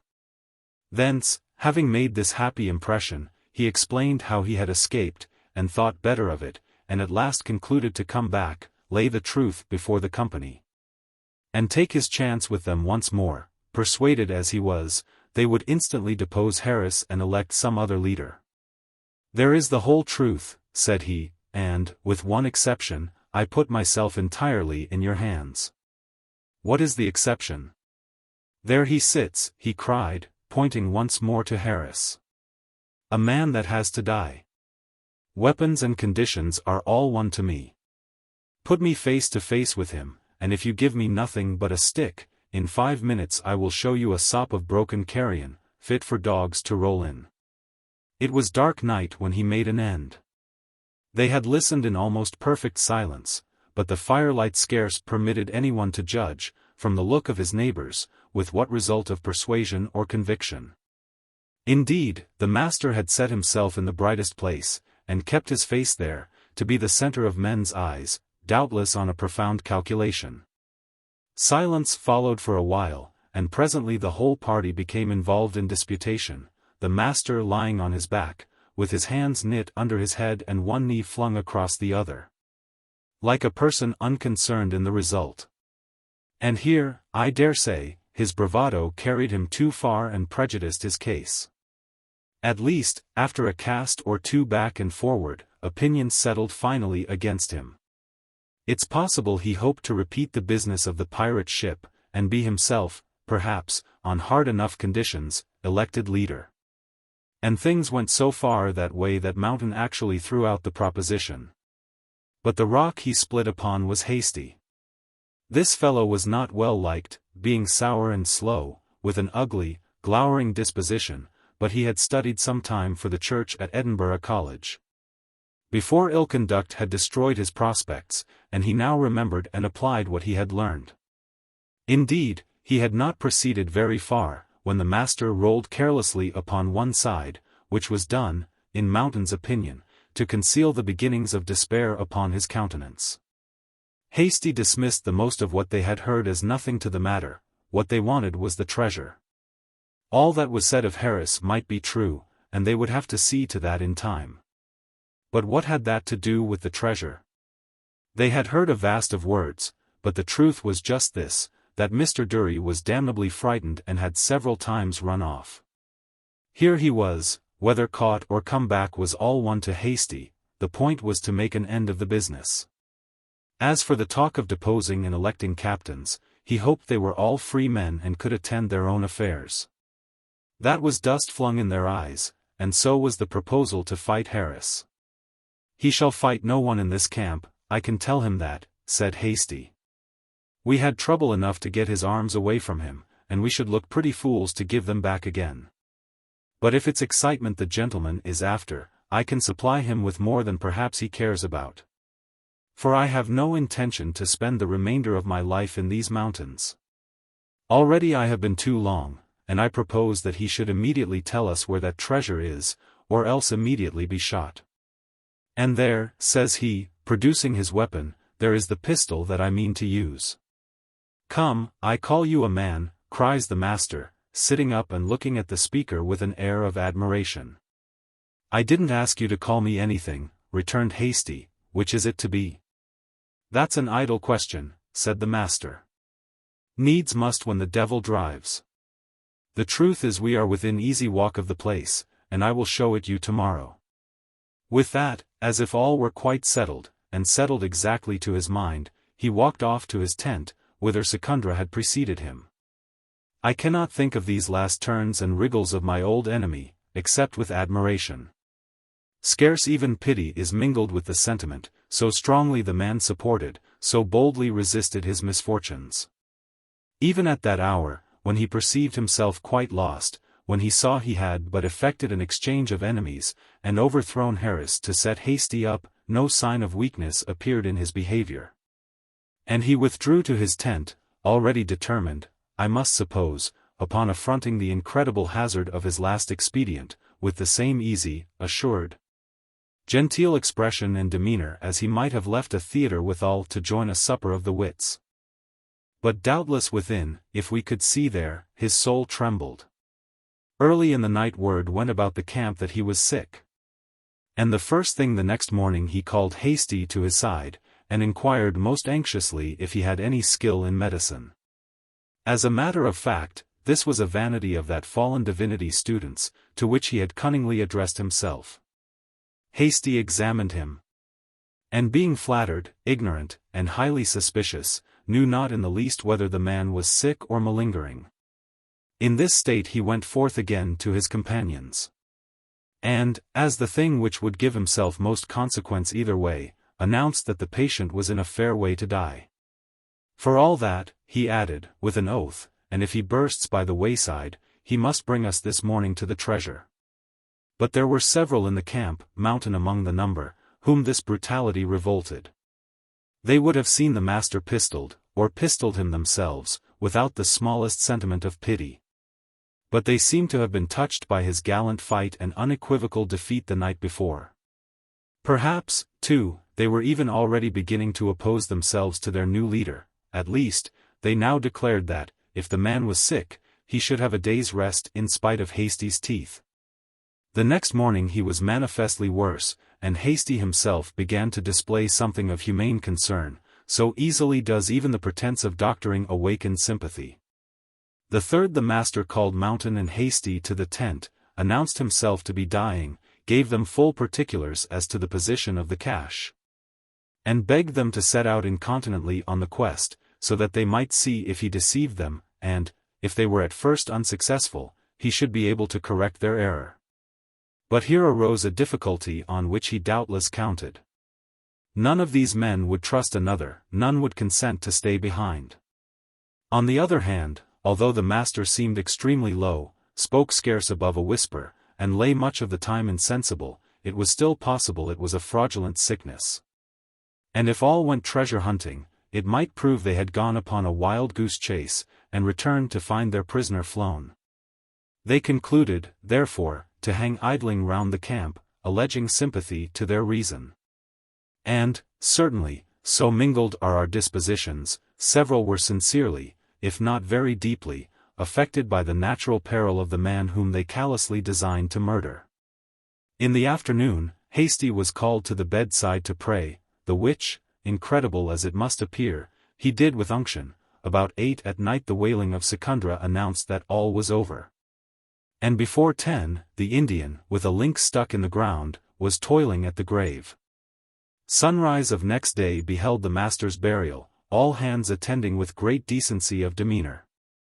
And the body was laid in the earth, wrapped in a fur robe, with only the face uncovered. Which last was of a waxy whiteness, and had the nostrils plugged according to some oriental habit of Secundra's. No sooner was the grave filled than the lamentations of the Indian once more struck concern to every heart. And it appears this gang of murderers, so far from resenting his outcries, although both distressful and, in such a country, perilous to their own safety, roughly but kindly endeavored to console him. But if human nature is even in the worst of men occasionally kind, it is still, and before all things, greedy, and they soon turned from the mourner to their own concerns. The cache of the treasure being hard by, although yet unidentified, it was concluded not to break camp. And the day passed, on the part of the voyagers, in unavailing exploration of the woods, Secundra the while lying on his master's grave. That night they placed no sentinel, but lay all together about the fire, in the customary woodman fashion, the heads outward, like the spokes of a wheel. Morning found them in the same disposition. Only Pinkerton, who lay on Mountain's right, between him and Hasty, had, in the hours of darkness, been secretly butchered, and there lay, still wrapped as to his body in his mantle, but offering above that ungodly and horrific spectacle of the scalped head. The gang were that morning as pale as a company of phantoms, for the pugnacity of Indian war, or, to speak more correctly, Indian murder, was well known to all. But they laid the chief blame on their unsentinelled posture, and, fired with the neighborhood of the treasure, determined to continue where they were. Pinkerton was buried hard by the master. The survivors again passed the day in exploration, and returned in a mingled humor of anxiety and hope, being partly certain they were now close on the discovery of what they sought. And on the other hand, with the return of darkness, infected with the fear of Indians. Mountain was the first sentry. He declares he neither slept nor yet sat down, but kept his watch with a perpetual and straining vigilance. And it was even with unconcern that, when he saw by the stars his time was up, he drew near the fire to awaken his successor. This man, it was Hicks the shoemaker, slept on the lee side of the circle, something farther off in consequence than those to windward, and in a place darkened by the blowing smoke. Mountain stooped and took him by the shoulder, his hand was at once smeared by some adhesive wetness. And, the wind at the moment veering, the firelight shone upon the sleeper, and showed him, like Pinkerton, dead and scalped. It was clear they had fallen in the hands of one of those matchless Indian bravos, that will sometimes follow a party for days, and in spite of indefatigable travel, and unsleeping watch, continue to keep up with their advance, and steal a scalp at every resting place. Upon this discovery, the treasure-seekers, already reduced to a poor half-dozen, fell into mere dismay, seized a few necessaries, and, deserting the remainder of their goods, fled outright into the forest. Their fire they left still burning, and their dead comrade unburied. All day they ceased not to flee, eating by the way, from hand to mouth. And since they feared to sleep, continued to advance at random even in the hours of darkness. But the limit of man's endurance is soon reached. When they rested at last it was to sleep profoundly. And when they woke, it was to find that the enemy was still upon their heels, and death and mutilation had once more lessened and deformed their company. By this they had become light-headed, they had quite missed their path in the wilderness, their stores were already running low. With the further horrors it is superfluous that I should swell this narrative, already too prolonged. Suffice it to say that when at length a night passed by innocuous, and they might breathe again in the hope that the murderer had at last desisted from pursuit, Mountain and Secundra were alone. The traitor is firmly persuaded their unseen enemy was some warrior of his own acquaintance, and that he himself was spared by favor. The mercy extended to Secundra he explains on the ground that the East Indian was thought to be insane. Partly from the fact that, through all the horrors of the flight, and while others were casting away their very food and weapons, Secundra continued to stagger forward with a mattock on his shoulder. And partly because, in the last days, and with a great degree of heat and fluency, he perpetually spoke with himself in his own language. But he was sane enough when it came to English. "You think he will be gone quite away?" he asked, upon their blessed awakening in safety. "I pray God so, I believe so, I dare to believe so," Mountain had replied almost with incoherence, as he described the scene to me. And indeed he was so much distempered that until he met us, the next morning, he could scarce be certain whether he had dreamed, or whether it was a fact. That Secundra had thereupon turned directly about and returned without a word upon their footprints, setting his face for these wintry and hungry solitudes along a path whose every stage was milestoned with a mutilated corpse. Chapter 12. The Journey in the Wilderness, continued. Mountain's story, as it was laid before Sir William Johnson and my lord, was shorn, of course, of all the earlier particulars. And the expedition described to have proceeded uneventfully, until the master sickened. But the latter part was very forcibly related, the speaker visibly thrilling to his recollections. And our then situation, on the fringe of the same desert, and the private interests of each, gave him an audience prepared to share in his emotions. For Mountain's intelligence not only changed the world for my Lord Durrisdeer, but materially affected the designs of Sir William Johnson. These I find I must lay more at length before the reader. Word had reached Albany of dubious import, it had been rumored some hostility was to be put in act. And the Indian diplomatist had, thereupon, sped into the wilderness, even at the approach of winter, to nip that mischief in the bud. Here, on the borders, he learned that he was come too late. And a difficult choice was thus presented to a man, upon the whole, not any more bold than prudent. His standing with the painted braves may be compared to that of my Lord President Culloden among the chiefs of our own Highlanders at the 45. That is as much as to say, he was, to these men, reason's only speaking trumpet, and counsels of peace and moderation, if they were to prevail at all, must prevail singly through his influence. If, then, he should return, the province must lie open to all the abominable tragedies of Indian war, the houses blaze, the wayfarer be cut off, and the men of the woods collect their usual disgusting spoil of human scalps. On the other side, to go farther forth, to risk so small a party deeper in the desert, to carry words of peace among warlike savages already rejoicing to return to war, here was an extremity from which it was easy to perceive his mind revolted. "I have come too late," he said more than once, and would fall into a deep consideration, his head bowed in his hands, his foot patting the ground. At length he raised his face and looked upon us, that is to say, upon my lord, Mountain, and myself, sitting close round a small fire, which had been made for privacy in one corner of the camp. "My lord, to be quite frank with you, I find myself in two minds," said he. "I think it very needful I should go on, but not at all proper I should any longer enjoy the pleasure of your company. We are here still upon the waterside, and I think the risk to southward no great matter. Will not yourself and Mr. Mackellar take a single boat's crew and return to Albany?" My lord, I should say, had listened to Mountain's narrative, regarding him throughout with a painful intensity of gaze, and, since the tale concluded, had sat as in a dream. There was something very daunting in his look, something to my eyes not rightly human, the face lean, and dark, and aged, the mouth painful, the teeth disclosed in a perpetual rictus, the eyeball swimming clear of the lids upon a field of bloodshot white.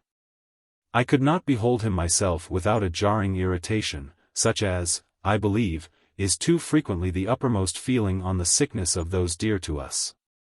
Others, I could not but remark, were scarce able to support his neighborhood, Sir William aviding to be near him, Mountain dodging his eye, and, when he met it, blenching and halting in his story. At this appeal, however, my lord appeared to recover his command upon himself. "To Albany?" said he, with a good voice. "Not short of it, at least," replied Sir William. "There is no safety nearer hand. I would be very swear 11 to return, says my lord. I am not afraid of Indians, he added, with a jerk. I wish that I could say so much, returned Sir William, smiling, although, if any man durst say it, it should be myself. But you are to keep in view my responsibility, and that as the voyage has now become highly dangerous, and your business, if you ever had any, says he, brought quite to a conclusion by the distressing family intelligence you have received, I should be hardly justified if I even suffered you to proceed, and run the risk of some obloquy if anything regrettable should follow. My lord turned to Mountain. What did he pretend he died of? He asked. I don't think I understand your honor, said the traitor, pausing, like a man very much affected, in the dressing of some cruel frostbites. For a moment my lord seemed at a full stop. And then, with some irritation, I ask you what he died of. Surely that's a plain question, said he. Oh. I don't know, said Mountain. Hasty even never knew. He seemed to sicken natural, and just pass away. There it is, you see, concluded my lord, turning to Sir William. Your lordship is too deep for me, replied Sir William. Why, says my lord, this is a matter of succession, my son's title may be called in doubt. And the man being supposed to be dead of nobody can tell what, a great deal of suspicion would be naturally roused. But, God damn me, the man's buried, cried Sir William. I will never believe that, returned my lord, painfully trembling. I'll never believe it, he cried again, and jumped to his feet. Did he look dead? He asked of Mountain. Look dead? Repeated the traitor. He looked white. Why, what would he be at? I tell you, I put the sods upon him. My lord caught Sir William by the coat with a hooked hand. This man has the name of my brother, says he, but it's well understood that he was never canny. Canny, says Sir William. What is that? He's not of this world, whispered my lord, neither him nor the black deal that serves him. I have struck my sword throughout his vitals, he cried. I have felt the hilt dirl 12 on his breastbone, and the hot blood spurt in my very face, time and again, he repeated, with a gesture indescribable. But he was never dead for that, said he, and sighed aloud. Why should I think he was dead now? No, not till I see him rotting, says he. Sir William looked across at me with a long face. Mountain forgot his wounds, staring and gaping. My lord, said I wish you would collect your spirits. But my throat was so dry, and my own wits so scattered, I could add no more. No, says my lord, it's not to be supposed that he would understand me. Mackellar does, for he kens all, and has seen him buried before now. This is a very good servant to me, Sir William, this man Mackellar, he buried him with his own hands, he and my father, by the light of 2 siller candlesticks. The other man is a familiar spirit. He brought him from Coromandel. I would have told ye this long syne, Sir William, only it was in the family. These last remarks he made with a kind of melancholy composure, and his time of aberration seemed to pass away. You can ask yourself what it all means, he proceeded. My brother falls sick, and dies, and is buried, or so they say, and all seems very plain. But why did the familiar go back? I think ye must see for yourself it's a point that wants some clearing. I will be at your service, my lord, in half a minute, said Sir William, rising. Mr. Mackellar, 2 words from you. And he led me without the camp, the frost crunching in our steps, the trees standing at our elbow, hoar with frost, even as on that night in the long shrubbery. Of course, this is midsummer madness, said Sir William, as soon as we were gotten out of hearing. Why, certainly, said I, the man is mad. I think that manifest. Shall I seize and bind him? Asked Sir William. I will upon your authority. If these are all ravings, that should certainly be done. I looked down upon the ground, back at the camp, with its bright fires and the folk watching us, and about me on the woods and mountains. There was just the one way that I could not look, and that was in Sir William's face. "Sir William," said I at last, "I think my lord not sane, and have long thought him so. But there are degrees in madness, and whether he should be brought under restraint, Sir William, I am no fit judge," I concluded. "I will be the judge," said he. "I ask for facts. Was there, in all that jargon, any word of truth or sanity?" "Do you hesitate?" he asked. "Am I to understand you have buried this gentleman before?" "Not buried," said I. And then, taking up courage at last, "Sir William," said I, "unless I were to tell you a long story, which much concerns a noble family, and myself not in the least, it would be impossible to make this matter clear to you. Say the word, and I will do it, right or wrong. And, at any rate, I will say so much, that my lord is not so crazy as he seems. This is a strange matter, into the tale of which you are unhappily drifted." "I desire none of your secrets," replied Sir William. "But I will be plain, at the risk of incivility, and confess that I take little pleasure in my present company." "I would be the last to blame you," said I, "for that. I have not asked either for your censure or your praise, sir," returned Sir William. "I desire simply to be quit of you, and to that effect, I put a boat and complement of men at your disposal." "This is fairly offered," said I, after reflection. "But you must suffer me to say a word upon the other side. We have a natural curiosity to learn the truth of this affair. I have some of it myself, my lord, it is very plain, has but too much. The matter of the Indians' return is enigmatical." "I think so myself," Sir William interrupted, "and I propose, since I go in that direction, to probe it to the bottom. Whether or not the man has gone like a dog to lie upon his master's grave, his life, at least, is in great danger, and I propose, if I can, to save it. There is nothing against his character?" "Nothing, Sir William," I replied. "And the other?" he said. "I have heard my lord, of course, but, from the circumstances of his servant's loyalty, I must suppose he had some noble qualities." "You must not ask me that," I cried. "Hell may have noble flames. I have known him a score of years, and always hated, and always admired, and always slavishly feared him." "I appear to intrude again upon your secrets," said Sir William, "believe me, inadvertently. Enough that I will see the grave, and, if possible, rescue the Indian. Upon these terms, can you persuade your master to return to Albany?" "Sir William," said I will tell you how it is. You do not see my lord to advantage. It will seem even strange to you that I should love him, but I do, and I am not alone. If he goes back to Albany, it must be by force, and it will be the death warrant of his reason, and perhaps his life. That is my sincere belief. But I am in your hands, and ready to obey, if you will assume so much responsibility as to command." "I will have no shred of responsibility. It is my single endeavor to avoid the same," cried Sir William. "You insist upon following this journey up, and be it so. I wash my hands of the whole matter." With which word he turned upon his heel and gave the order to break camp, and my lord, who had been hovering nearby, came instantly to my side. "Which is it to be?" said he. "You are to have your way," I answered. "You shall see the grave." The situation of the master's grave was, between guides, easily described.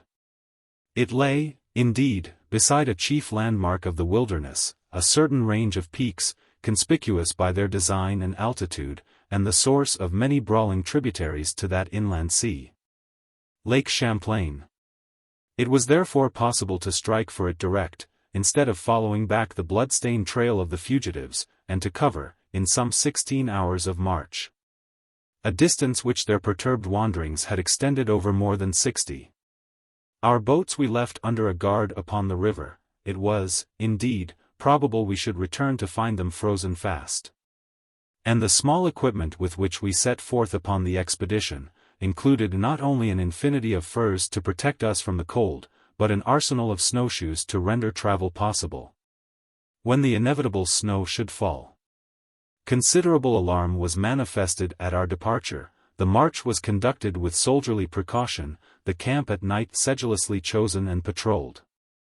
And it was a consideration of this sort that arrested us, the second day, within not many 100 yards of our destination, the night being already imminent.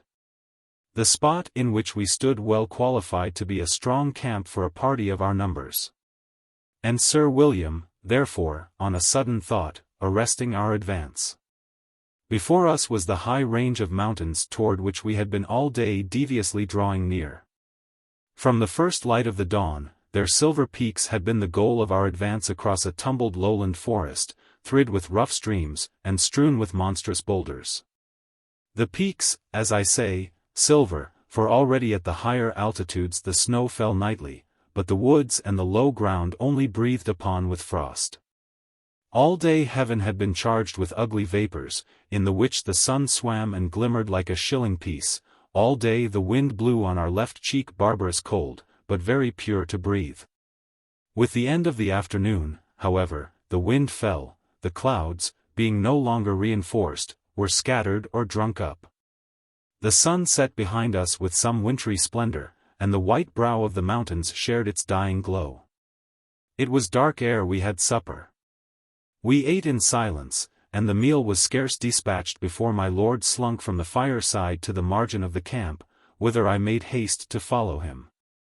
The camp was on high ground, overlooking a frozen lake, perhaps a mile in its longest measurement. All about us the forest lay in heights and hollows, above rose the white mountains. And higher yet, the moon rode in a fair sky. There was no breath of air, nowhere a twig creaked, and the sounds of our own camp were hushed and swallowed up in the surrounding stillness. Now that the sun and the wind were both gone down, it appeared almost warm, like a night of July, a singular illusion of the sense, when earth, air, and water were strained to bursting with the extremity of frost. My lord, or what I still continued to call by his loved name, stood with his elbow in one hand, and his chin sunk in the other, gazing before him on the surface of the wood. My eyes followed his, and rested almost pleasantly upon the frosted contexture of the pines, rising in moonlit hillocks, or sinking in the shadow of small glens. Hard by, I told myself, was the grave of our enemy, now gone where the wicked cease from troubling, the earth heaped forever on his once so active limbs. I could not but think of him as somehow fortunate to be thus done with man's anxiety and weariness, the daily expense of spirit, and that daily river of circumstance to be swum through, at any hazard, under the penalty of shame or death. I could not but think how good was the end of that long travel, and with that, my mind swung at a tangent to my lord. For was not my lord dead also? A maimed soldier, looking vainly for discharge, lingering derided in the line of battle? A kind man, I remembered him. Wise, with a decent pride, a son perhaps too dutiful, a husband only too loving, one that could suffer and be silent, one whose hand I loved to press. Of a sudden, pity caught in my windpipe with a sob. I could have wept aloud to remember and behold him. And standing thus by his elbow, under the broad moon, I prayed fervently either that he should be released, or I strengthened to persist in my affection. O God, said I, this was the best man to me and to himself, and now I shrink from him. He did no wrong, or not till he was broke with sorrows. These are but his honorable wounds that we begin to shrink from. Oh, cover them up, oh, take him away, before we hate him. I was still so engaged in my own bosom, when a sound broke suddenly upon the night. It was neither very loud nor very near. Yet, bursting as it did from so profound and so prolonged a silence, it startled the camp like an alarm of trumpets. Ere I had taken breath, Sir William was beside me, the main part of the voyagers clustered at his back, intently giving ear. Methought, as I glanced at them across my shoulder, there was a whiteness, other than moonlight, on their cheeks. And the rays of the moon reflected with a sparkle on the eyes of some. And the shadows lying black under the brows of others, according as they raised or bowed the head to listen, gave to the group a strange air of animation and anxiety. My lord was to the front, crouching a little forth, his hand raised as for silence, a man turned to stone. And still the sounds continued, breathlessly renewed with a precipitate rhythm. Suddenly Mountain spoke in a loud, broken whisper, as of a man relieved.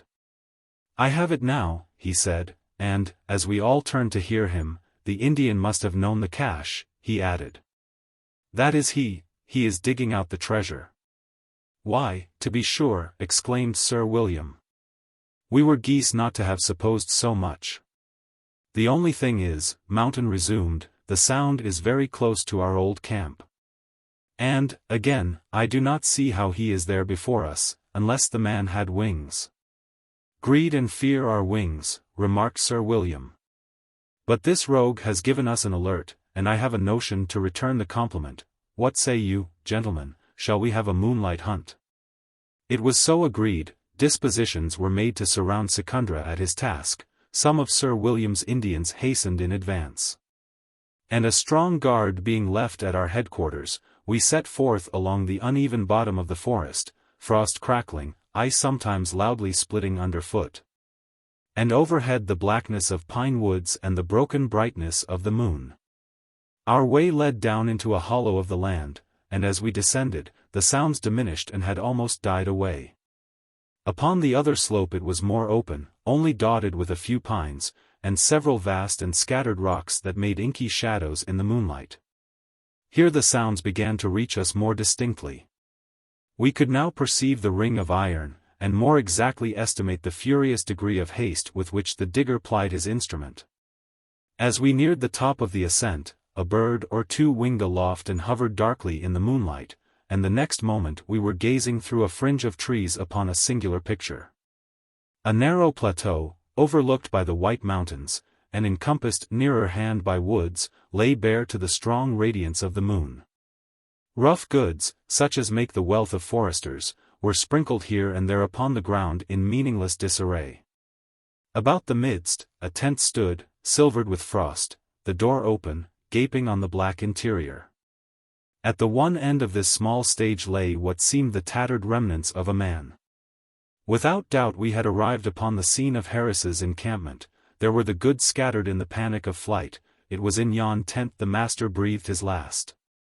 And the frozen carrion that lay before us was the body of the drunken shoemaker. It was always moving to come upon the theatre of any tragic incident. To come upon it after so many days, and to find it, in the seclusion of a desert, still unchanged, must have impressed the mind of the most careless. And yet it was not that which struck us into pillars of stone, but the sight, which yet we had been half expecting, of Secundra ankle-deep in the grave of his late master. He had cast the main part of his raiment by, yet his frail arms and shoulders glistered in the moonlight with a copious sweat, his face was contracted with anxiety and expectation. His blows resounded on the grave, as thick as sobs, and behind him, strangely deformed and ink-black upon the frosty ground, the creature's shadow repeated and parroted his swift gesticulations. Some night birds arose from the boughs upon our coming, and then settled back, but Secundra, absorbed in his toil, heard or heeded not at all. I heard Mountain whisper to Sir William, "Good God! It's the grave! He's digging him up." It was what we had all guessed, and yet to hear it put in language thrilled me. Sir William violently started. "You damned sacrilegious hound," he cried. "What's this?" Secundra leaped in the air, a little breathless cry escaped him, the tool flew from his grasp, and he stood one instant staring at the speaker.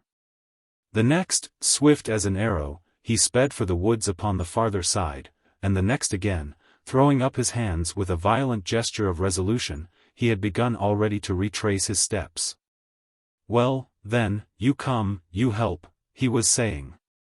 But by now my lord had stepped beside Sir William. The moon shone fair upon his face, and the words were still upon Secundra's lips, when he beheld and recognized his master's enemy. "Him," he screamed, clasping his hands, and shrinking on himself. "Come, come," said Sir William. "There is none here to do you harm, if you be innocent, and if you be guilty, your escape is quite cut off. Speak, what do you hear among the graves of the dead and the remains of the unburied?" You know murderer? Inquired Secundra. You true man? You see me safe?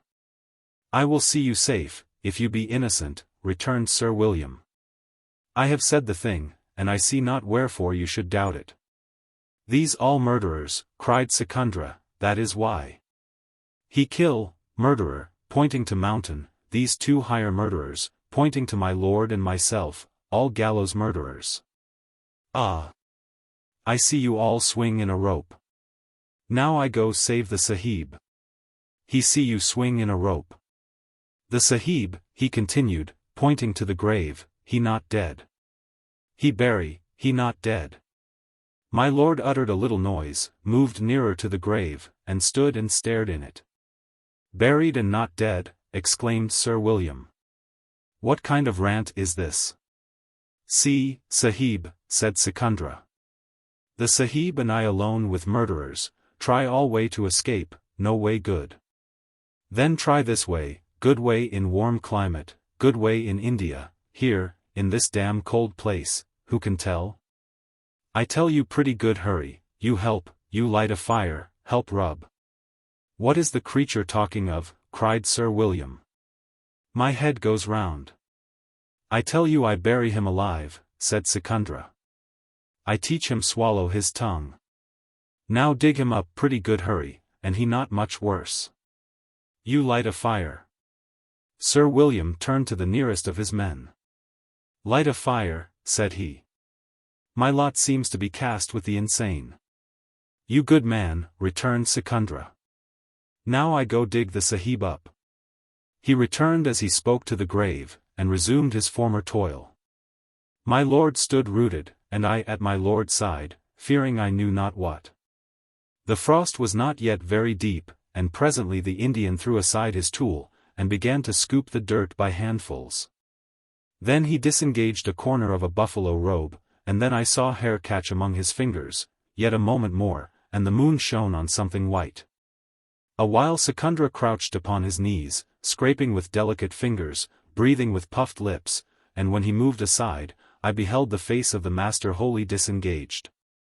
It was deadly white, the eyes closed, the ears and nostrils plugged, the cheeks fallen, the nose sharp as if in death. But for all he had lain so many days under the sod, corruption had not approached him, and, what strangely affected all of us, his lips and chin were mantled with a swarthy beard. My God! Cried Mountain, he was as smooth as a baby when we laid him there. They say hair grows upon the dead, observed Sir William, but his voice was thick and weak. Secundra paid no heed to our remarks, digging swift as a terrier in the loose earth. Every moment the form of the master, swathed in his buffalo robe, grew more distinct in the bottom of that shallow trough. The moon shining strong, and the shadows of the standers-by, as they drew forward and back, falling and flitting over his emergent countenance. The sight held us with a horror not before experienced. I dared not look my lord in the face, but for as long as it lasted, I never observed him to draw breath, and a little in the background one of the men, I know not whom, burst into a kind of sobbing. Now, said Secundra, you help me lift him out. Of the flight of time I have no idea. It may have been 3 hours, and it may have been 5, that the Indian labored to reanimate his master's body. One thing only I know, that it was still night, and the moon was not yet set, although it had sunk low, and now barred the plateau with long shadows. When Secundra uttered a small cry of satisfaction, and, leaning swiftly forth, I thought I could myself perceive a change upon that icy countenance of the unburied. The next moment I beheld his eyelids flutter, the next they rose entirely, and the weak old corpse looked me for a moment in the face. So much display of life I can myself swear to. I have heard from others that he visibly strove to speak, that his teeth showed in his beard, and that his brow was contorted as with an agony of pain and effort. And this may have been. I know not, I was otherwise engaged.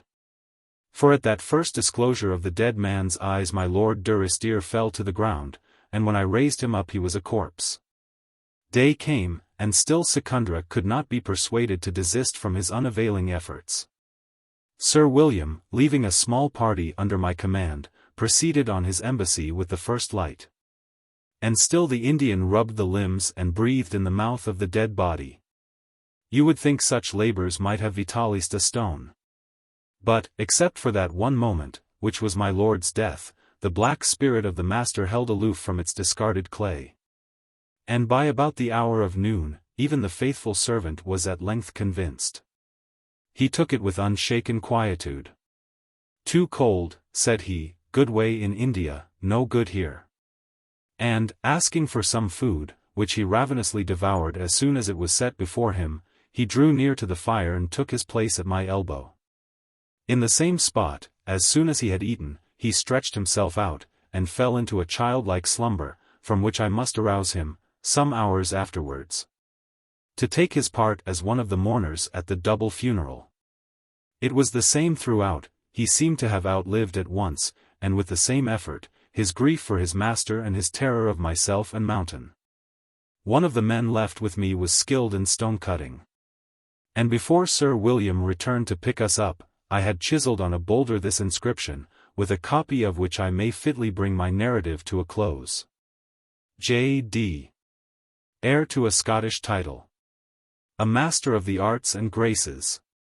Admired in Europe, Asia, America. In war and peace. In the tents of savage hunters and the citadels of kings. After so much acquired, accomplished, and endured, lies here forgotten. H.D. His brother. After a life of unmerited distress, bravely supported, died almost in the same hour, and sleeps in the same grave with his fraternal enemy. The piety of his wife and one old servant raised this stone. To both